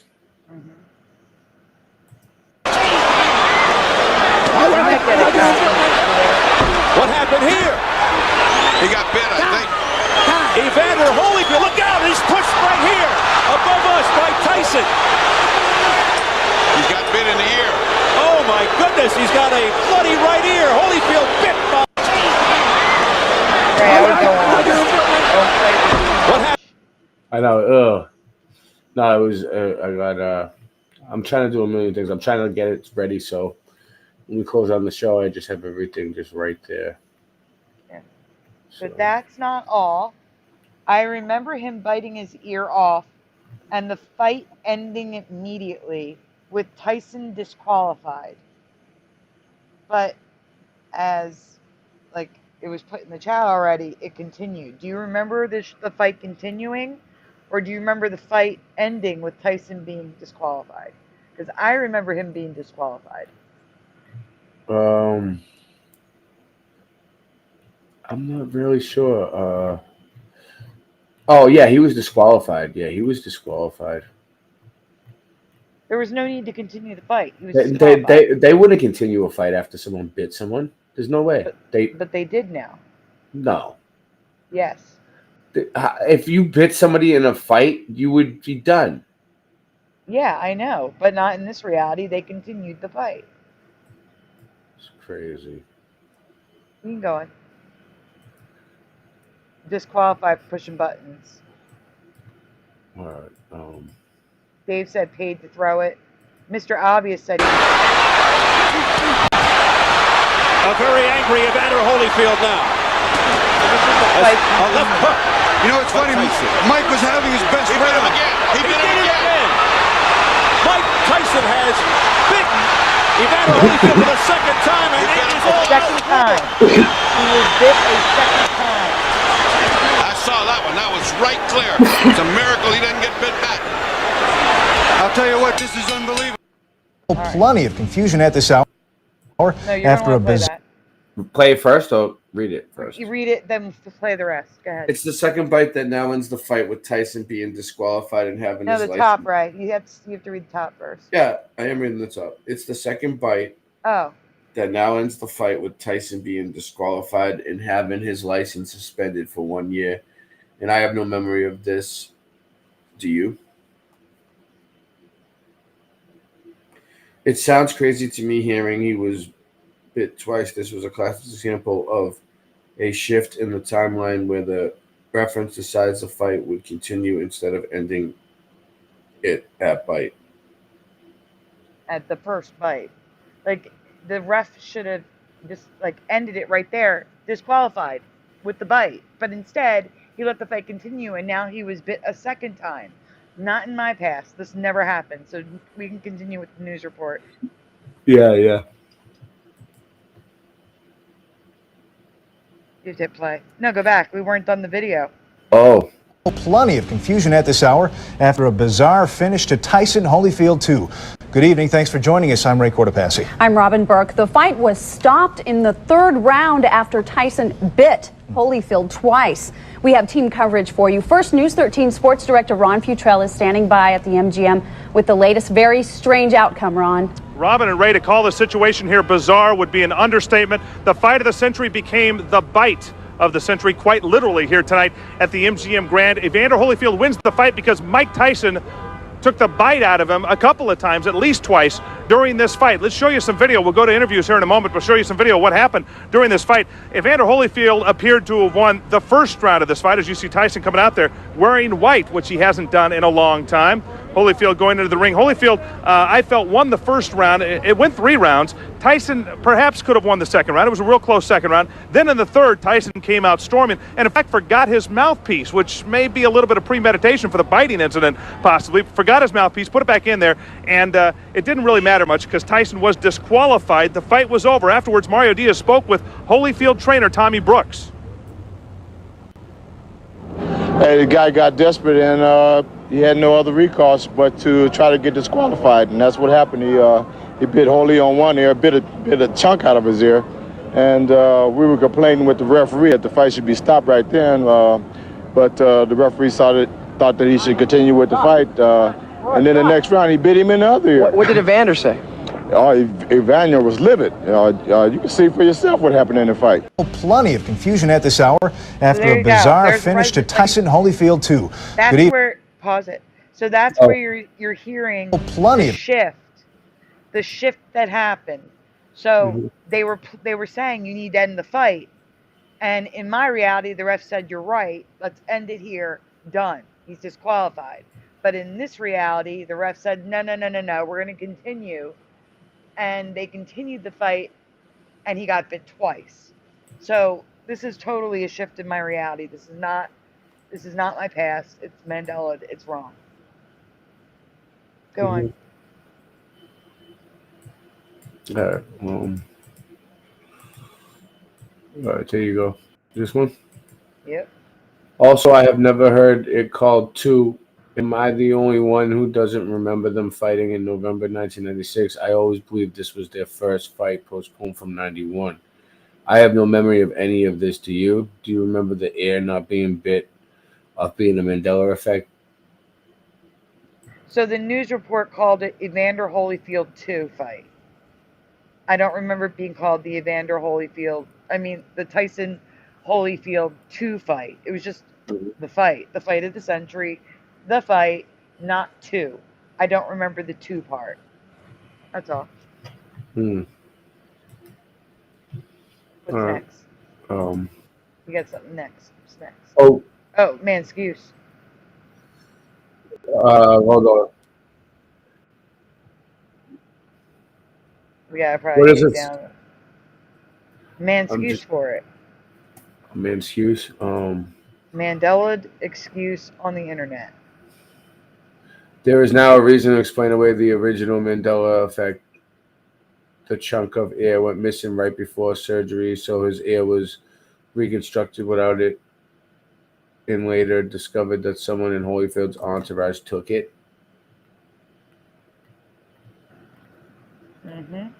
So again, the original Mandela effect of this fight from years ago, I don't know who covered it, it was a long time ago, is that he never bit off a chunk of the ear. Mm-hmm. So there was a timeline that I was in that people were covering it, saying that he no longer bit off a chunk of the ear. He just bit his ear, but no chunk. He didn't spit anything out. Yeah. And now he does take a chunk of the ear like I remember, so it flip-flopped. And now they're saying it's a mystery that the bodyguard or someone took the ear and they had to reconstruct it. And now he's got like a chunk missing from his ear because they couldn't find the piece of ear that was brought back to him because someone stole it. Yeah. It's crazy. All right, go on. On June 28th, the second fight between Evander Holyfield and Mike Tyson took place in Las Vegas. During one of the most bizarre fights in history, Mike Tyson bit a piece of Evander Holyfield's ear off, but the fight was allowed to continue. Shortly after, he bit him again on the other ear, and the fight was eventually stopped, and Tyson was disqualified. Tyson would go on to lose his boxing license for a year. On June 28th, the second fight between Evander Holyfield and Mike Tyson... That's just me showing you that he got bit on the other ear the second time, that's all. Because people in the chat did say same ear. All right. What's the next one? Jeju Island. Jeju. It's Jeju Island. Jeju Island? Yeah, it's got like statues and stuff and melted, you know what I'm saying, the caves, I forget what they're called, lavasicles. What? Yeah. So Jeju Island was mentioned in Squid Game, and I of course wanted to look it up because there was a scene where Kang Se-byuk and I forget the other girl's name now. Yeah. They were talking about what they would do if they weren't there because they knew one of them was going to die, and they were saying they would go to Jeju Island. Jeju Island. Give me like 2 minutes before we start on this one. All right. I'll keep writing verses, fighting curses for what it's worth, it's got its purpose. You only ever dug 8 miles deep below Earth's surface, so I'll sit and watch your trash stream. I heard you had too much caffeine and got a vaccine from Kathy, and your dad screamed, and it was a bad scene, whatever that means. Reality slippier than banana skin. It's the has been, the had been. You're gonna win, not again. Wake up, you're asleep at the wheel, nodding in. Like comparing apples to oranges. Hardest word to rhyme, and I just did. I do it all the time, and you just witnessed it. And many others, plenty of yous, many brothers run for cover. I remember in high school they used to beat the crap right out of me. The doctor says I need a backiotomy. Must be smoking tracheotomy. Why hasn't that ever been taught to me? Honestly, it would be armed robbery. No use telling the truth to Tommy. Leaves a taste in my mouth like used salami. It's like my whole goddamn world came useless on me. If I'm your daddy, who's your mommy? You lose your army if you choose to harm me. The truth brings true kings. We do things in accordance with our mood swings. So stay stuck in the past. We're moving on to new things. Truth brings true kings. We do things in accordance with our mood swings. So stay stuck in the past. We're moving on to new things. Gonna keep it going like a fresh cassette. Don't press rewind, not this time, cause I'm going with the big up freshness of my mind, cause I'm connected straight to the source and I'm on my way. So here we go today. Gotta really feel this song and beat, cause you know that it is so neat. Got the Simpsons face, everybody knows they predict this place, just like the Illuminati card game. Yo, why they doing it? It's all so insane. It's revelation time, yeah, it's hurting my mind. Why can't we just unwind and just live our life alright? Everything is just alright. So whoa, here we go with the flow. Got my bat Lucille, Walking Dead for real. Portland, Oregon, can't you feel they got the masks on their face? And it's such a disgrace. Let me go and just put them in their place, cause I'm tired of this weak ass sauce. Don't you understand? We just bear up the cross. Everywhere I walk, people wanna hurt me, but I don't give a shit, cause I'm gonna hurt them with these words. Flying like a bird, dropping all my white turds like a nerd. Y'all got to understand just what I heard. So, I'm the shepherd, y'all be the sheep. Y'all be looking at me, I can tell that you are a creep. I don't even know what's on your search history, but it's just a mystery when I come and just tell you the truth. I'm up in the booth and I'm giving y'all the proof. Spitting it like pudding, but I ain't Bill Cosby, cause y'all really gotta see that he's like P. Diddy. Wanna come back Woody Witty? I don't even know what's up in his belly. R. Kelly wanna come back now and tell him that it's all just so wild. All of these things we used to see as cool as a child, now it's getting kinda mild or weak sauce dripping. But I know that I'm gonna be just living, cause I'm a Rasta man and I got the Rasta plan. I used to grade and you know that I can, cause I will, cause I got my bat Lucille. And these lyrics, yeah, you're gonna feel. Whoa, what y'all know that the Most High Jah him I let I glow with the I supreme, cause I'm connected to him in my dreams and in my life. It is alright, cause we're gonna come and just bless up the mic. Alright. We are back. Alright. So here's the thing. I've never heard of Jeju Island. So I looked it up when I saw Squid Game and found some Shifty stuff. So that's how this came about. Alright. Let's go. Yep. So Jeju Island has Sorry. caves with like underground forests and I don't know, you look at the rocks. Does that look like melted rocks to you?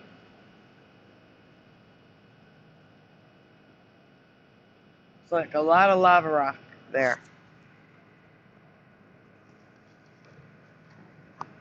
Rocks with moss. Is that what they say, that these are melted? I mean, No, that's what I'm saying. I'm asking you. They're saying it's just lava. the lava rock? Yep. So that means it's melted then. Well, yeah, it has to be. It's lava. I don't see anything that shouts lava rock at me. I know. There's more. You're going to see more. I always do things from the least shocking to the most shocking. That's how I always set up the presentation. So this is just an overview of the island for those of you who have never heard of it. Like I did not hear of it. It's like each section of the island is different. Like even the rock is different in each section. Yeah. I mean, I don't know. I mean, I Just guess. wait. Yeah. You'll see. You'll see. You'll see what I'm talking about. So there's Gwandachiji Beach and Jeju, South Korea. I don't know what I'm looking at yet because it's on the small screen. Hine Life in Korea. I don't know. I'm just showing you ads. Like this in South Korea, this is a huge tourist location. Yeah. Mm-hmm. Okay. So Gwangchi Beach is, I guess that's like the big beach. There's just unique rock formations here on the outside. It's more about the inside that we're going to get to. The inside of the island. So here's Gimyeong Beach. Like I said, this one island looks like it's like multiple different islands. It's all one island. Yeah. Still getting over this cold. Oh. I hear it. I'm hacking up shit left and right. That's good. You're getting it out. Yeah. I know, right? For the most part. Oh my God. Okay, so those rocks. Look at those. What are they? I can't see because it's on the tiny screen. Up top. Yeah. It looks like Buddha or something. That's what it is. They're babies. Now that you zoom Baby in, I can see what it Buddha? is. Baby Buddhas? On top of a big Buddha. Why would they be baby Buddhas? He didn't. Jeju Dol Haran. Wait. In order for there, let's just think about this logically for a second. In order for there to be a baby Buddha, he must have had sex. No, look at their faces. They're distorted. Look at them. But I'm saying Buddha had intercourse and had babies. So somebody had sex with Buddha.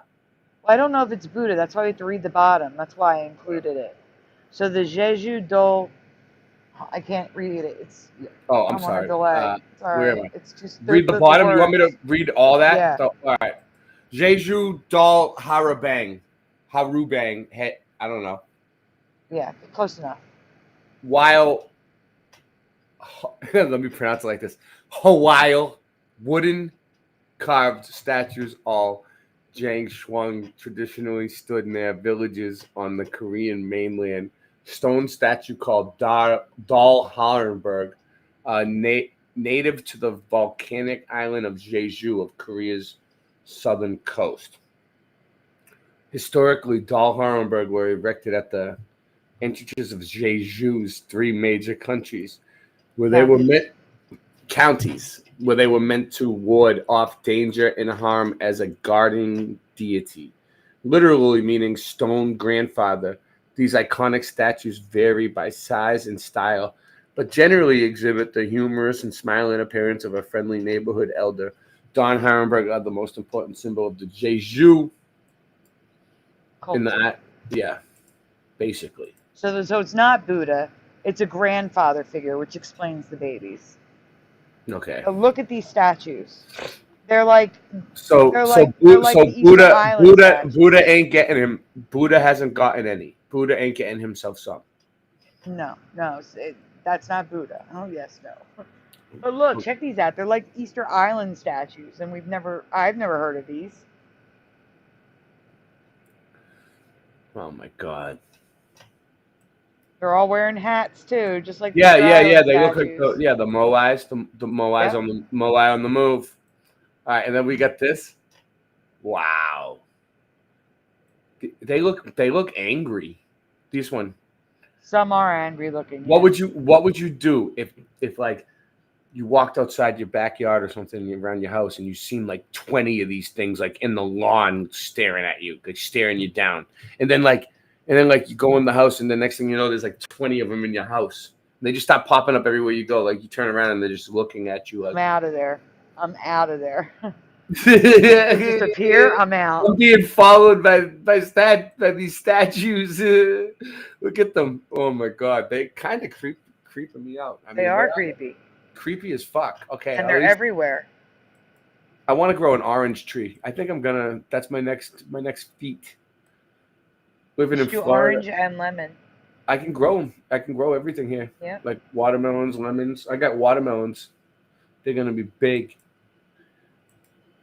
Boom. But you can buy them. They remind me of like those Precious Moments dolls. I've seen little knickknacks with these eyes before. Mm-hmm. I mean, I've seen something like it. Yeah. Yeah, something like it. Right. You've seen it at a Hallmark. Yeah. But it's not these. Even this color. Mm-hmm. Yeah, both colors. Going on.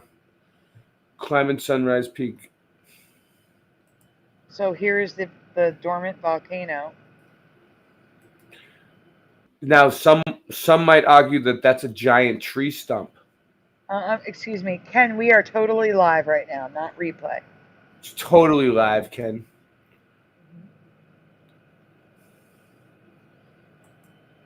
Yeah, that was another thing I wanted to show you. It looks like a tree stump, 100%. Why? Should we invite Ken on? Let's get Ken on here. Let's put the link out for Ken. We've been putting the link out all night and no guests have appeared, right? Like it's Roger came on for a few seconds. Oh yeah, Roger. Sorry, Roger. Yeah, Roger was here. Other than Roger, no one else has come on. I mean, we're not going to be on for much longer. I'm telling you. But if you want to join, good. All right. I think it's a giant tree stump. Yep. Is it? I don't know if it is, but it looks like it to me. Definitely, dude. Mm-hmm. What do you guys think? Giant tree stump, dude. So if there was giants on this place and there was tree stumps this big, then what is really going on? Like, you know what I mean? Mm-hmm. Look at the big cross in the middle of it too. You see that? Oh, you're on No. a different slide. That's Oh, the back one? This one? Yeah. Cross? Well, not a cross. It's like a Y or a V. I don't know. There's Y. something there. Yeah. I see the Y. Yeah. Almost like a peace sign. Yeah. Yeah, exactly like a peace sign, actually. But you're looking at different ones. I hope you can tell that. There's a couple of them.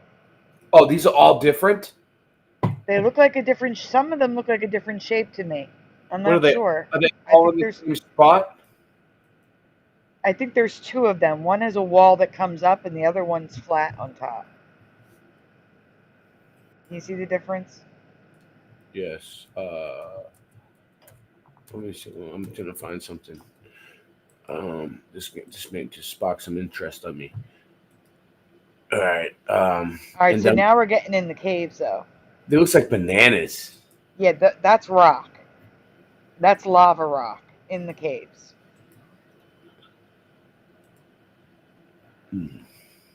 And I've never seen lava form that shape before. Let's see if this is it. Like coconut lava or something. Okay. All right, here we go. Hold on 1 second. Hold on. Oh, give it.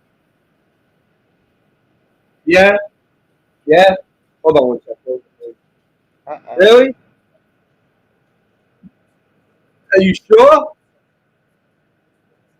All right. Let's see. Is it coming? I got something here. This is good. We're gonna leave this on, but I got something else real quick. Okay. Here we go. Real quick. We would like to welcome. Someone just came in. Hold on. Let's see. See our screen.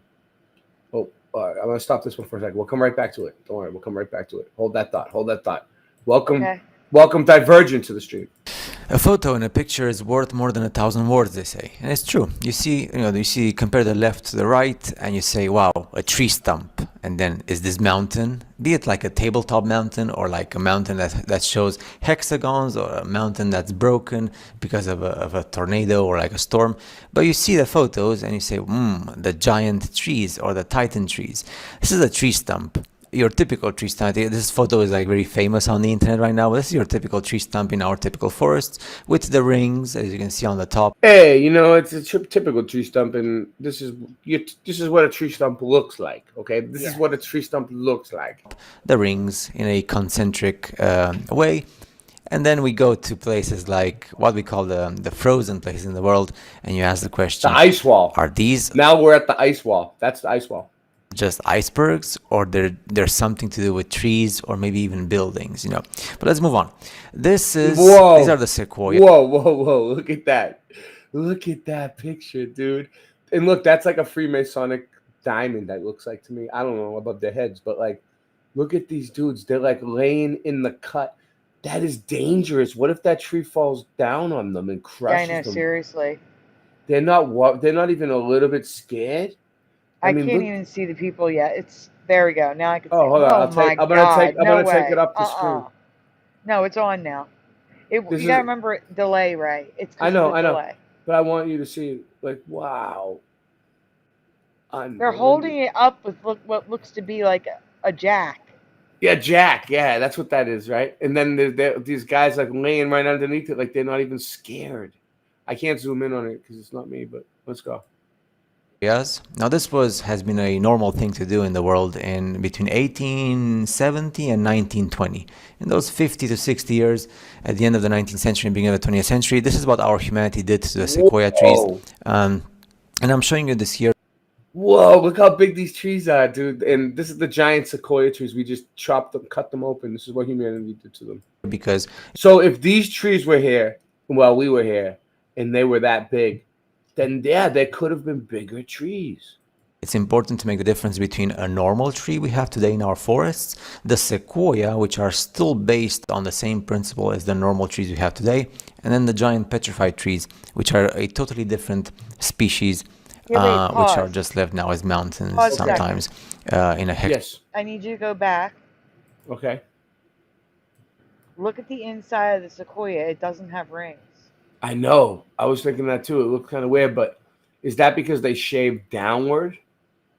Like they chop that open? Was it hollow in there? Like you know what I mean? Like What is happening? Like, what about the one where they're laying in it? Go back. Let's look and see if there's rings. are these real? You know, are these even real pictures? Or is this bullshit? No. So the sequoias are that big. There's a famous sequoia in the forest that they have a tunnel carved so you can drive through with the car. Are there rings there? I can't see right because it's on the small screen. I'm trying to tell. No, it looks it kind of looks almost the same in there. I'm zooming. I don't see no rings. That's weird. Oh, if I press Control something, it'll work. It'll zoom in a little bit, right? Let's see. I'm zooming in with my fingers. I see no rings. But how do you do that? You told me how to do it last time. What is it? Control. Oh no, Control plus, and then Control 0 resets it. Let's see if it works. No. Yeah, there's no rings. There are no rings inside sequoias. Oh, That's someone's weird. here. Someone's here. Let's see who it is. Ken's here. Hey, Ken, how you doing? Good, buddy. Have you come in contact with any crocodiles lately? No. I had a sister-in-law who got eaten by one 30 years ago, so I try to keep away from the top end of Australia these days. You sound like because you know why? Because of your accent, right? You sound like that. You sound like that crocodile guy. That you know who I'm talking about? Oh, Steve. Yeah. Yeah. So every Australian male sounds like Steve Irwin every time. No, they don't. Even when mate. Even when Paul Cook comes on, I always tell him, "Did you catch any crocodiles?" He has no idea what I'm talking about. He doesn't get it at all, dude. Yeah. Anyway, go ahead. Wow. I like your accent. I love it. Our crocs get very big up in the top end of Australia. Oh god. So 25 foot, some of them. Oh no. It's no man's land. No one goes to certain areas up there. You know, it's just infested. You wouldn't survive a day. You know. Yeah. So let me ask you a question. Which one? So alligators or crocodiles? One of them goes on land and one of them stays in the water, right? One of them does both. Which one? What's what? Oh no, they both go on land. Yeah, they both go on. They both go on land and water. Crocodiles can stay on land. Yeah, but they can stay on land for longer. I think alligators need to. I think they can run like 15 kilometers an hour, which is pretty fast. Are they like dinosaurs, dude? Yeah. Yo, well, no one knows how long they live, just like the sharks. No one knows how long these. Where I live in Florida now, there's alligators, but I haven't seen them yet. I know they're pretty. Oh god, they're pussies compared to the crocodile. I don't mean. Oh yeah, the crocodiles. I'd rather come across an alligator. Yeah. Crocodiles are bigger than alligators. I'm fair dinkum. A relative of mine got totally taken out of 2 foot of water. It just come out, grabbed her in front of her whole family. Oh my gosh, way. I'm so sorry. And 3 days later, they found the crocodile, hunted it down. It was like a 15-footer, which is pretty big. In Australia, where you lived? She was inside the body and everything. So at least they got the body back. Does this happen a lot there? It's not a very. You need a weapon. It happens, yeah. Like you maybe need a weapon there. Maybe once a year. A lot of tourists get taken by them.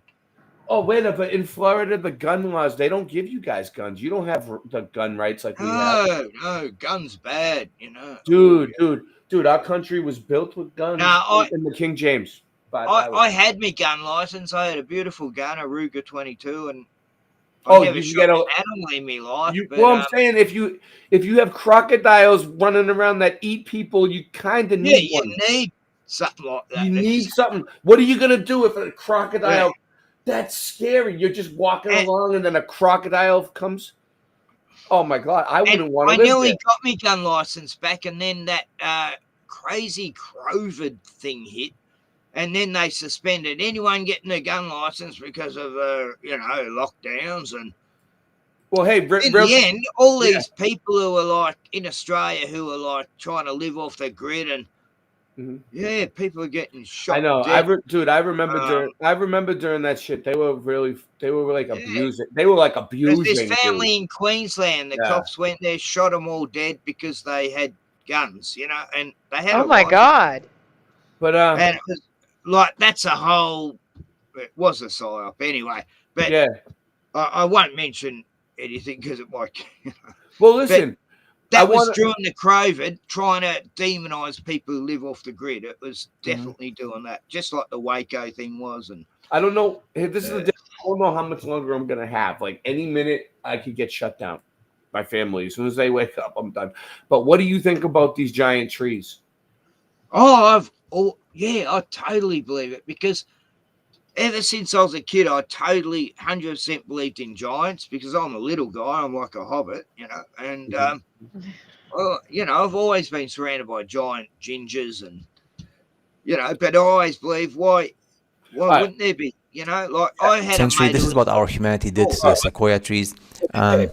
And I'm showing you this here because it's important to make the difference between a normal tree we have today in our forests, the sequoia, which are still based on the same principle as the normal trees we have today, and then the giant petrified trees, which are a totally different species, which are just left now as mountains sometimes in a hexagonal shape or tabletop mountains, etc.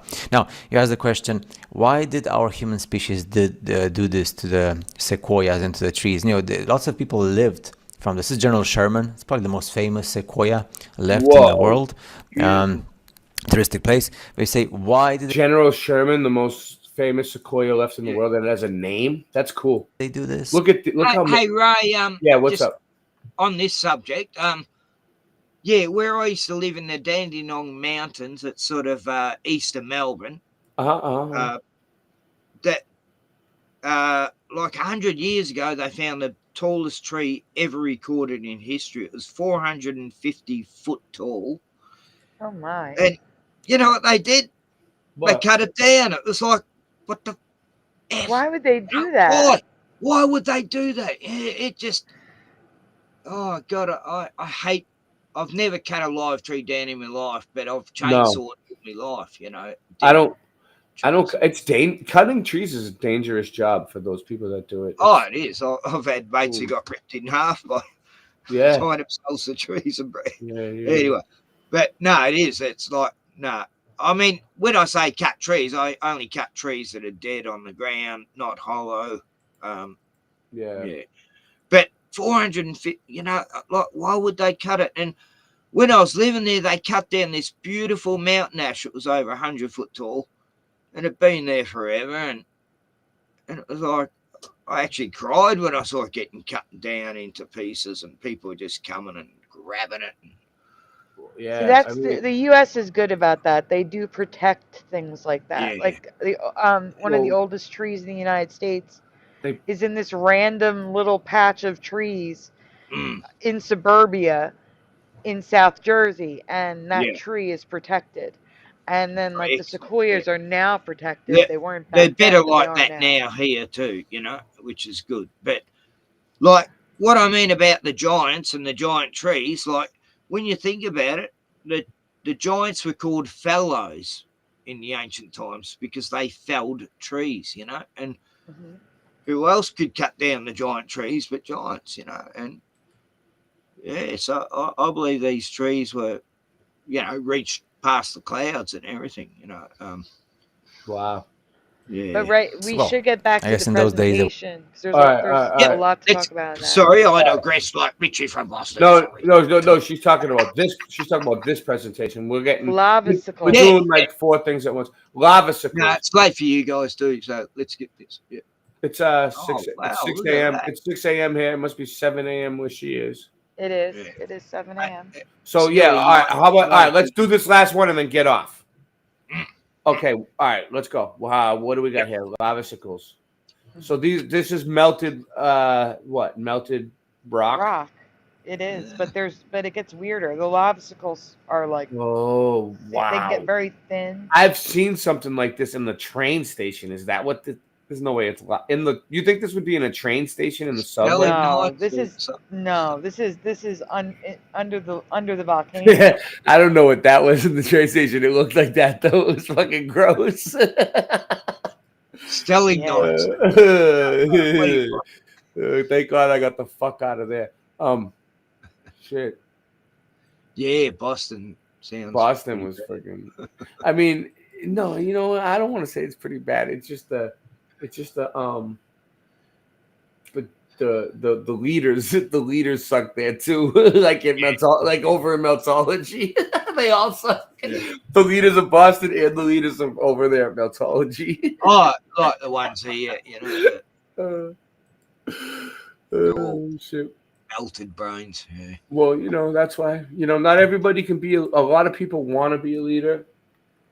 But why would you? But why would you?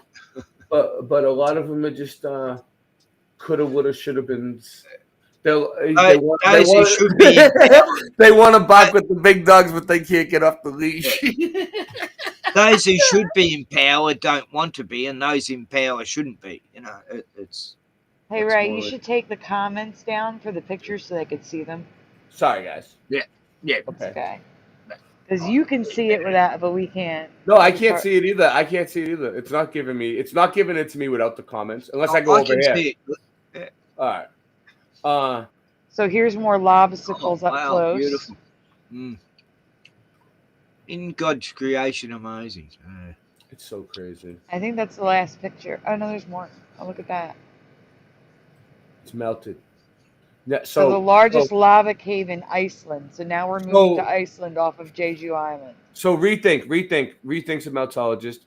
What's going on, dude? Do you think lavasicles are melted? Voted in? Melted? Yes. Melted. Definitely melted as fuck. Well, they have to be because it's lava, right? Looks pretty melted, yeah. I just want to announce. I have an announcement to make. Okay. We've been showing solid meltology stuff on Boston Ray Mudfoot Adventures all week, like 4 or 5 nights in a row, like good, like solid, irrefutable melt, like right there. Show me your melt. This is an example of the melt. I feel like I'm tripping on acid looking at that. Yeah. Lavasicles. So, that's the melted. The bottom are like the dripping lava, making like little statues of balls of dripping lava. Yeah. It looks like great. Like you were saying, the other ones look like bananas. These look like grapes. It's like I used to see walls look like that when I was on acid. You know, yeah. Why you? What? You took a lot of acid. I did in the old. Yeah. This thing looks like a dinosaur eye. Isn't it? Yeah. It's crying. She looks happy as fuck to be there. I can't see because of the comments, Ray. Oh. You just blocked that whole image. Oh yeah. I can see the comments on the side here. I know. The girl that was happy I like having. Couldn't see her. I like having the comments on the screen. Do you know why? Because the chat is more involved because they're more inclined to put a comment because they can see it up on the screen. Not only that is once we clip the shit out of the stream at the end, the chat won't get clipped out. It'll still be there forever on the recording. Can you explain why the lava is rainbow? The lava rock? Like we got yellows, greens, reds, oranges. It's every color there. Yeah. All right, we think it's melted. I think it's the inside of an animal, that's petrified, maybe. I don't know. It could be inside the gizzards of a petrified giant. Like I said, creature. now we're in Iceland. We're not even on Jeju Island now. This is Iceland. So Jeju Island, South Korea. Now we're in Iceland. Yeah, Iceland used to be green and Greenland used to be ice. It's weird. We have green lava rock here at the top left, right? That's Greenland's the North Pole now. I never remember that. That's a Mandela effect for me. It's weird. Greenland is the North Pole now? Wait Yeah. up. Was it always? Look it up on Google. No, but I thought Greenland was always at the North Pole anyway. I always thought it was at the North Pole, like around there. Yeah. Like right around it. Wow, you didn't know that? I always thought it was like the Antarctic, just this big round pole, you know, like on the, it's meant to be on the other side of the Earth, but. What do you mean? You thought it was like what? Like the Antarctic, you know, I thought it was like it was its own continent full of ice, it just like it is at the other end. But where did you think? Where did not you as big. On the it's not as thick as you thought it was. Yeah, the North Pole's smaller than it used to appear on. Anyway, I don't know. Anyway, yeah, I get. do have. I get what you mean. Look at those. At any rate, it is what it is, and you know, it's like neon. Yeah. I do have one question for you guys before we get out of here. What's up? So, the Mandela effect. What's the Mandela effect? Which continent or country is closest to Antarctica on the map?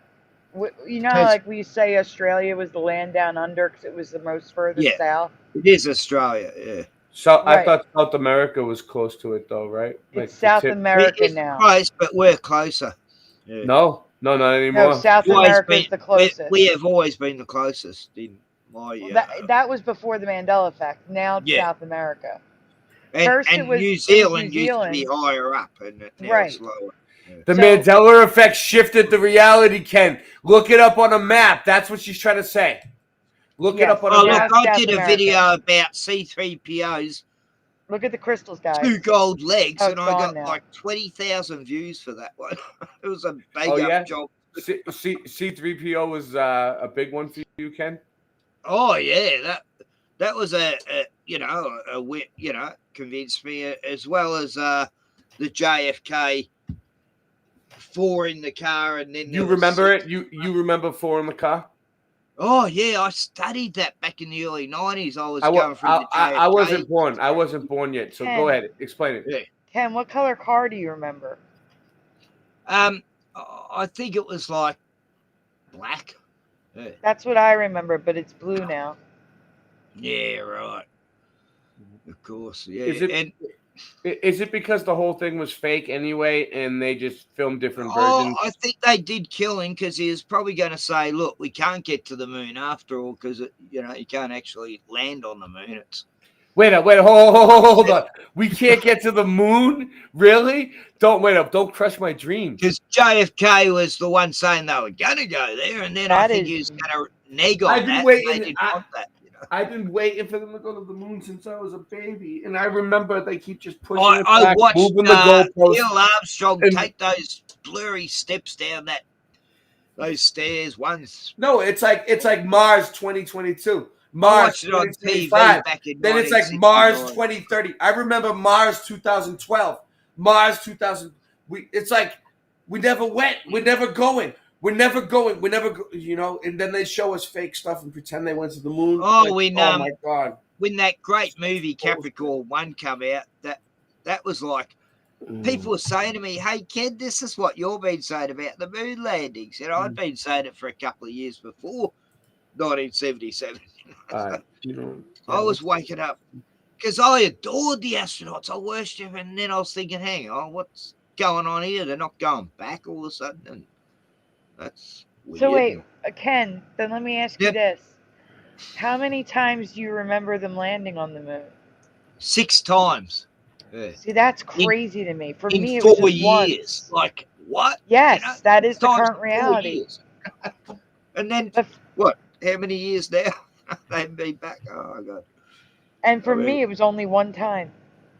Oh, really? They never went back.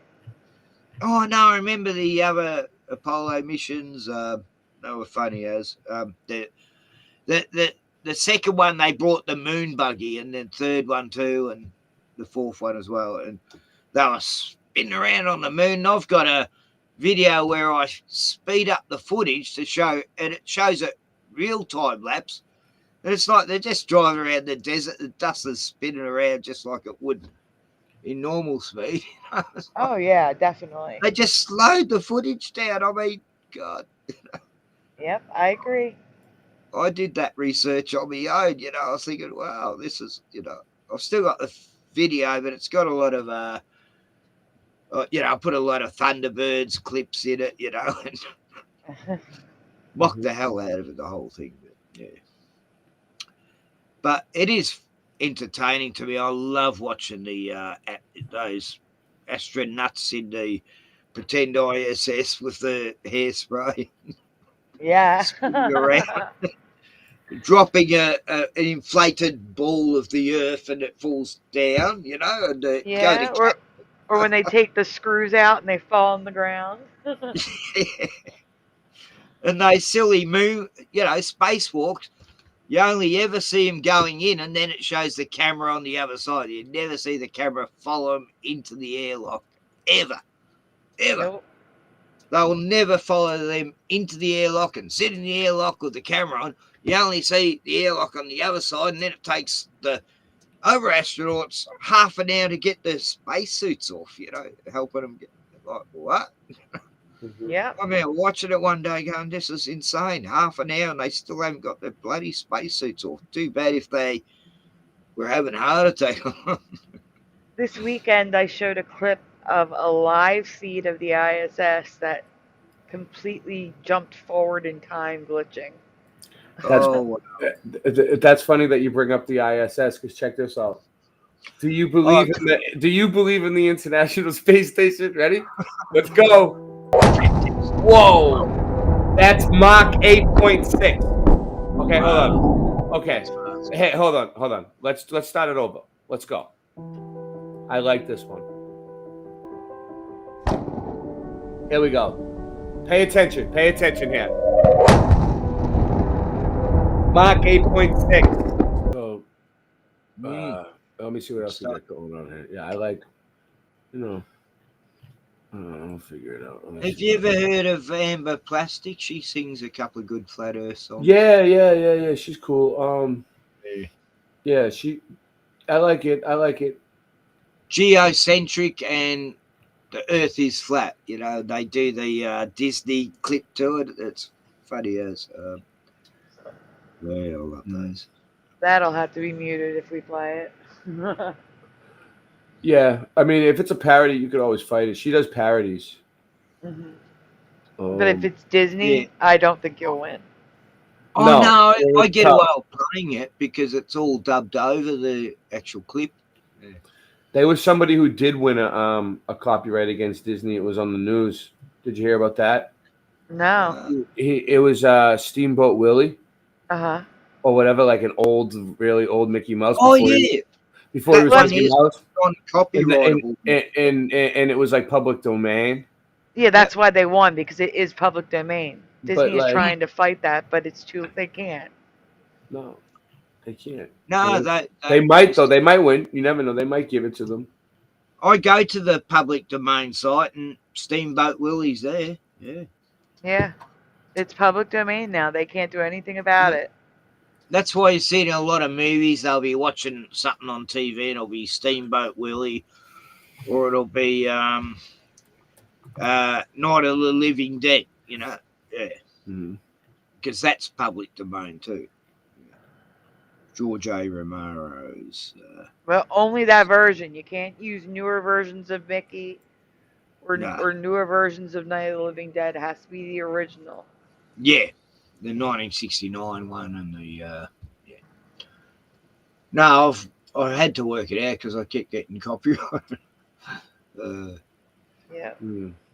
But I got away with playing one the other night, Kronos it's called. It was a sci-fi movie from 1957. For some reason it's still up. Check this out. Here's something cool.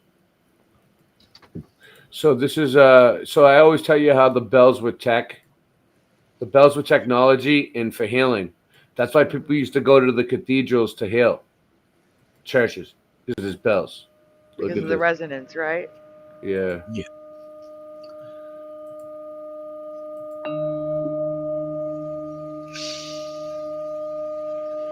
Yeah, there's something to the bell. You hear it?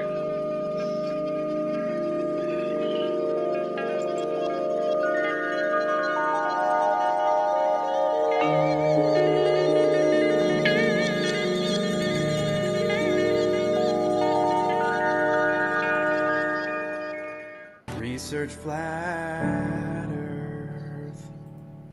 Pretty cool. Oh, look, they show the What did they show? I missed it.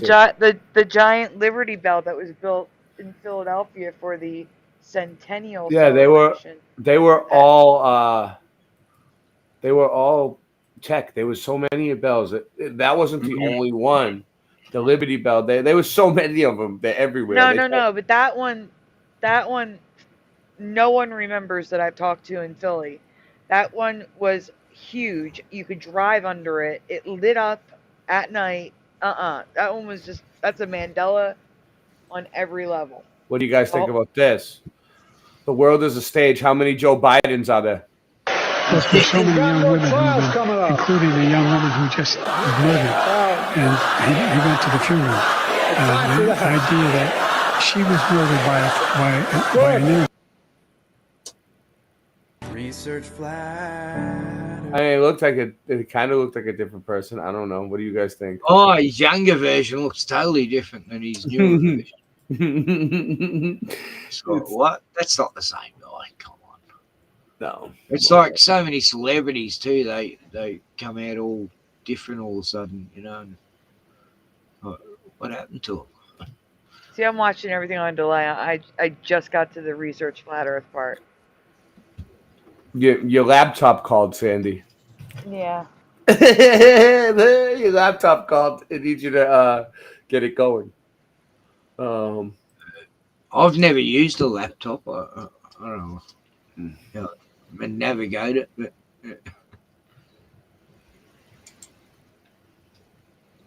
I'm looking for something. You never know. Never know what you see on this. Well,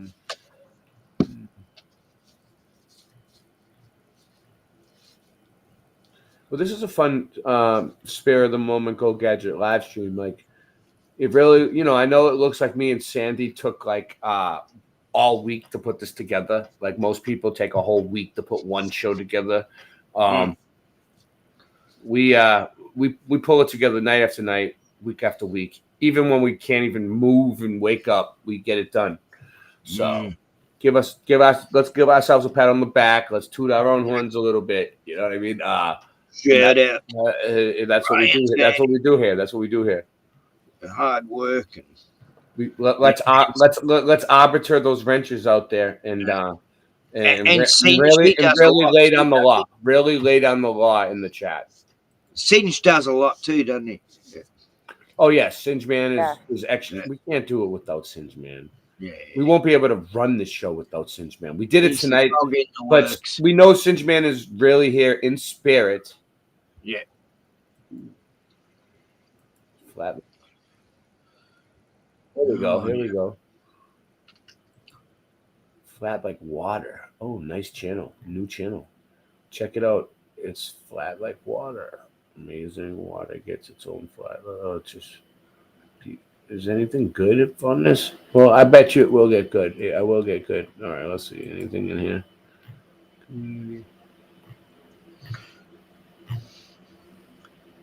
Oh, yeah. Everybody, I've been seeing this experiment around. Everybody's saying that it's really, really cool. I don't really know. I mean, let's play it on here. Let's see what it's been trying to show. I haven't really paid attention to it yet. All right. Look. Wait, Mane is here. This is a multi-meta, and the flat earth girl is at my home. You have to bring the black cable on the COM and the red cable on the on the V. And earthing, yeah, the Steckdose is not very clean. And when I touch the flat earth girl, you can see it goes down. And it's not a joke. I'm touching her. It goes down to 400. That's really crazy. But yeah. And now, look. I left the flat earth girl. It goes up to 1200. And when I touch her, I touch the flat Earth girl, it goes down. That's crazy. Yeah, you can see. Yeah, but yeah, that's crazy. Flat arms in the shadow. That's crazy. So what is that trying to show? Did anyone pick up on that? No idea. No, got a bit lost. no idea for that. No idea. Well, it showed something. Flat Earth.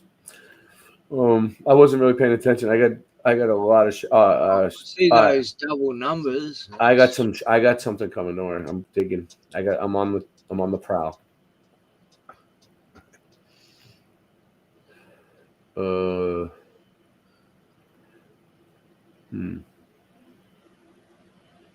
Okay.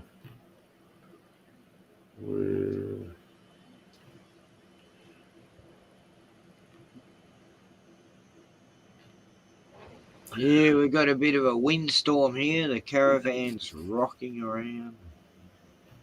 That's not good. Bit of a, yeah, I'm just near the ocean, so yeah, the wind's coming off the Antarctic, I think. And it's been pretty cold lately. But summer's on its way. Summer is coming, you know. Very excited. I love summer. I'm just as excited for the beginning of fall or autumn here.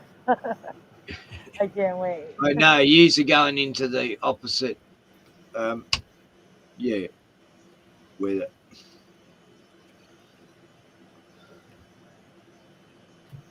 Yeah, so, let's check this out. Tides. Yeah, moon and the tides. I mean, I could never figure it out. How would the moon? What, on the flat Earth? On the flat Earth? Tides on the flat Earth? Well, even on a round Earth, it still didn't make sense to me that the moon. Let's see. It's bullshit. It's the pulse of the Earth.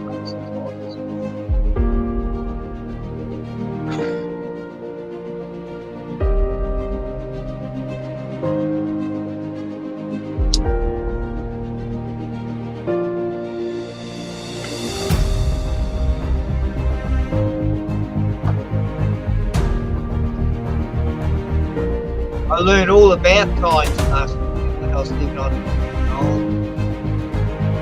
It's incredible.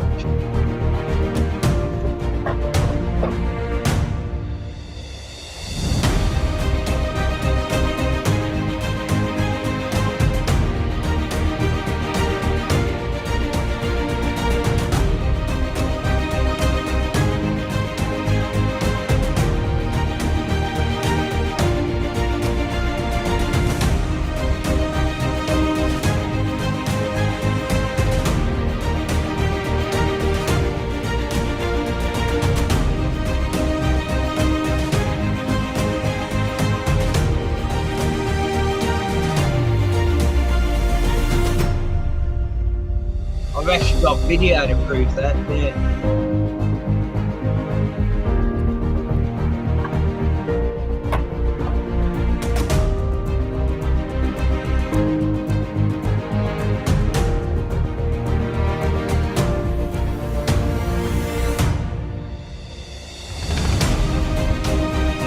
I wouldn't feel safe on that island.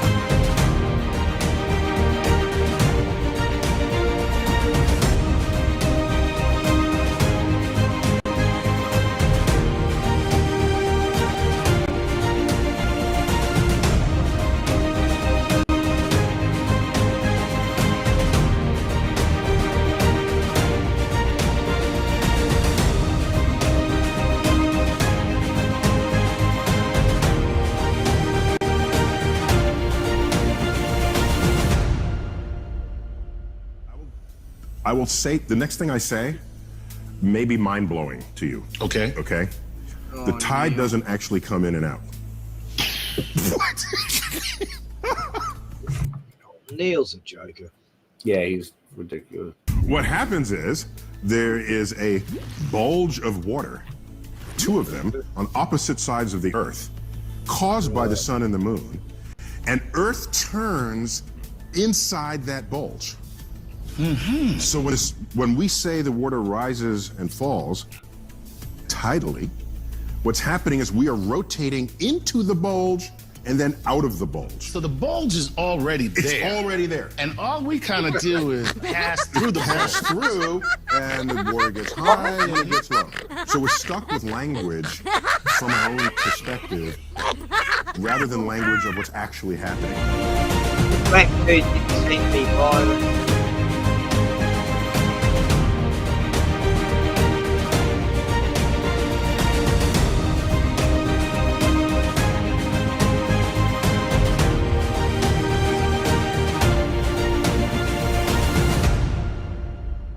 Yeah, why are we getting tides on the bottom upside down?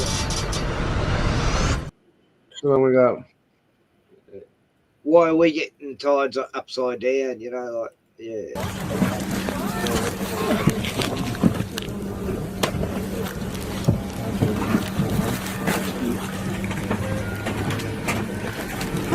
I'm sorry, pilot. Can I have a quick word with the pilot? What?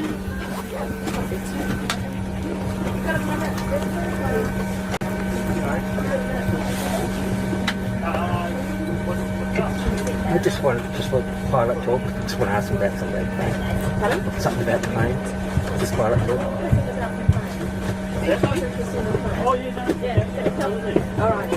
Thank you. Yeah, absolutely, I understand that these days. G'day guys. How you going? Just a fellow PPL. Oh yes. You know, yeah, but yeah. Casey, how are you, mate? Nice to meet you. Pleased to meet you guys. Guys, I'm going to ask you a question. Yeah. I've been flying, and I've come to the conclusion there is no curvature. I never allow for curvature. There's no way there's curvature. We're round and flat, aren't we? Definitely. We are, aren't we? Flat as a Thank pancake, you, mate. sir. Flat as a pancake. We're so, and the outer ring is south. Yeah. And so north must be in the middle, correct? Possibly. That would be the only way that a magnetic compass would works on a flat plane. You might be on something there. Yeah, but you're not having me on. We're round and flat, aren't we? Pancake, mate. Yeah. There you go. Thank you, man. No worries. You made my day. You put chips down My God, I had this conversation. You know, I tell a few people. What's up? What's up? Oh, Ray, in the 80s, I went to Bali and I had this, I was allowed into the cockpit. And I was saying, how come it's so flat? Do you ever see the curve of the earth? And they go, no, we don't. No. They admitted they have never actually seen the curvature, you know, which. And then another mate of mine a few years back, he was a pilot for the oil companies. Hold on. Yeah, go ahead. Keep talking. I was just, I had music. Come on. I wasn't doing it on purpose. I'm just trying to play. No, you're all right. No, I'm just. But I was listening to you. I knew like another mate who was a pilot. He used to do it for the oil companies here and go to all these places, and they actually sacked him because he knew too much about their drilling operations and stuff. But anyway, he admitted he never saw the curvature either, you know, and but he still believed in around Earth, but he could not say he ever saw a curvature. Yeah. So that's three pilots that, admit that that I knew. Yeah. And my dad was in the Air Force. That's why we got so much UFO activity when he left. Anyway, I digress. All right. Well, you know what? I'm going to take off because. Yeah. Okay. Right. It's the sun. The sun is here. No. The 7:30 a.m. here. Yeah. But anyway, so support the stream, support Sandy, support me. The links are there. Support Ray, Sandy. Yep. We're gonna get out of here. We're gonna try to do it again. Subscribe or don't. Exactly. I mean, Thanks for joining us, Ken. It was really nice of you to jump on. Yeah, thanks for having me, guys. No, it was good. Yeah. I enjoyed it. Thanks for having me too, Ray. No problem. I mean, this was God fun. bless. We'll do it. We'll do it as much as we can. Thank you, everybody. Thank you. First and foremost, we'd like to thank Ja, our mothers, for giving birth to us. in this wonderful community. We love you. God bless. Rasta Bear, why'd you leave me here? I'm so sorry. What have I done to you? Rasta Bear, why'd you leave me here? Just like Tommy. What have I done to you? The earth is flat, man, I'm calling up Batman. We waking up the people and bringing it back, fam. The earth being flat is a provable fact. It's time to let them know how we know that. Water always finds its own level. Believing in the globe, you're worshiping the devil. Thrust and combustion don't work in a vacuum. It's a pressurized system, just one little crack through. They tell you it's fact true, but nobody asked you. It's garbage, a crapshoot, it belongs in the bathroom. What type of sun-lapse footage do you got? The sun goes away and turns into a small spot. Dinosaur bones or crushed chicken bones. You might as well shut up and listen though. It's disinfo and misinfo. It's a mission to keep the public misinformed. Come on. Rasta Bear, why'd you leave me here? I'm so sorry. What have I done to you? Rasta Bear, why'd you leave me here? Just like Tommy. What have I done to you?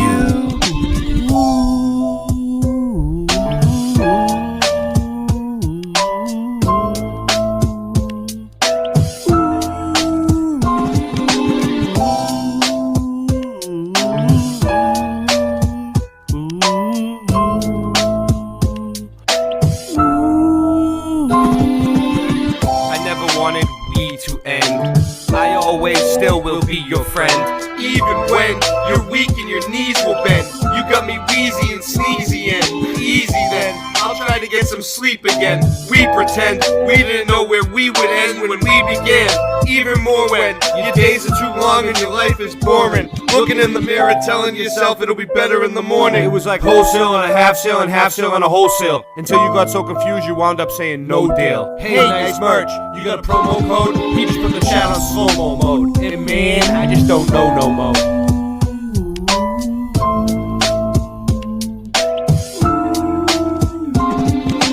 Rasta Bear, why'd you leave me here? I'm so sorry. What have I done to you? Rasta Bear, why'd you leave me here? Just like Tommy. What have I done to you? Now sing it with me, come on. Rasta Bear, why'd you leave me here? I'm so sorry. What have I done to you? Rasta Bear, why'd you leave me here? Just like Tommy. What have I done to you?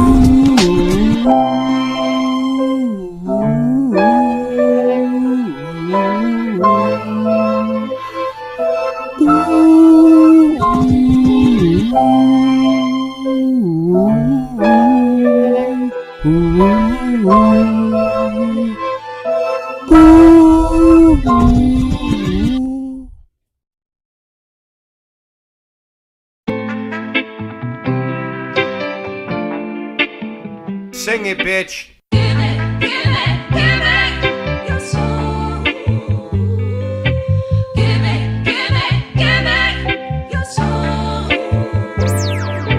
Basic, we living in the Matrix. NASA fakes it. The test of rap, I aced it. Spaceships don't take space trips. It's ridiculous and dangerous to our minds. Watching the Challenger exploded 8-6. In school eating Lay's chips. As my day shifts, I'll take the nights. She said she likes it like this. I got words to play with. Read about it on page 6. I ain't been the same since I saw the earth is a flat disc. Now I get blackballed and blacklist. Fantastic, you globies flatulent. Your wife looks African and masculine. I knew it was a matrix since the Ford logo changes. Earth is flat like old soda pop. The moon is not a floating rock. Control the block, don't blow the spot. That was a warning shot.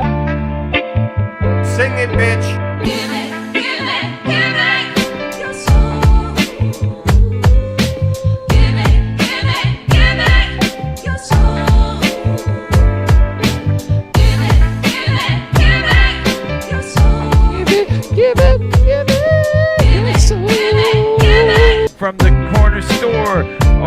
because we got even more than you could even imagine. And you know it's the best, cause I just gonna have to puff out music. As a matter of fact, when the music hits, it may cause you pain or ease your mind like Prince Purple Rain. I don't wanna sit and wait in vain. Your political circus, it is hurting my brain. I'm the sofa king, like an eagle I'll soar. I manifest to be the best, my chakras endure. I don't need medication, cause I'm feeling just fine. Lively up yourself with your spiritual wealth. Quit eating sugar, cause that shit's bad for your health. It's no wonder you're sick. I can look in your fridge, it's straight up disgusting what they fed to you as a kid.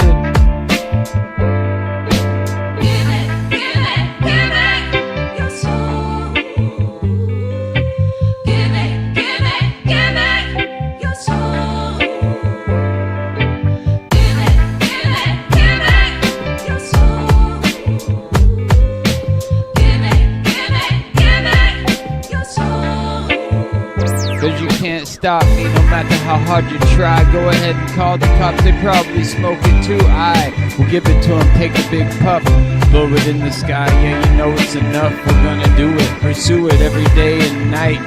Late night live, yeah, we're gonna drain. And I go out and say, hey, we got rivers, breeze and trees, everything now. When you know I'm in need, I just get the weed.